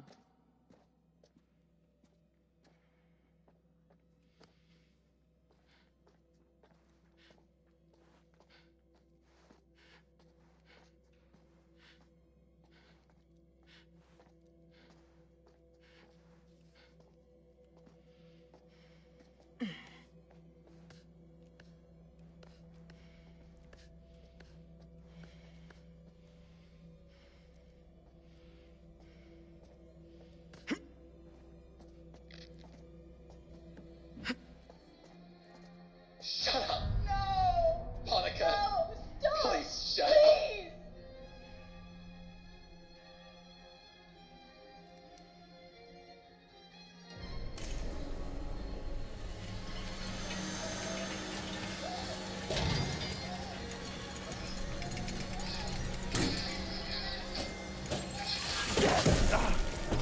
Shit.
Mark, here. Let's move the desk. Hello? Mark? Jamie? Here. Kate, We're okay. we're okay. Thank God. We found a key. Let's get out of here.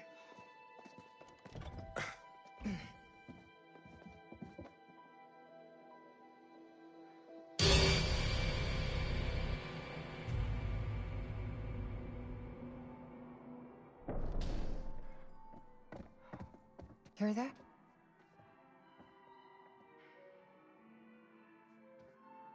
This way.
me the fuck out of here! Kate!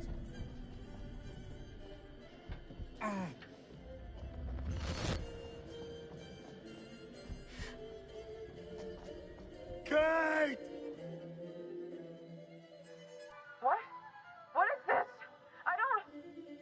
Get me out of here! Hurry up! It's another trap!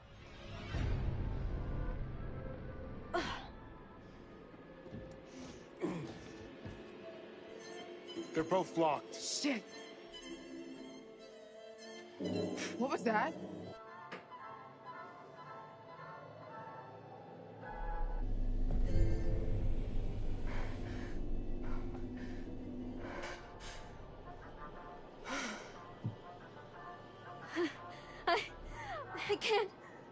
I can't breathe. These windows are welded in place. He fucking wants us to watch. Wait, look. Regulator switch. Will that give them air? No, not both of them. It's sucking out all the air. Whoever we point this lever at is gonna die. What? Do something! He wants to choose, doesn't he? Oh my God. I can't. If we don't do something, both of them will die, Mark. Jamie, please! I don't want to die. I don't want to die! Please help me! We have to choose. Now! No.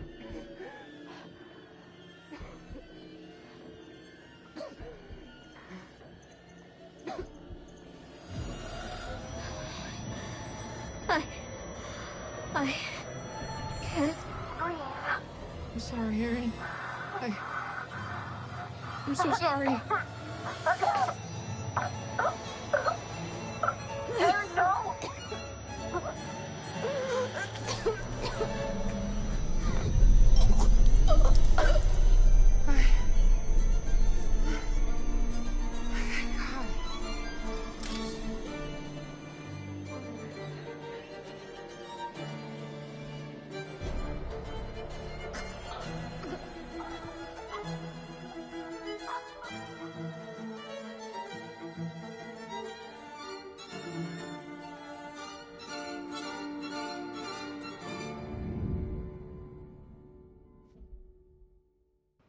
Listen, I guess we're choosing both to die. They could lie and say there's no gauge. Yeah, there's no gauge at all. Wait, what did it decide on its own? It did. So if you don't press anything, it seems to choose that Erin will actually die and Kate will survive instead.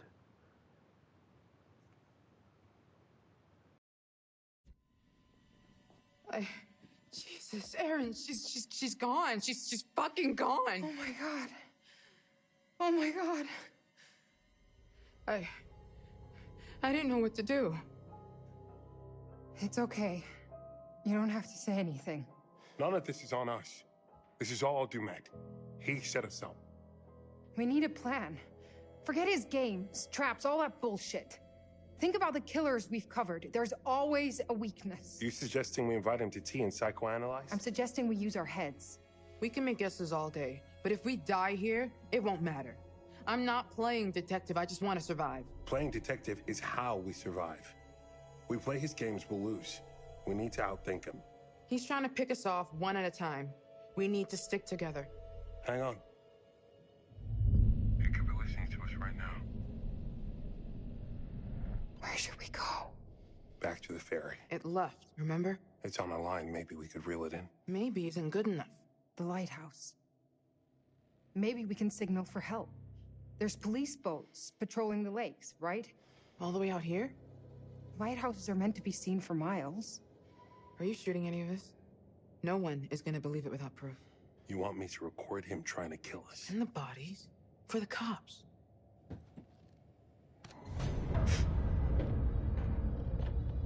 Hear that? The walls are moving again. Kate, hang on. We need to stay close. Shit! Kate! Hang on! Ah! Ah!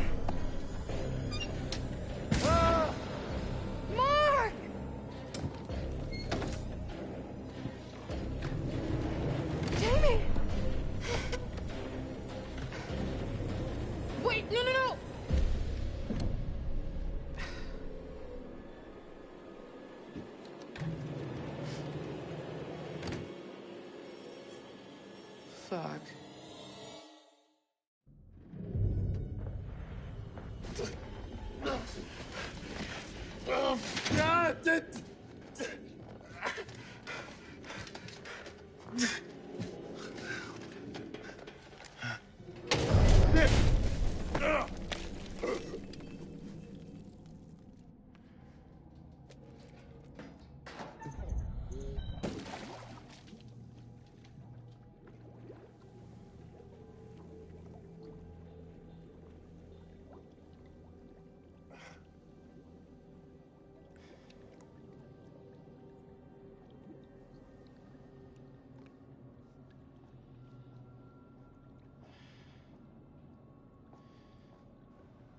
Yeah, Lucinda, I was wondering that myself. I'm like, doing nothing, which character will end up dying? Will it be both of them? Will it be one or the other? And yeah, if you choose to do nothing, or you choose to save Aaron, then Aaron will. Sorry, you choose to save Kate instead, then Aaron will die. But if you want Kate to die, you would choose Aaron, of course. But yeah, doing nothing, only Aaron dies. Mr. Gote runs through all the walls Nemesis style. Your Uber Eats order is here. Couldn't find you.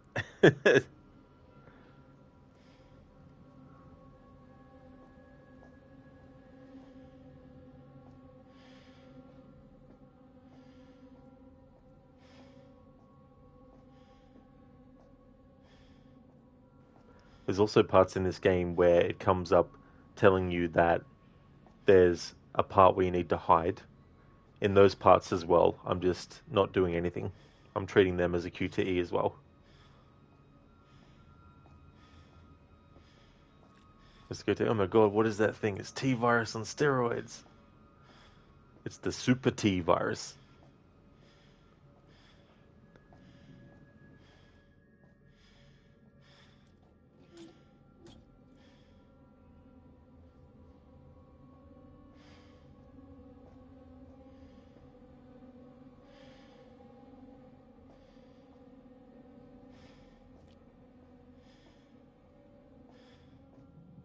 Mr. Gote need to make an AI video series about Nemesis going to the gym.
Yo! I'm not some fucking lab rat here for your amusement.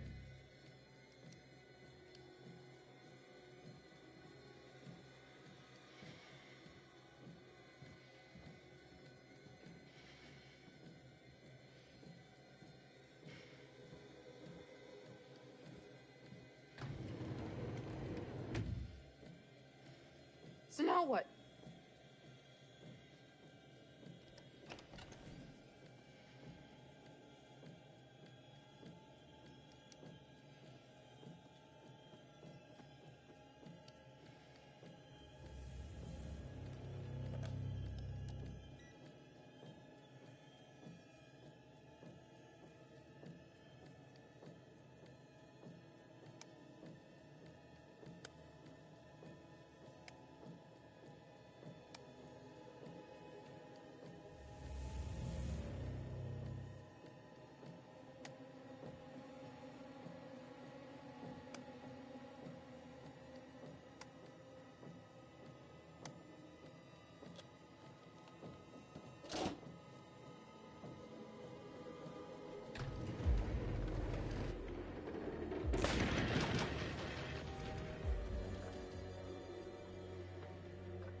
There we go.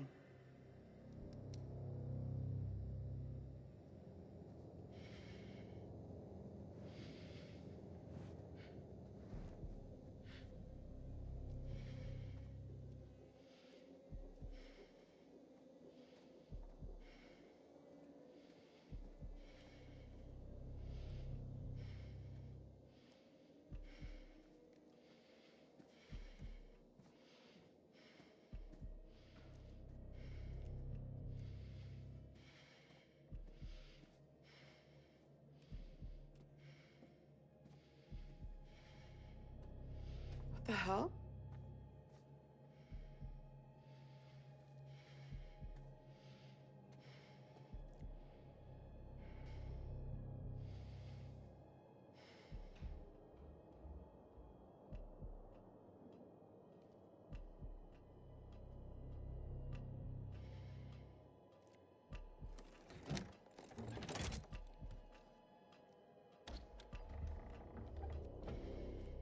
Oh, what the hell?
You want to know what it means to be a killer?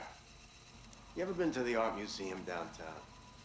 They got this painting by a guy, I forget his name. Famous painter. He did portraits of slaughtered cows hanging on hooks. You take a normal person to a slaughterhouse, and they will puke their guts out. You make it into a painting, and suddenly it's art. There's no difference between the two. No, not really. Don't look at me like that. You know I'm right. You get it. I know you get it. You got to do something that matters. Make people feel something they've never felt before. Shatter the illusion that any of us are really in control. Think of the most profound thing you've ever done. The most beautiful thing you've ever created. And I promise you, it's nothing compared to watching the life bleed out of someone. To see the fear in their eyes. To feel them pawing at you for release. To hear them pleading, begging. That moment when someone realizes they are at their end. That's when you feel it. That's true art. That's what you have to be. An artist. A sculptor. An architect.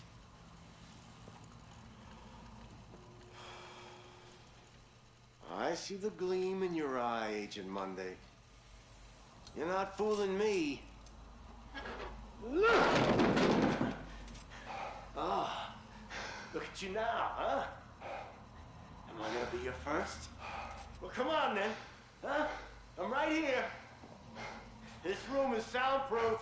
You don't even have to wait for a plane to fly overhead.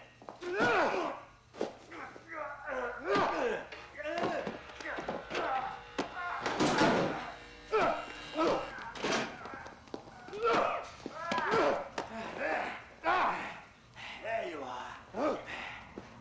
I see you now.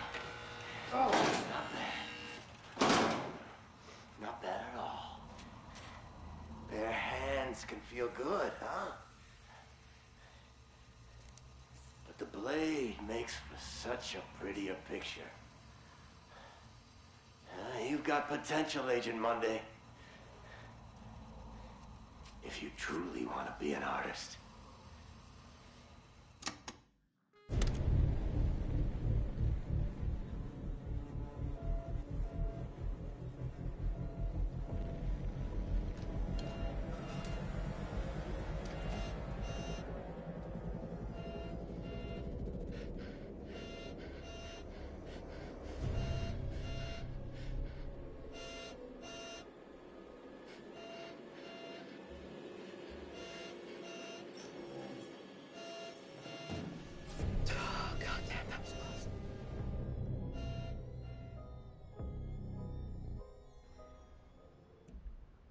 Well and truly, Octavius, that is crazy. That animatronic. Something that they started doing in House of Ashes, which was the third entry in the Dark Pictures series, was there was a series of videos that you could unlock, and so they carried that through into this game. So I'm assuming that in Directive 8020, which comes in on the 2nd of October this year, that they'll probably do something similar as well. It's a really cool way to add a different layer to the narrative by covering characters who have been in a similar situation to what the current character has actually been finding themselves in and all that kind of stuff. Come on!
Who says self-help books don't work?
Alright, so it looks like I have to make an exception for this QTE as well.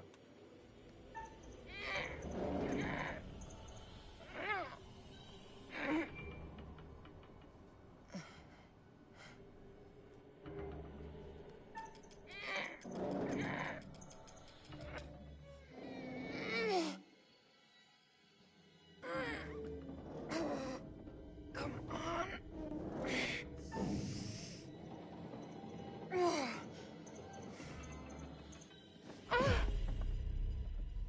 No! Shit! Kate being a klutz.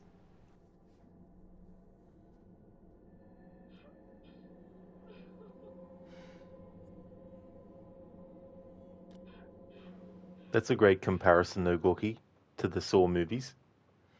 You too as well, Piven. That's why it's so scary.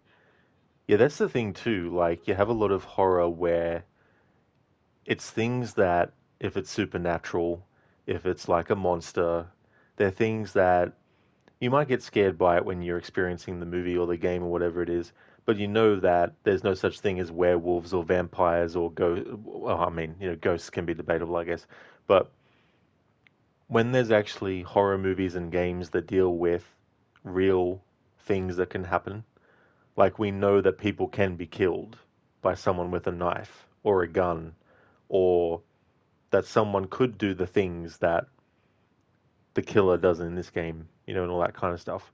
And that can make things even scarier as well, because you're playing a game or you're watching a movie where you know that those things can actually happen, whereas the likelihood of being attacked by zombies is very, very, very, very, very, very unrealistic of an expectation.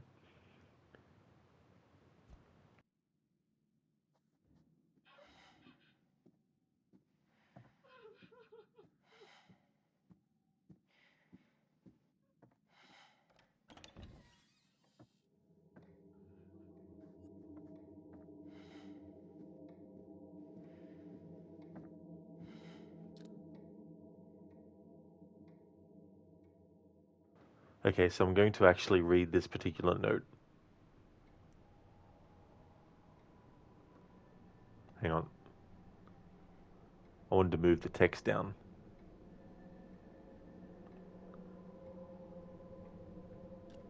Alright, let's try that again so I can read the note. In case you missed me, Michelle, morning, writing 8 a.m. Requested to use the library or the music lounge, so assume I'm in one of those. Lunch family time 2 p.m. Can we dine outside in the garden? Evening writing 5 p.m. The bar seems like a good writing spot.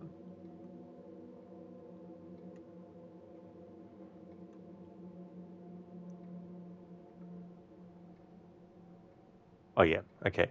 So it won't let me scroll down further on the sidebar on the right, but the rest of what we can actually read is dinner 9 p.m.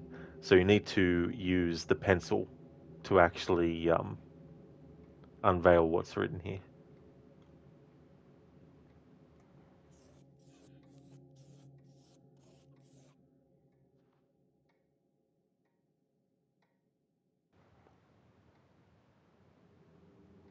Dinner 9 p.m. Spare room code 1999. There were 3 horror movies that came out in 1999 that I really liked. One was The Blair Witch Project, the other one was The Sixth Sense, and then another one was Stir of Echoes. And Stir of Echoes was similar to The Sixth Sense. It starred Kevin Bacon, but it was overshadowed by The Sixth Sense, of course, because that was a movie that really hit big. But Stir of Echoes, the first one, is definitely a good horror movie if you like movies like The Sixth Sense. Oh, nice, Lucinda, you have that movie, Stir of Echoes, and The Sixth Sense as well. Oh, very nice. Yeah, Stir of Echoes 1, there is a sequel that isn't as good. I think it began as something completely different, unrelated, but then they decided to turn it into a sequel to Stir of Echoes. So I'd probably only watch the second one if you're just curious what it's like, but the first Stir of Echoes is definitely much better.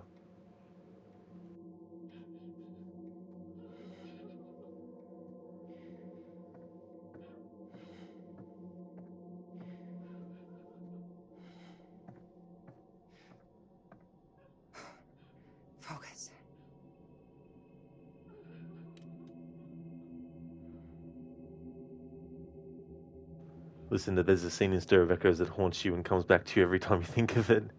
Always say, Lucinda. Which particular scene is it?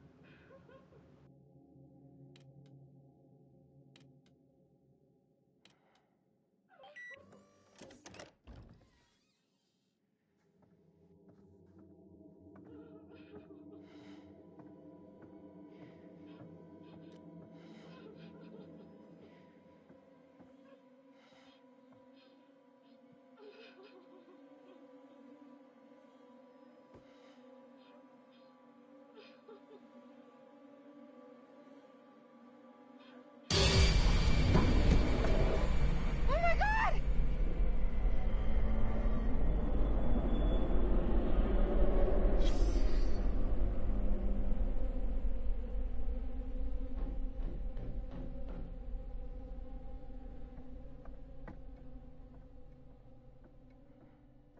Shit!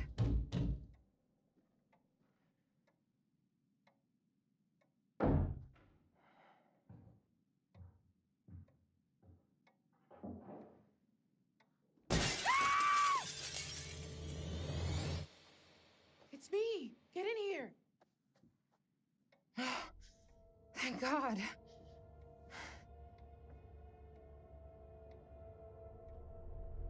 What the hell is this? Pleased to see you too, Kate. Glad you're alive. Have you seen Mark? No. I've seen Demet, though. He's creeping around.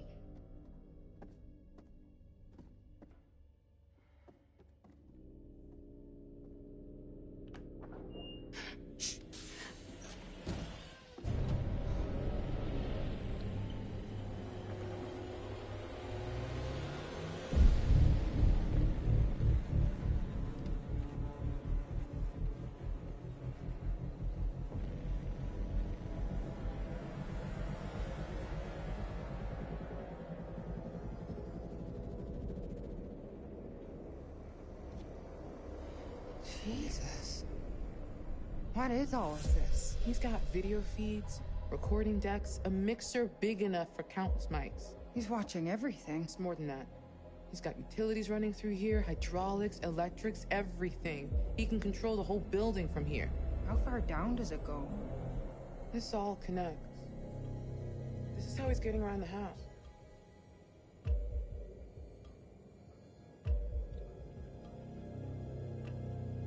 Charlie would say this guy is a fractured psyche, that he's wearing a mask to put what he's doing on a different personality. That's probably just his theory because he can't reconcile a human doing this stuff. I think it's a mistake to say he's just crazy. He is in full control of what he's doing. He's just not wired like the rest of us. That's not crazy. Crazy implies out of control. Look at this place. This is methodical. That's not crazy. No. Wait, he's wearing the mask as part of the performance. At best, maybe he's insecure about something and it gives him confidence. Insecure? Like low self-esteem? Is he uncomfortable at parties? Did his mommy not hug him enough? Bad parenting can definitely be a factor, but it could be a shitty dad just as much, or an uncle, any adult figure really. Don't you read any of our research? I just set up the lights. I'm sure he fits the profile. Bullied as a kid, unchecked anger. As an adult, he's either an extreme overachiever or a cipher. Nothing between. He likes being in a position of power, especially over women. Okay, cool, but why? Lots of people put up with that stuff and don't turn into killers. Aside from the unhealthy obsession with H.H. Holmes, he's copying the MO. Clearly, he identifies with Holmes somehow.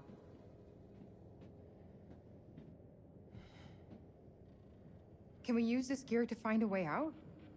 Maybe we can open those shutters in the lobby.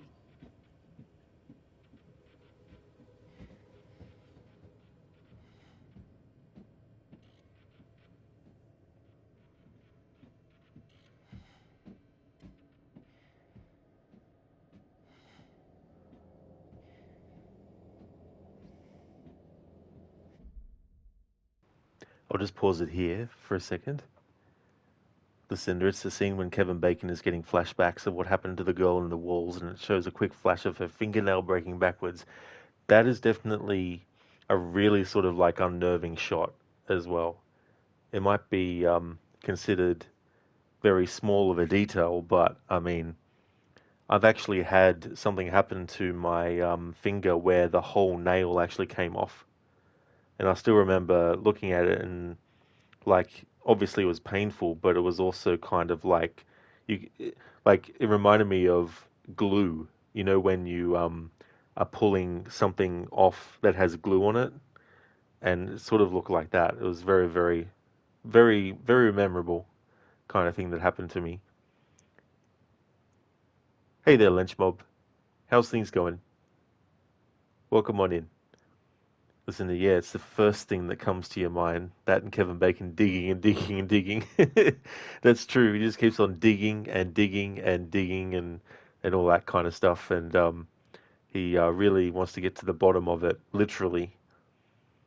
Interesting. So there's a scene in Resident Evil 7 with Lucas and the fingernails bother you at all? Not really, no. Yeah, it was one of those things where in the moment it was definitely painful and shocking when it happened. But when I think about it now, there's no sort of like, there's no disgust or, anything like that when thinking of it. So yeah, if I see something like that in a movie, it doesn't really have much of an effect, but I could definitely see it being unnerving kind of thing as well. But it's like when you hear something crunch in a movie or something, you're like, oh man, that would hurt. I guess sometimes it's like imagining something happening to you. Lynchmob, just preparing a meal for you and taking a break from playing GTA Online, helping out random players make money by doing heists, doing some of the new missions added for the update in each property. That's really cool, Lynchmob. I hope that you enjoy the food that you're prepping up, and that it's been good that you've enjoyed the update as well. Listen, though, gotcha. You've had a rusty fence go through your foot before, but it missed the bone and was just really bloody and hurt. That's definitely something that, when you are walking around like somewhere, you definitely be extra mindful of things like that. That definitely sounds like a very painful thing to have to go through. Like, imagine if it hit the bone as well. Like, ugh, that would be like, yeah, it was maybe like 1 to 2 millimeters, so not too big. Well, that's good. It wasn't like massive. Could you imagine that? Millimeter thick, yeah.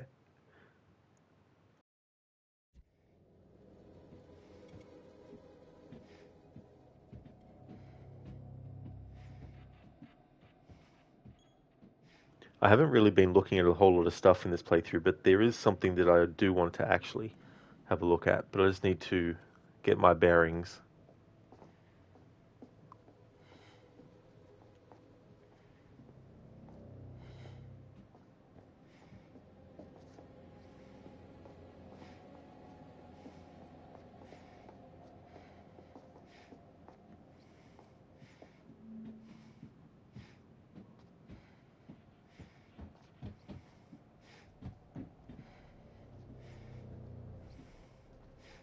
Okay, so it's not any of the documents.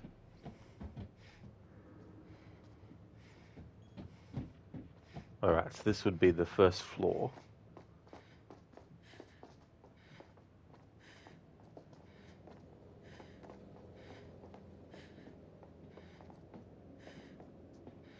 This would be the second floor. Here, I want to have a look at what's on the ground stopping. Must have to wait for Jamie to appear, because the game's literally not letting me go beyond this point. Let's put up an invisible wall.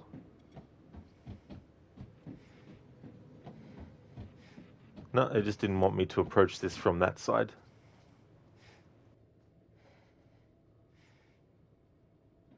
Take a look at this.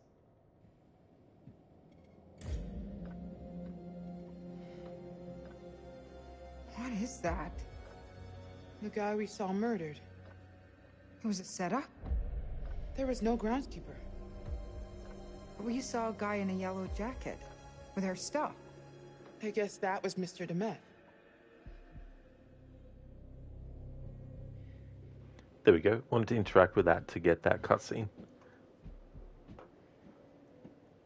Because it would actually help confirm for people watching that that body that Charlie thought was a real person, and that that Jamie did as well actually wasn't.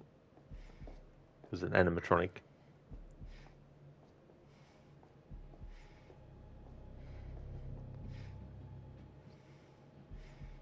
And I think there's something else that will be commented on as well.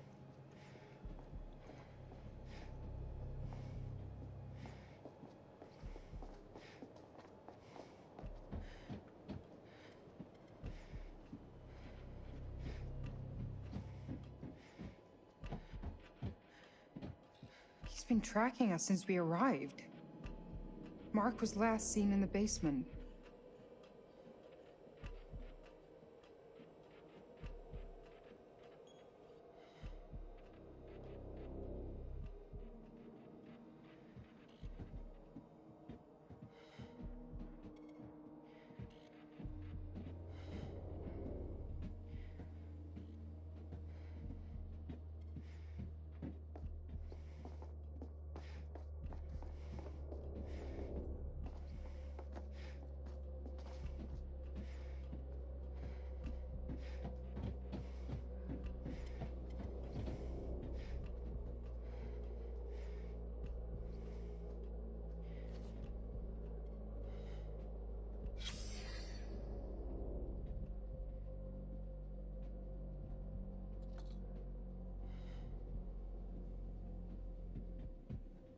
What is this?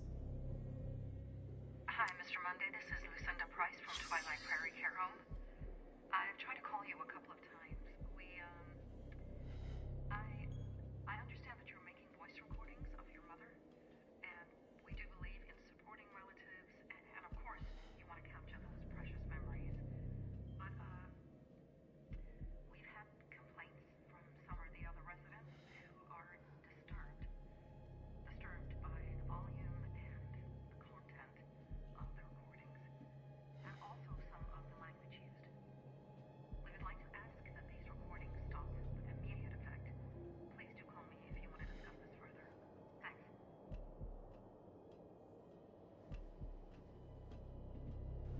Thank you, Lynch Mob, for redeeming the Arnie movie scene impression and the random Red Dead 102 quote as well.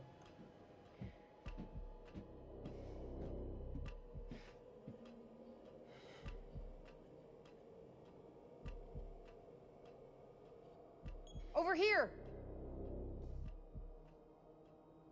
Look at this. It's all his little tricks of moving walls and crap. Nothing in this shitbox is real. He controls everything from here. It's a murder factory. You're right.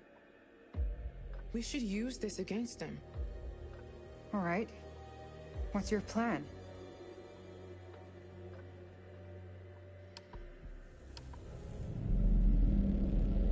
Okay, look. He's in here, right? So we get him to go down this hall, and we trap him between these two moving walls. There's no other way out of there. He'd be stuck. Okay. But how do you make sure he goes down that hall to begin with? One of us is going to have to be bait. No, no way. It's too risky, Jamie. So is letting him run free. I'd say that's more dangerous. Come on. There's no second chances here. It's my plan. I'll be the bait. If you're sure, just... If it looks like it's going south, get the hell out of there. No argument here.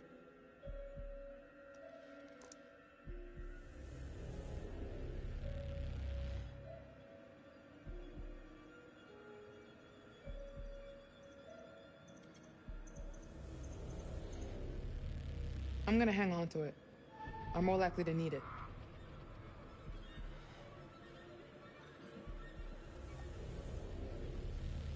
Okay. That's enough of a moment. Let's do this. Stick to the plan. Obviously. So how do we get out? Third floor must be a work in progress. Okay, be ready. You're gonna have to time it right to trap him and not me. All right. Here goes nothing.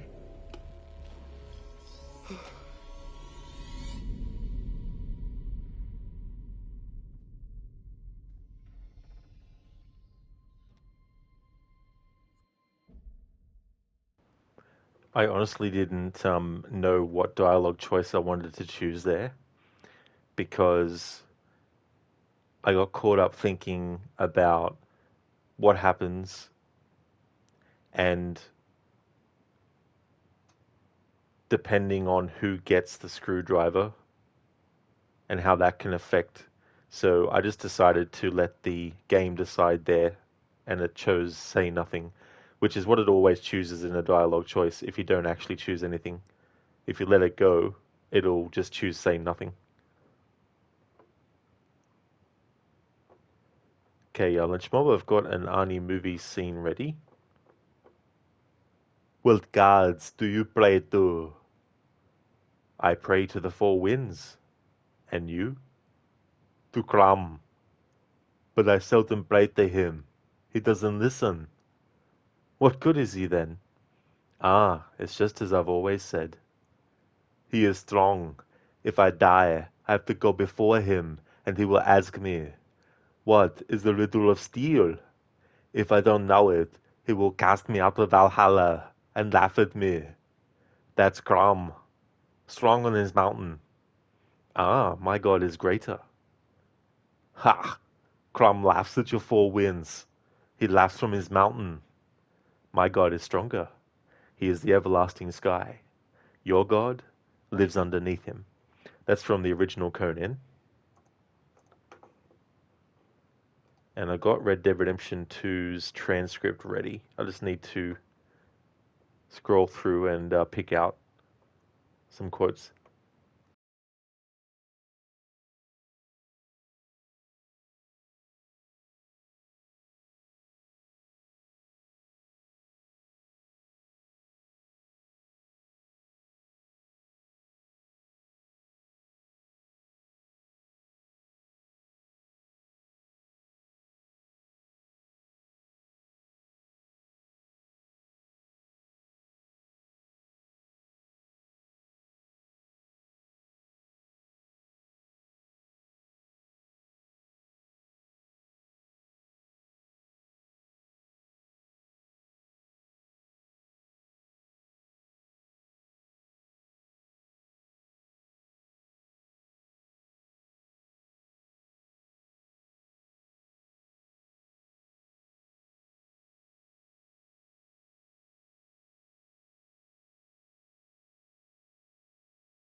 Alright, so I've got a Red Dead 2 quote.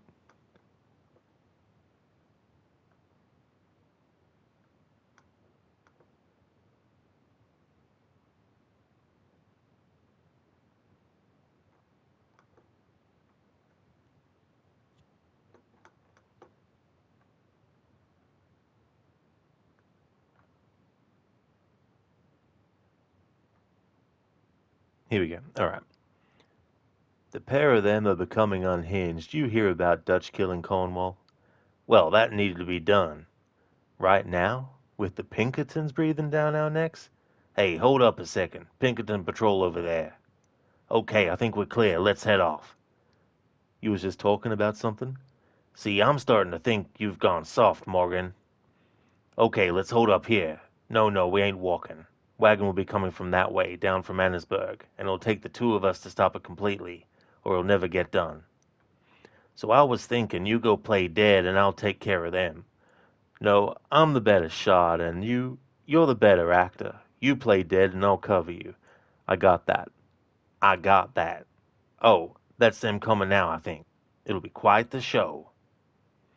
That's from Red Dead Redemption 2. Thank you for redeeming that, Lynchbob.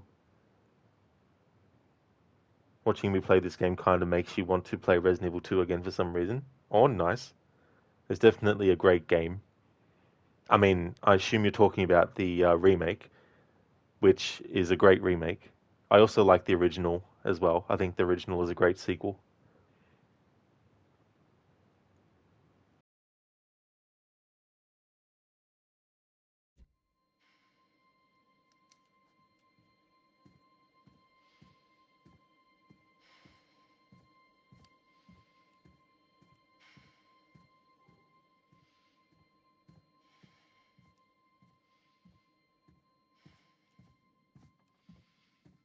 Head down the hall. Keep to the right.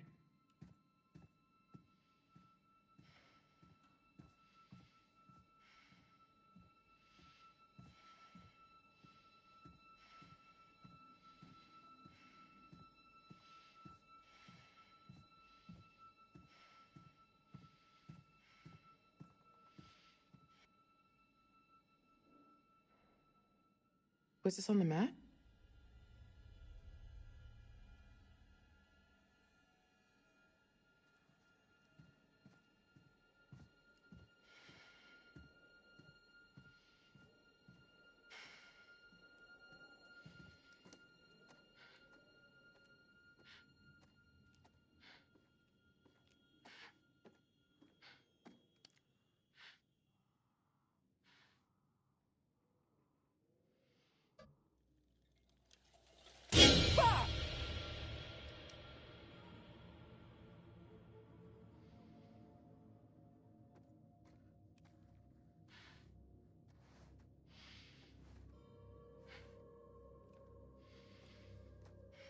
More rooms being built. Huh.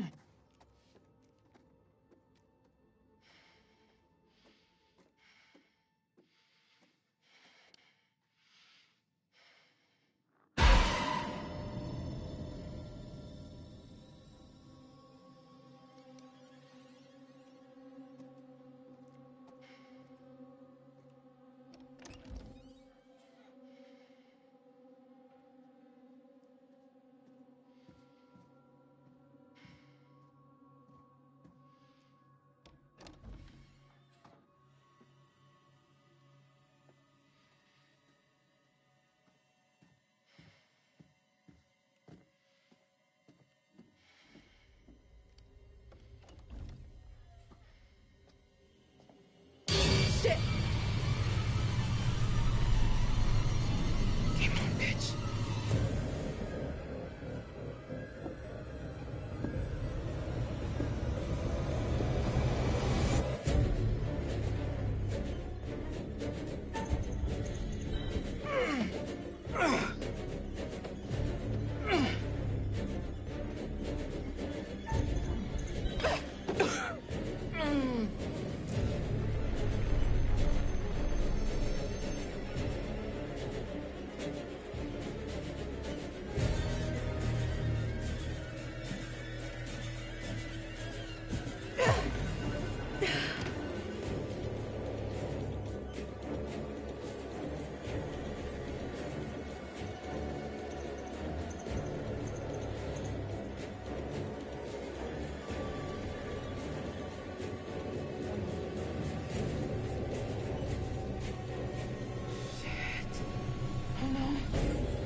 Jamie, fucking run! Oh, God.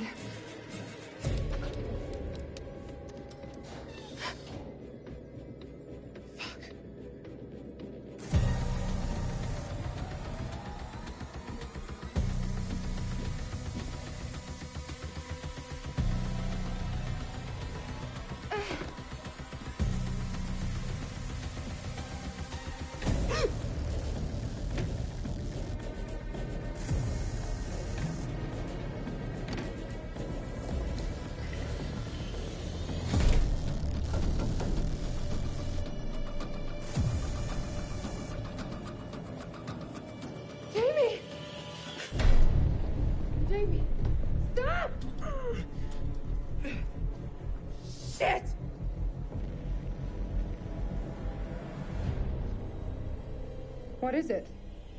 A button. There's a reverse symbol on it. What does it... Shit, no!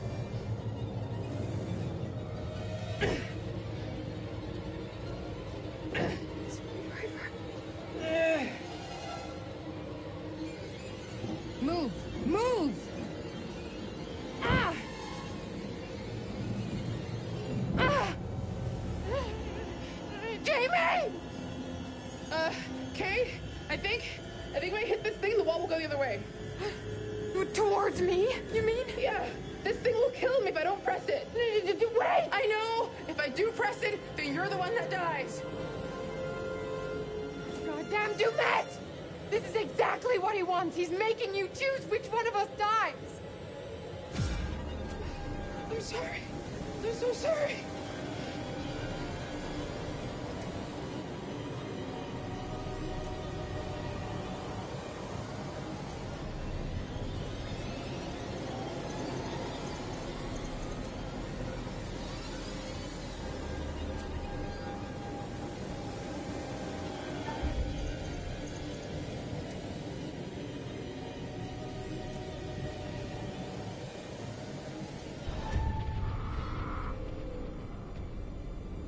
Jamie?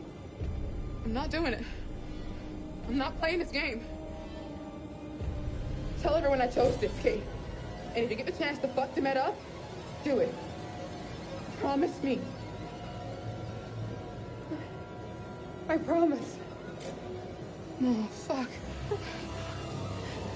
Jamie! Thank you. Thank you. Survive, Kate.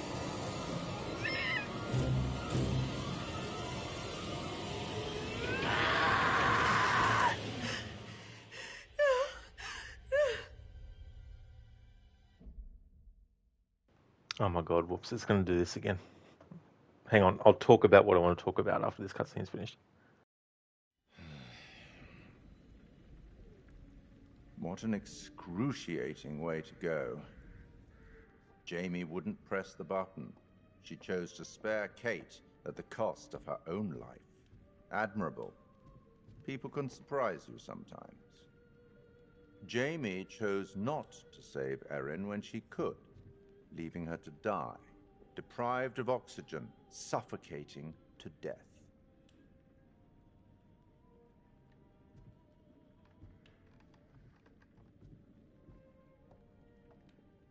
Did the hint I gave you earlier help?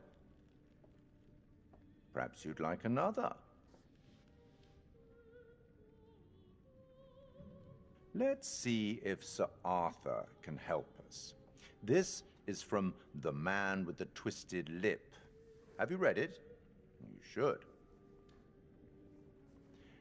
A trusty comrade is always of use, and a chronicler still more so.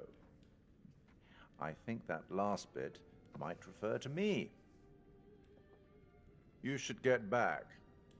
I hope these chats are helpful. I certainly wouldn't want them to be intimidating. I'll be watching your progress, as always, watching very closely.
Alright, now's a good point to actually pause it for a moment. Hey there, Striker, welcome on in. Guess Kate had the screwdriver, lol. You know, the funny thing is, I can't even remember now what choice I made about the screwdriver, because when it popped up, it was a dialogue decision, and I didn't really know what I wanted to pick, so I just let the game decide to say nothing. So I think Jamie took the screwdriver, but I don't know. You'd think that if she did, then she would have used it automatically or something. But yeah, I was too busy thinking about whether or not to choose a choice in that moment. All right, so there's a couple of choices there where it was like a dialogue choice, and there was also a QTE that popped up. So I wanted to make sure that the characters, if they are to die, it's because of a QTE fail. So luckily, there was an actual opportunity to do something in a QTE. So I was able to fail that QTE and have the character die as a result of not actually pressing anything for the QTE. And that part that we just did now, it's amazing how many times the game allowed me to just not die after not pressing anything. Striker, no, Kate had it. If Jamie had it, she would have lived. I see, Striker, yeah. But yeah, I know about like the screwdriver being essential, but I was too focused on making sure I just failed the QTEs and plus the dialogue choices were throwing me for a loop because it's like I didn't say that I have to choose say nothing in this playthrough. It's only fail QTEs. So in this case, do I choose something or do it not? So I just thought I'll just let the game decide, and whatever it decides, we'll just go with. But as I said, as long as the characters died because of a QTE fail and not because of a dialogue choice. The final thing before Jamie died was whether or not she hit the thing, and that was a QTE, so I failed that on purpose.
This is gross.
Hey there, Ed. Welcome. What's your favorite Dark Pictures game? My favorite one is Little Hope, but the one I think is the best so far is House of Ashes, though. How about yourself? What's yours? And how's things going as well?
The light they give Kate is pretty pathetic.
Striker 8020 waiting room, let's go. I'm very much looking forward to Directive 8020. In October, when I do my Dark Pictures marathon, I usually do it in release order, but I'm going to make an exception because it comes out so early in October. So instead of starting with Man and Medan, I'll be starting with Directive 8020.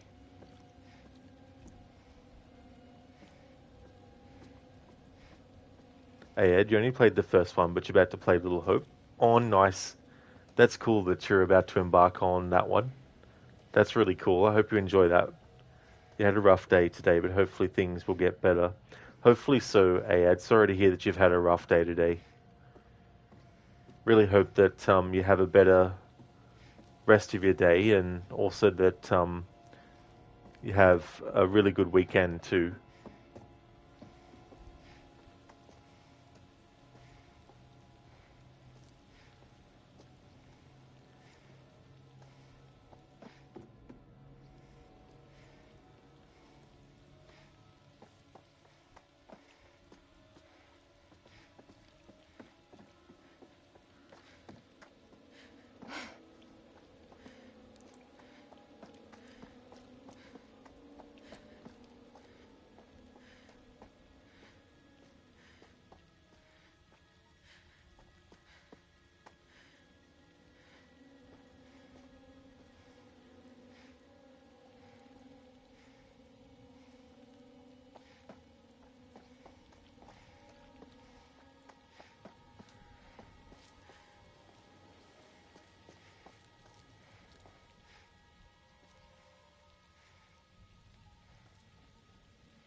Oh, that's all good, I add. That's no trouble at all. It can be really disheartening when you have a rough day and can be frustrating as well.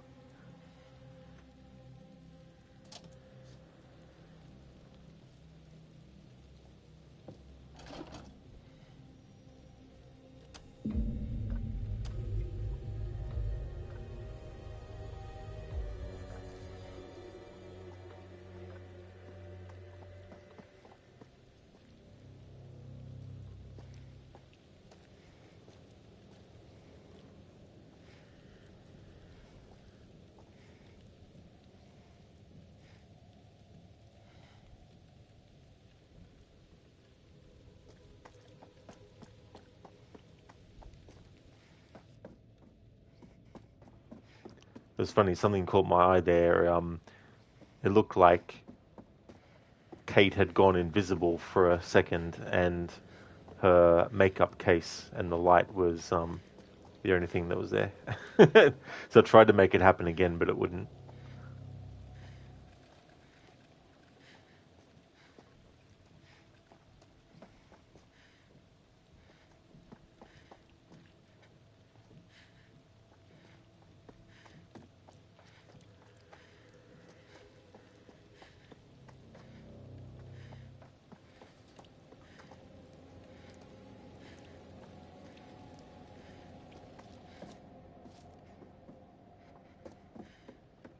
Yeah, Dr. Darling, I don't blame you. The light source that you have to work with, that Kate has, definitely doesn't help much.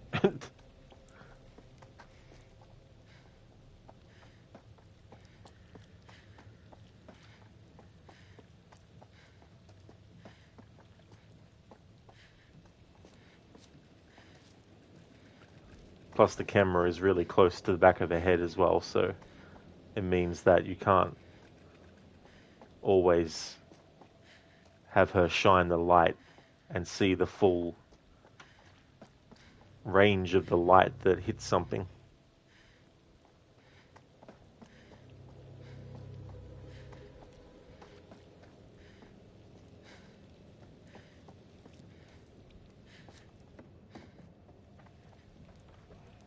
That's no worries at all, Lucinda. Thank you so much for being here.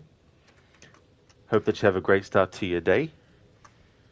And thank you, Lucinda. I definitely will have a great rest of my stream.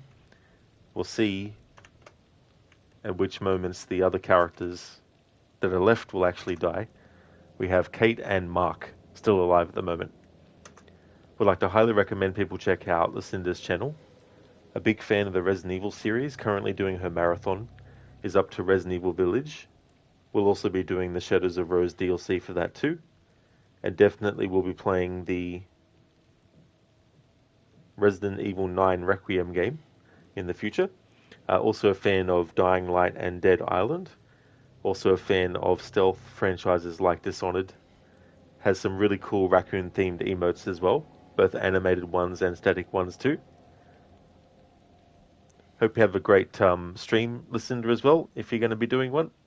And that's absolutely no trouble at all for the shout-out either. No problemo.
disgusting.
Come on, please don't do this.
Just want to check up on some stuff.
All right, I'm back.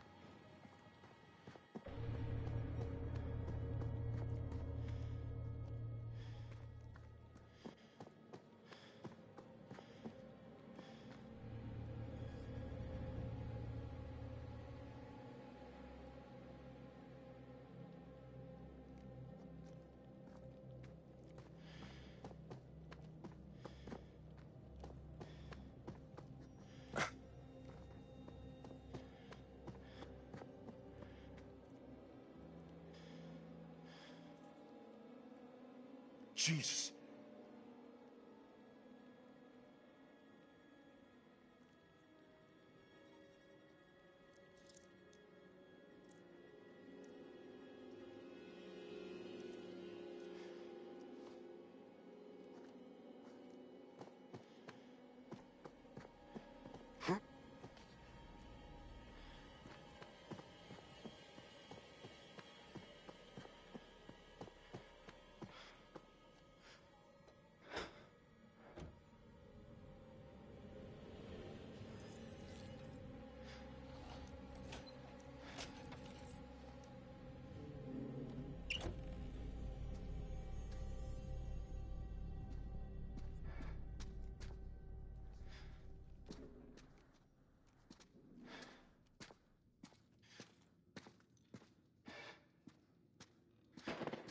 What's that?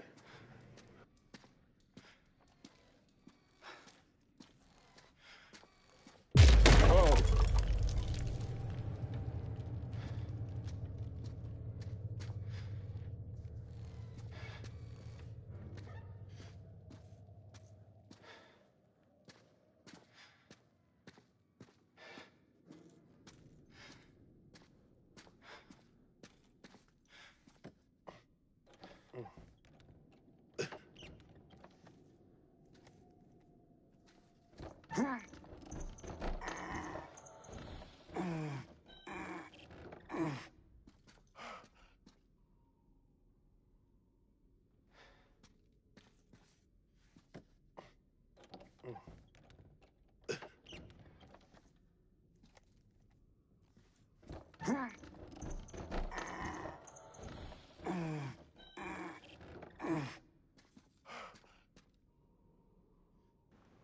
Alright, so this QTE to open this, if you don't press anything, it'll just keep on looping this. So I'll make an exception for this QTE and succeed at this one.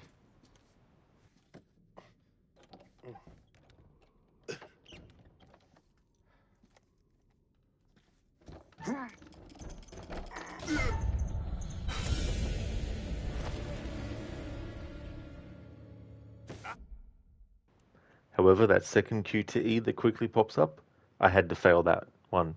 The actual QTE to burst through the door, I had to succeed at. There's no way to get through the door without actually fulfilling that QTE requirement. But they throw you a QTE straight after that. If you're not quick enough, you'll actually fail. So I failed that part on purpose, but the initial bursting through the door had to be succeeded. And in my first playthrough, because I was bashing the button to actually open the door, when the next prompt appeared, because I was still mashing the button before a split second before the QTE came up, I mean, it meant I failed the QTE in that first playthrough. But yeah, the bursting through the door, I had to get that QTE done, and then the next one straight after failed that one. Oh, shit.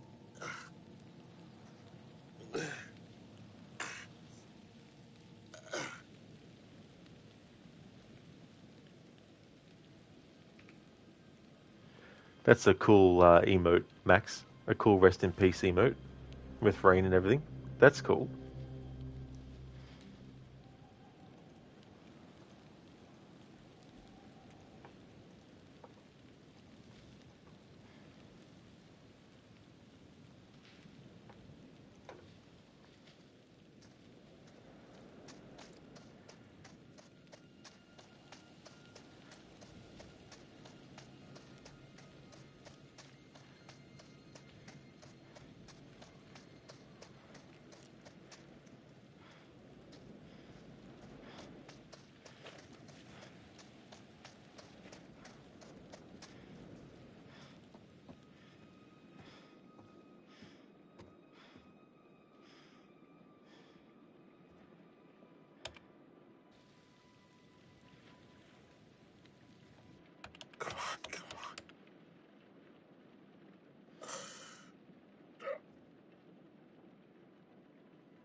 That may happen yet, digital.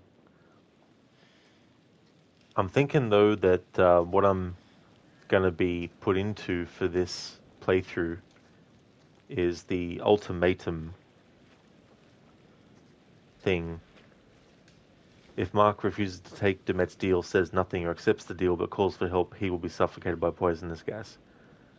If Mark refuses to take Demet's deal, says nothing, or accepts the deal but calls for help, her insides will be dissolved with hydrochloric acid.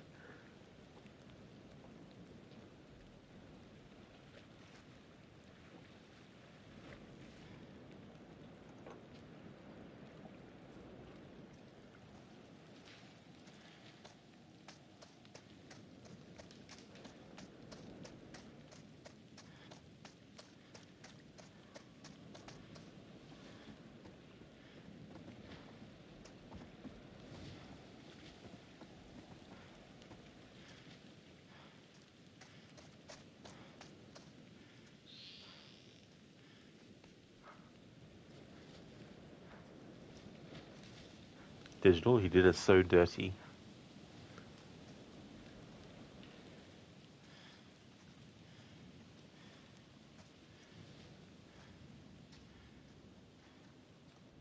Crouch, there we go.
There it is.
Oh, oh, oh, oh, oh. Hey, hey, boy. Okay, easy does it. Easy. Okay.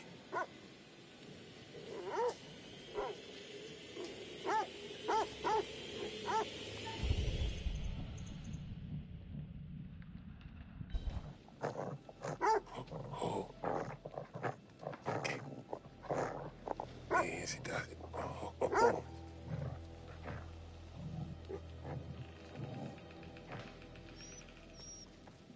Oh, there we go. Connie, how'd you end up all the way out here, boy?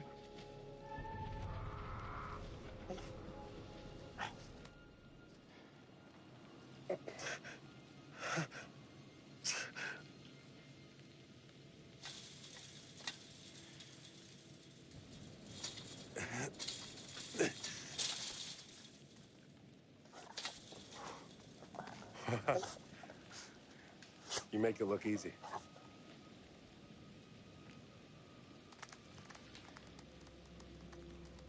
So earlier I was mentioning the name Conrad because there was these characters mentioning the name Conrad.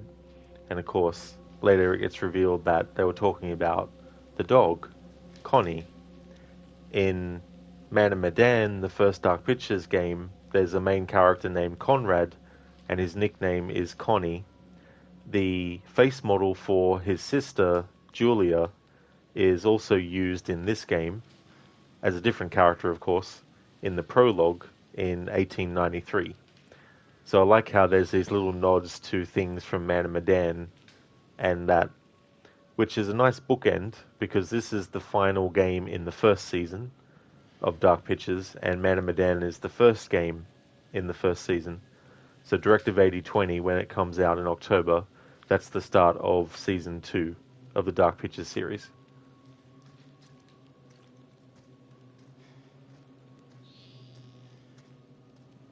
And Conrad was played by Shawn Ashmore, both his likeness and voice. And he was the protagonist of a game that I finished recently on the channel, Quantum Break.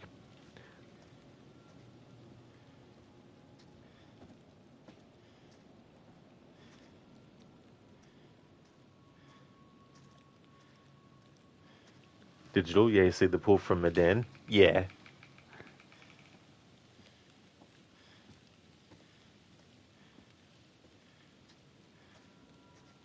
One of the playthroughs I did of this in the past was everyone dies except the dog.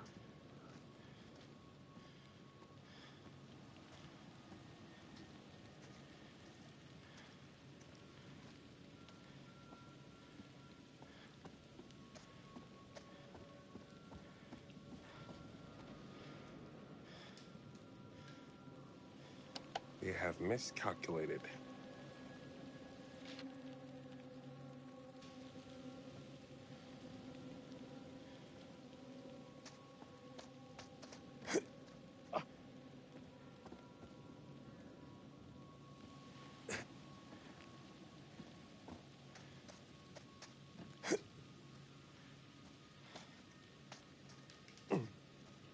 Dr. Darling, 25 minutes more of work? That definitely won't take long to go by. Be very, very quick. Maybe down there?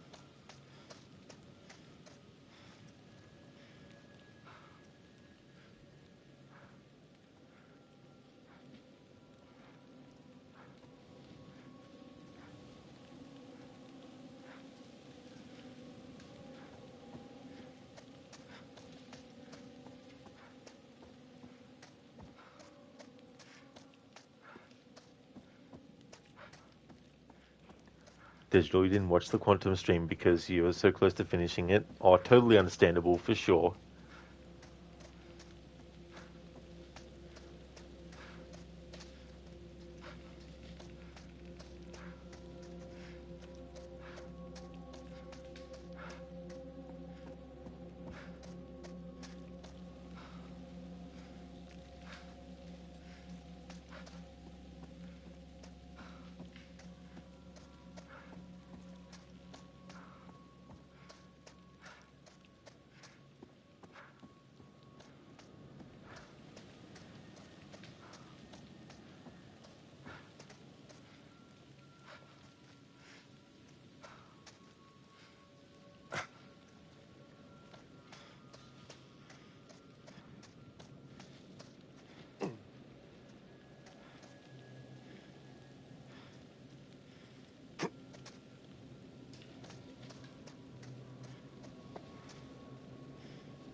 Digital Game Pass has been really good to you lately. Expedition 33, Doom, Dark Ages, and Oblivion as well, the remaster. That's cool. Yeah, it's really good when there's multiple games that you want to play that are on Game Pass, and I feel the same way about PlayStation Plus as well. If there's multiple games you can benefit from, it definitely makes the subscription worth it.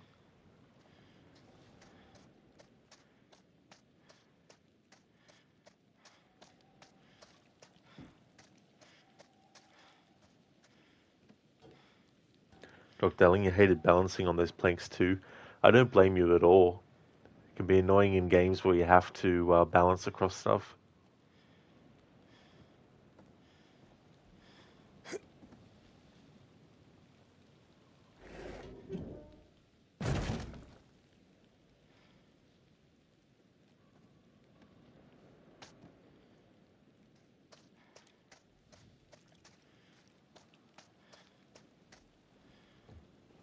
Doc Darling, you almost rage quit on the one at the start of the game. Oh yeah. Plus it's a long plank, well, a long log that you have to go across too, so that adds to it.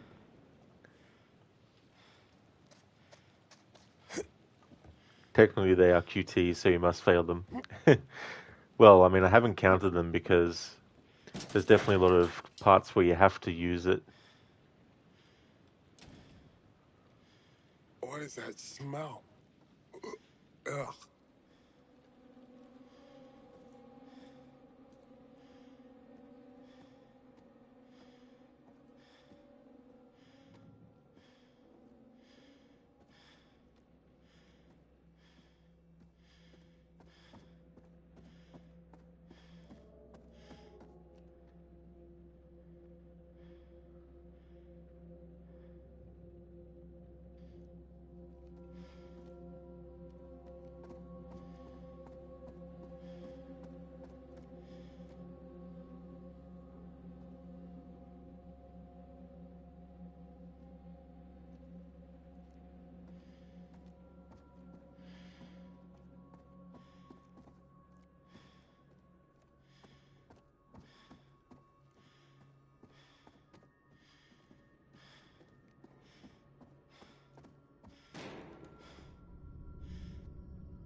Hello there, Babs. Thank you for having redeemed the ma. Thank you very, very much. How's things going, Babs? Welcome on in. There was another example of if you don't do a QTE, the character won't die. However, if Charlie is the one that fails the QTE and he's still alive at this point, he can actually die. If Charlie fails the keep calm segment while hiding from Dumet, he will be gutted with a knife. If Charlie fails to balance on the beam or reach the other side in time, he will fall to his death. Babs, it felt apt. Absolutely. Having a killer on the loose. Definitely very fitting.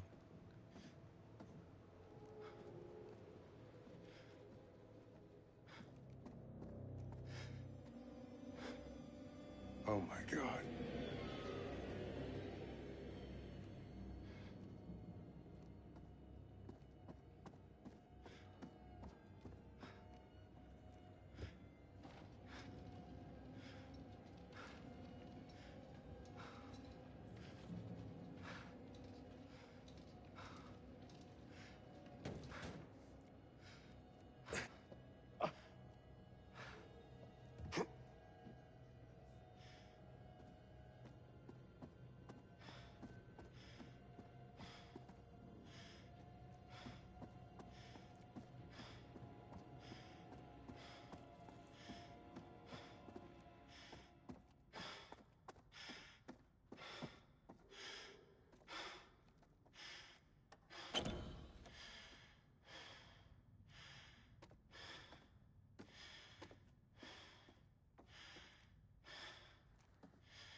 Hope this holds.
Francis Morello.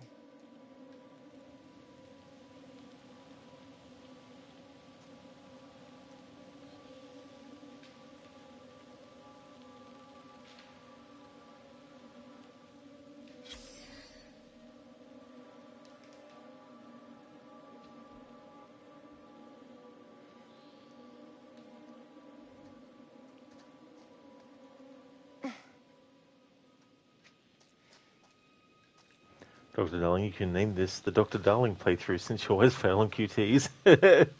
Yeah.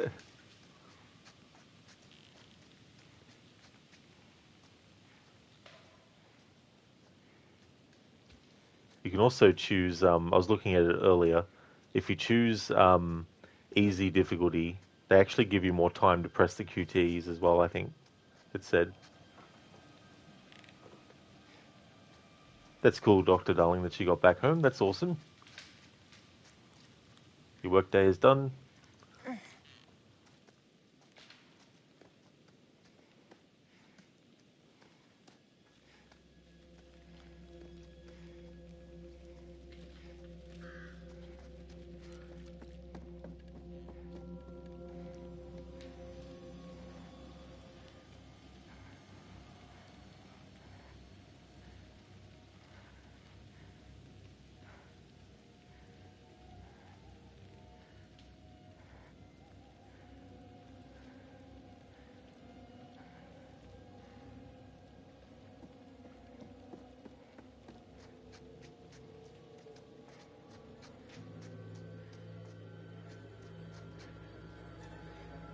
There's a key. Uh-huh.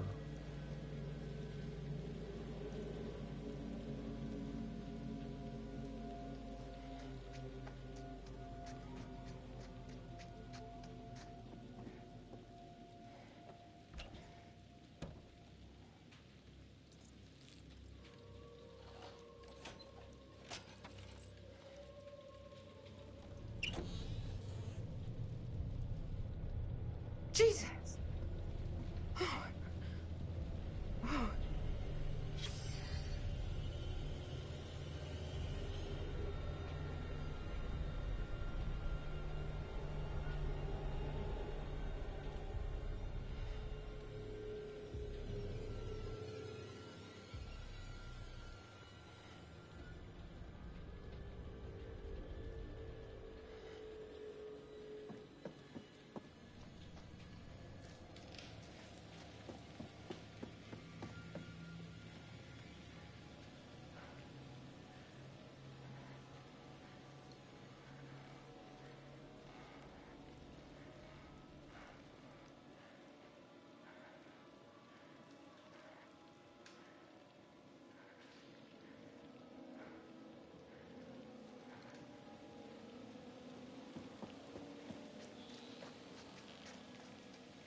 Now here's a QTE coming up soon that if you fail it, the dog survives.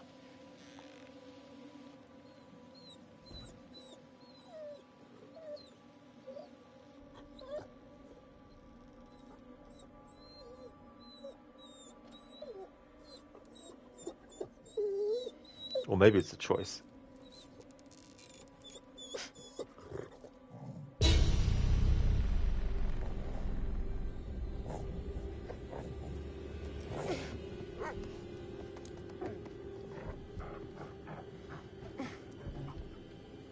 No, it's a QTE.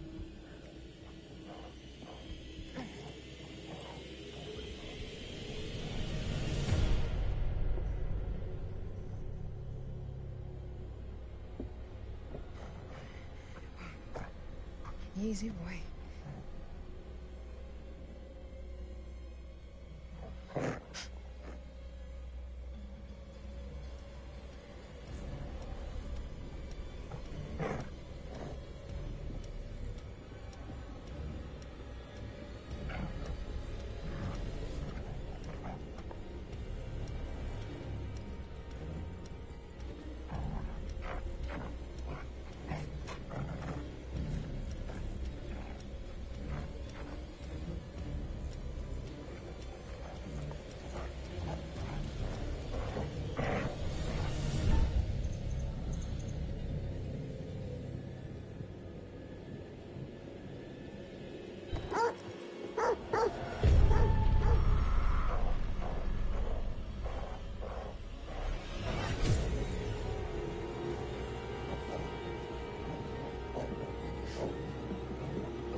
No!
Let's get that light on.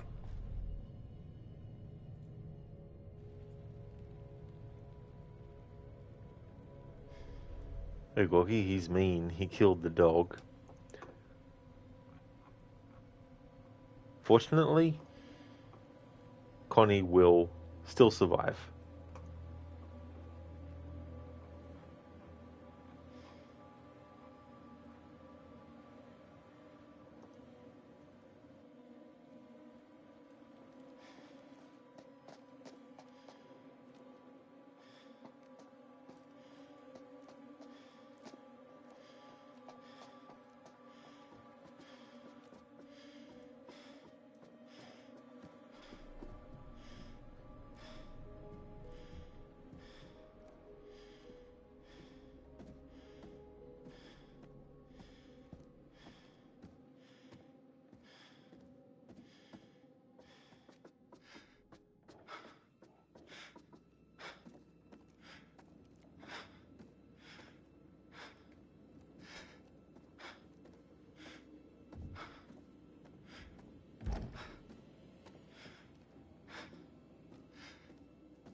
Come on.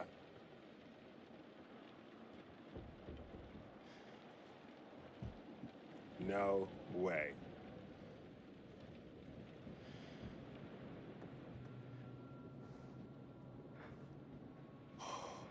Don't look down. Don't look down. Don't look down.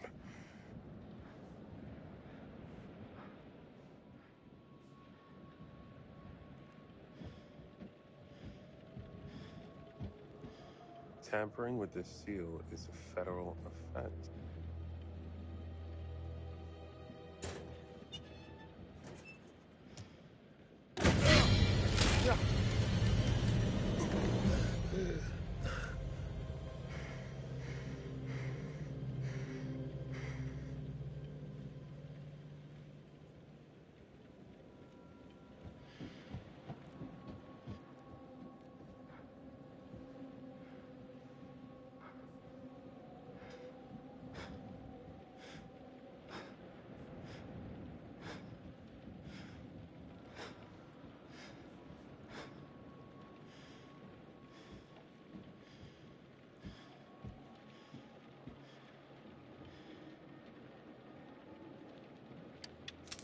Ow!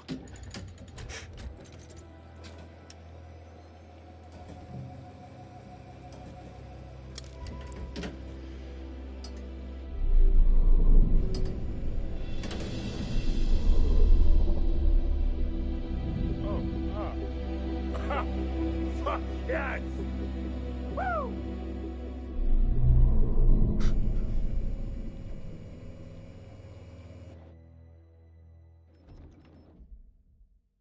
Hey there, Senny. Welcome on in, dude.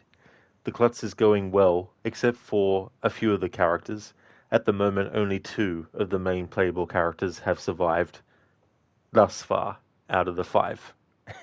It's be interesting to see where things land, because there's 2 different scenarios that characters Kate and Mark can actually find themselves in. Crooked, that's not a lot. You know, it's so surprising how many QTEs the game lets you fail without the character dying. Like, there was a whole chase sequence where Kate or Jamie, if she's the one that's still alive at that time, is being chased by the killer, and you can literally mess up all the QTEs and the character will still survive. But then again, there's also a lot of stuff that's dependent on your choices in dialogue. And so the choices in dialogue in this playthrough, I can choose whatever I feel like. There's no restriction on that, or there's no approach that I have to take with the dialogue choices.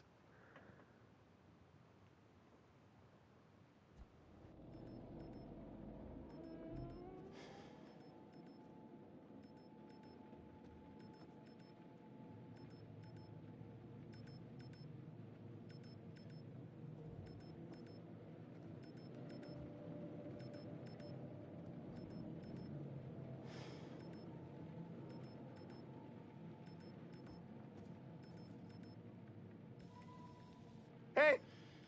Up here! Kate! Hey!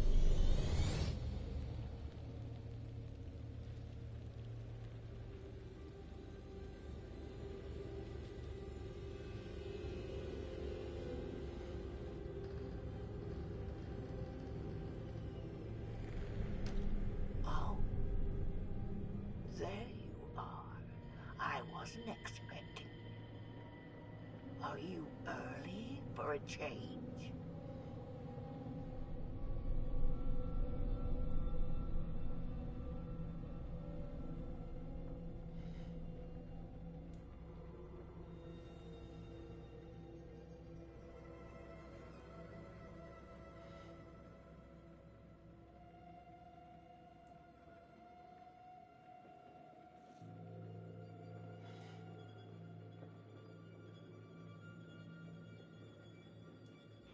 Crooked, that's always funny to you, just failing to do anything to save your life.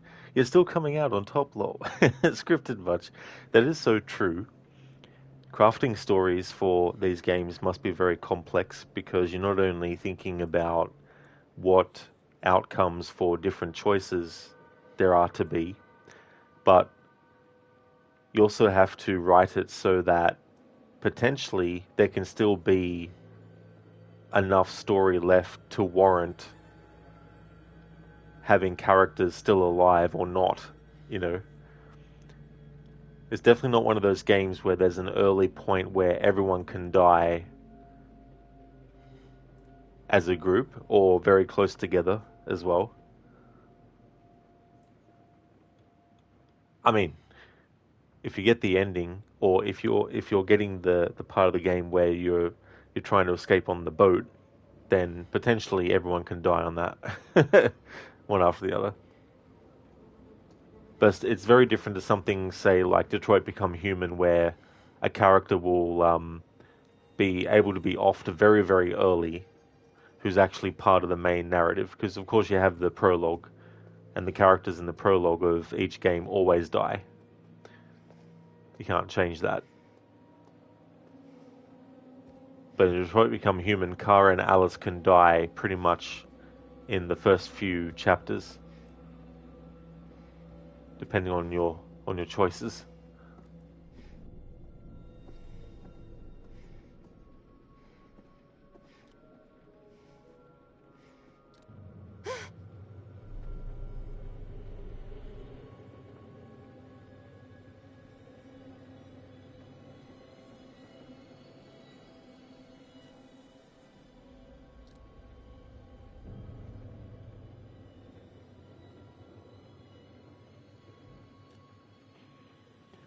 There we go. So that is the mother of the serial killer who is dead.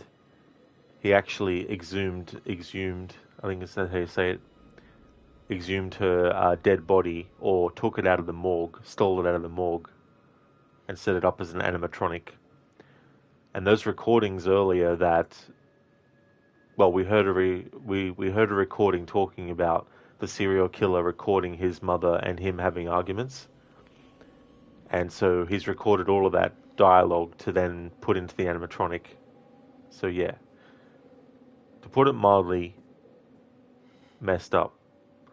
To put it majorly, a completely fucking insane and disgusting and terrible thing.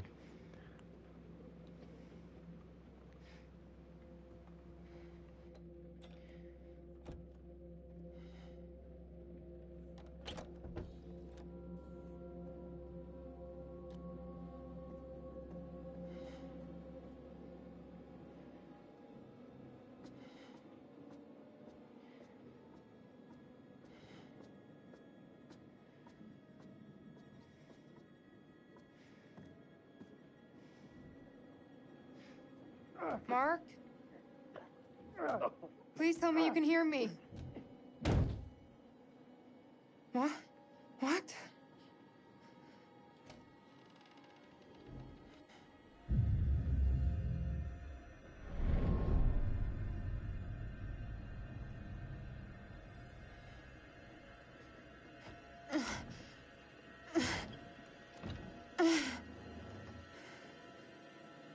Mark?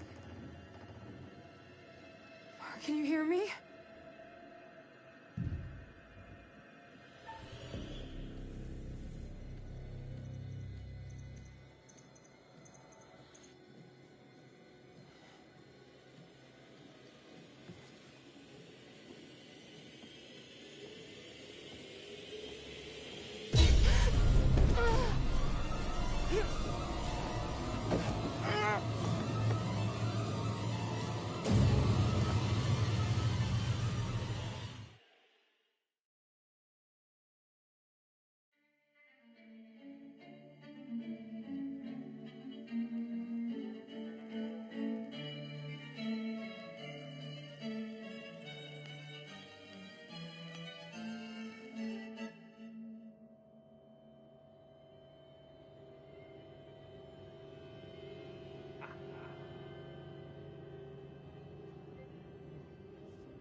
No.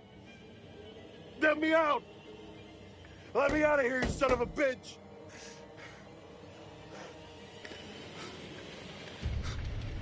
Kate? What did you do to her? Kate! Oh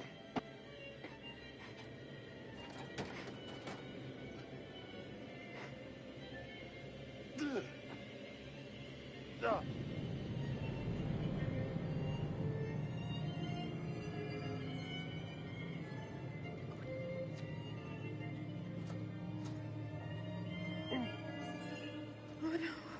Oh, what's going on?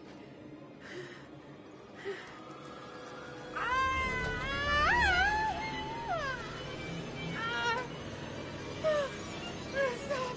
Oh, please don't stop. Get away from her!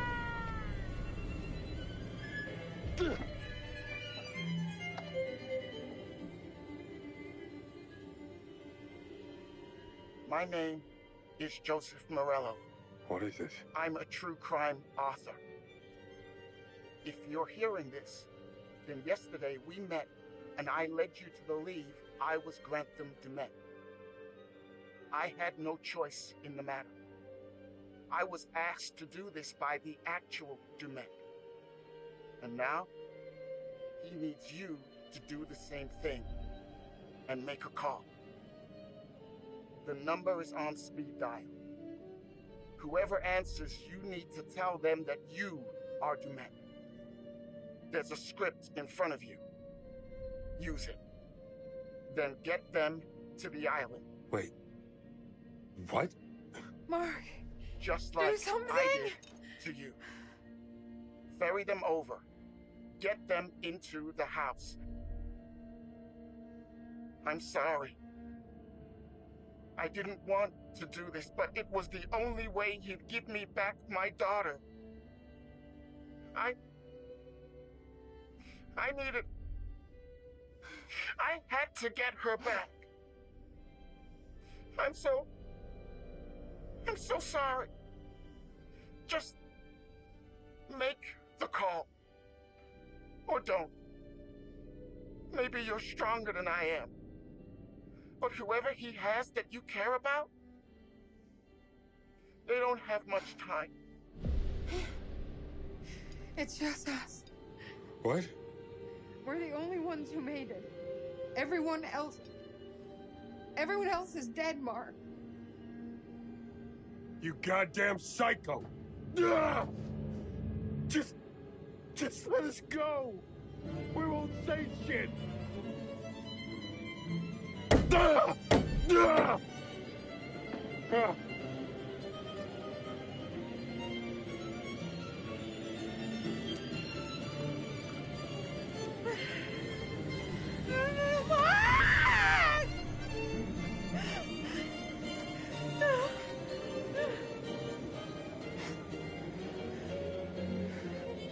Just do it. Whatever he wants, please. Please get me out of here.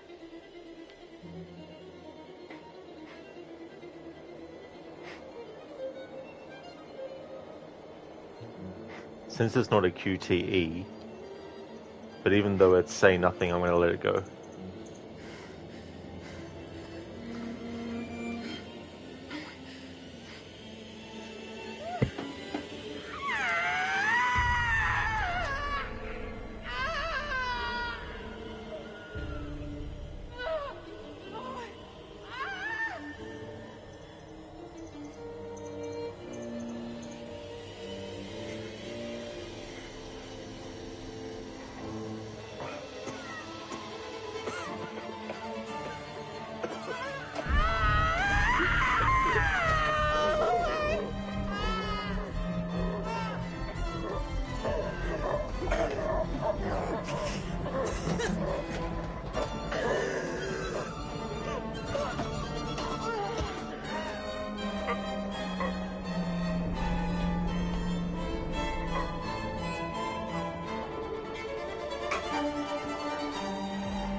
Oh, you're here.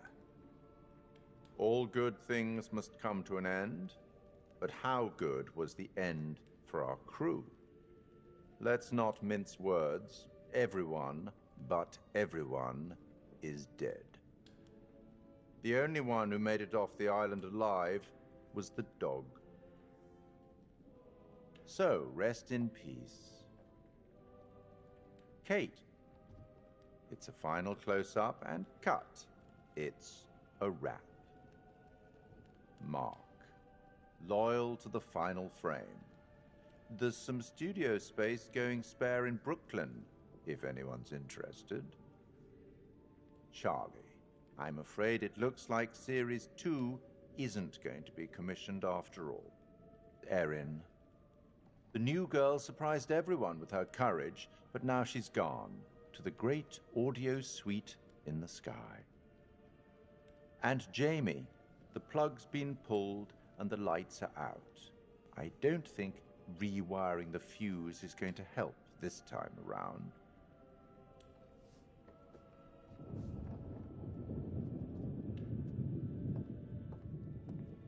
I'll tackle the paperwork in the morning.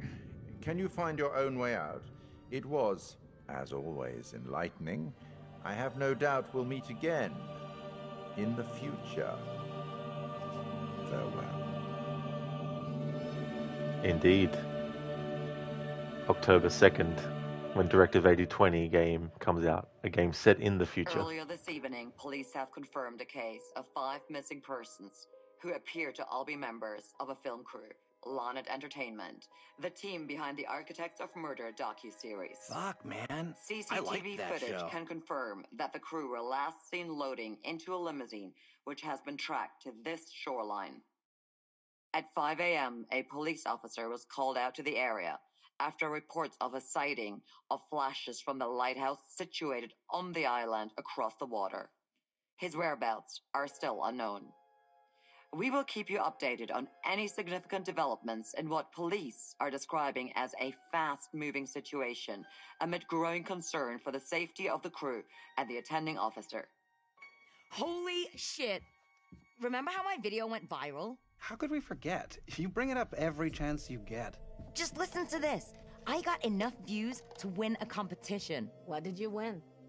An all-expense paid trip to an island resort for 5. Now I'm interested. Yeah, Mr. Dumet says they're gonna send a limo and everything. This is gonna be so much fun. Yeah, for Dumet.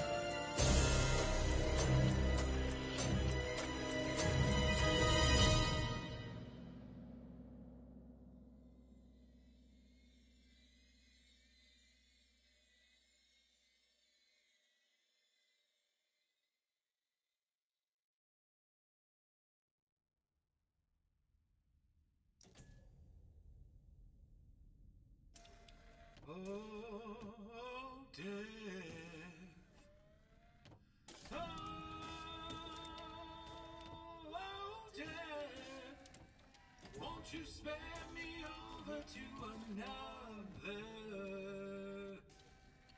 year?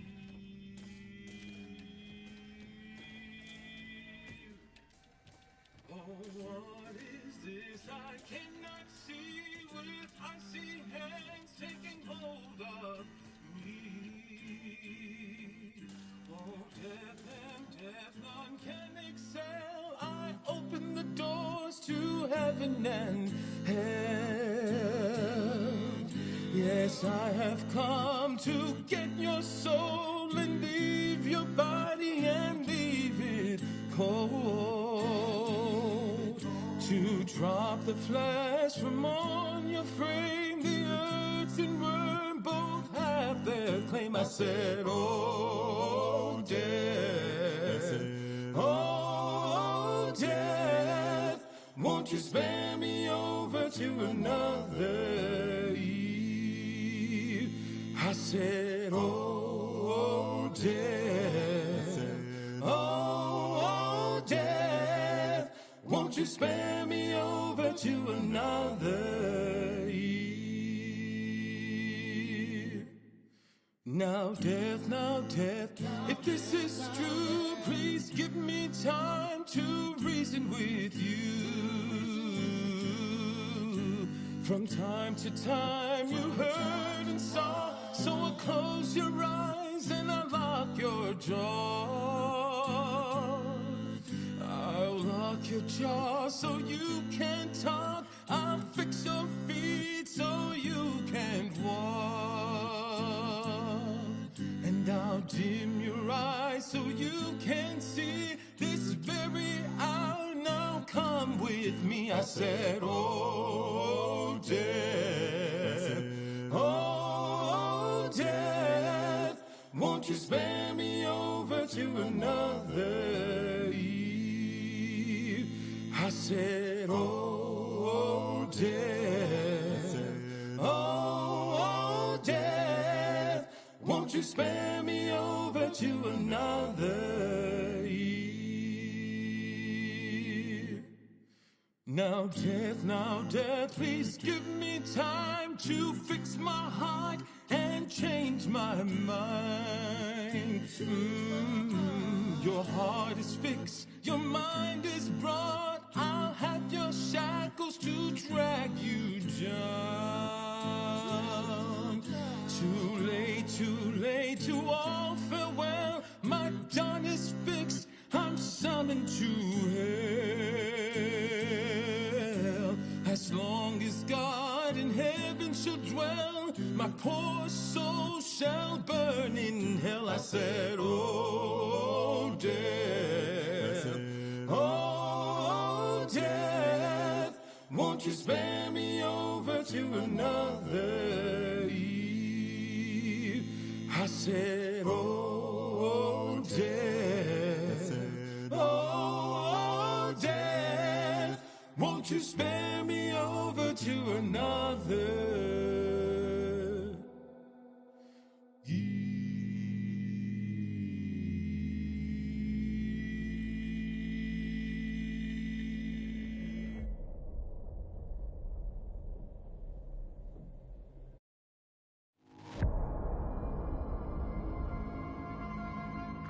This is Commander Stafford, the forward reconnaissance vessel Cassiopeia.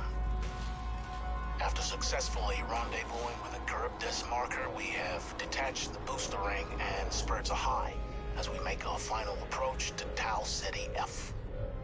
The ship has suffered a hull impact, but damage is minimal, and our technicians are restoring full functionality. This is Thomas Carter. Something's wrong with Sims. She's trying to kill me. I think... Our next transmission will be broadcast from orbit around humanity's future home. Stafford out.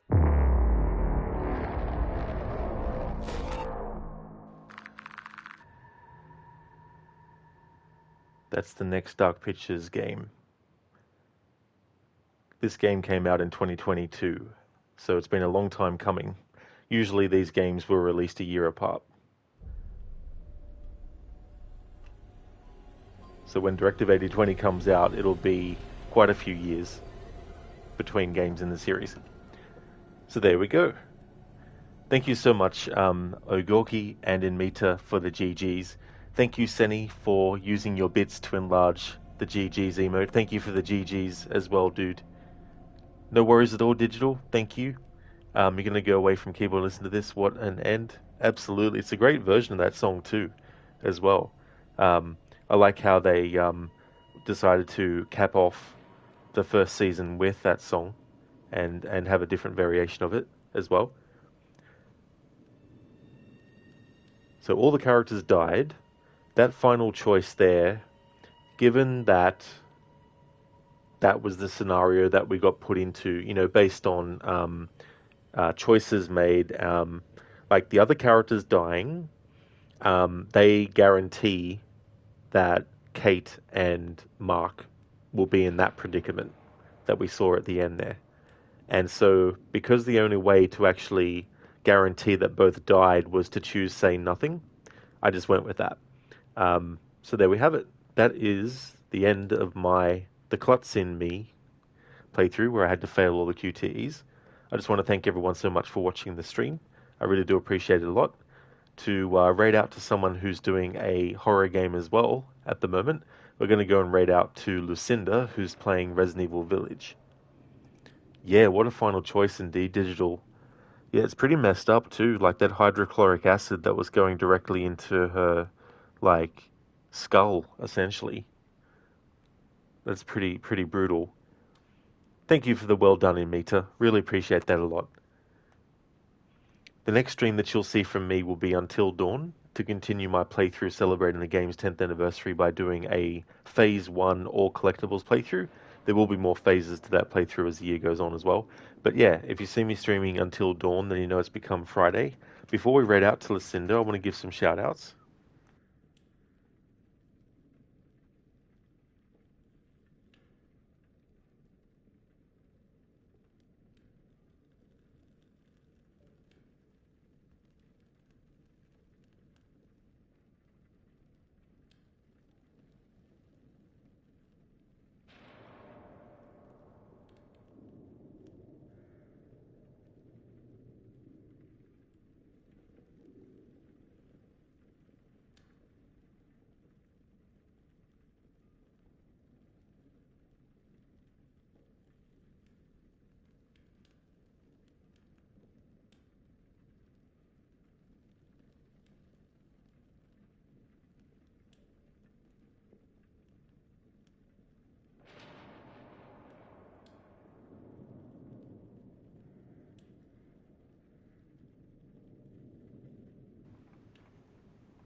Hey there, Bishless. Welcome on in. How's things? Well, the playthrough is actually done. I got it done in one stream, and no one survived. But yeah, it went well. I got done what I wanted to get done, got the outcomes and stuff. That's okay in Meta for the stream and for the shout out. Absolutely no worries at all, dude. We'd like to highly recommend people check out the following streamers: Absolution, who's doing games like The Hulk; AC, who's been playing some Atomfall; and Mita, who's doing a playthrough of The Witcher 3, 100%, no HUD, no fast travel, no looking at the map unless forced to, for its 10th anniversary. Crocodiles is doing a playthrough of the game Pentiment as part of a historical order run, playing all these different games across different series in timeline order. Lucinda, who we're going to raid out to, who is doing a playthrough of Resident Evil Village. Mr. Gote, who streams games like Banishers Ghost of New Eden. Shitterlock, who's doing a playthrough of Assassin's Creed Unity with a no upgrades playthrough. Shaky has been doing some Far Cry 6. And Shin the Ninja Penguin has been doing some Tales of Arise. So definitely recommend checking them out if you haven't before. Bishless, nice. Did you do the ultimatum ending or the boat ending? It was the ultimatum ending. By the time we got to the we lost the three characters that lock you in to that sort of like situation, and even though there wasn't like a QTE to fail with Mark and Kate, I essentially just didn't press anything, so that the game chose say nothing on both occasions, and then that meant that both of them were dead as well. But yeah, like the other three characters, they were the only characters that died straight after a failure of a QTE. So it was interesting to see that play out. But yeah, you would think that like there's a lot of moments where characters would like be in a very dangerous predicament, and I'd fail all the QTEs, and they'd still be fine. Bishless, nice. That's probably your favorite ending out of all the Dark Pictures anthology games. It's so cool and makes sense. If this was a movie, that would be 100% the ending. Yeah, it's like a very, very visceral kind of ending, and it's putting characters in a very, very difficult situation. And with the Saw movies, you see play out a lot of stuff where characters are kind of like given a choice of whether to do one thing or just, it's like you can escape from this trap, but you need to lose your eyes before you can, or some stuff like that as well. Here's a general raid message that everyone can feel free to copy and paste. I've also got a raid message for subscribers as well, so I'll put that in chat too.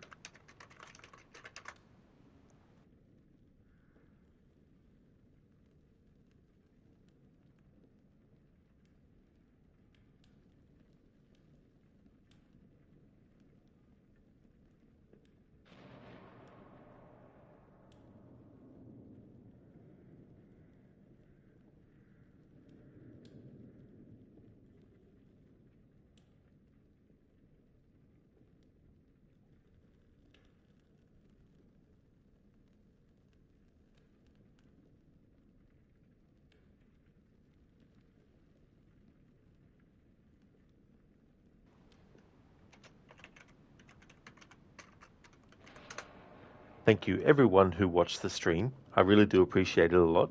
The next stream that you'll see from me will be Until Dawn. On the weekend, I'll be getting back to Tomb Raider 2. On Monday next week, I'll be starting Assassin's Creed Liberation. The schedule currently says Monday to Wednesday, but after I finish this stream of The Devil in Me, I'm going to update it to Monday to Thursday. So yeah, next week it'll be Monday to Thursdays Assassin's Creed Liberation. Friday will be a different horror game next week, because I'll be finishing Until Dawn tomorrow. And then on the weekend, depending on if I actually finish Tomb Raider 2 or not, it'll either be Tomb Raider 2 again next weekend, or it'll be Tomb Raider 3 as well. Hope that everyone has a great rest of your day, and catch you in the next one.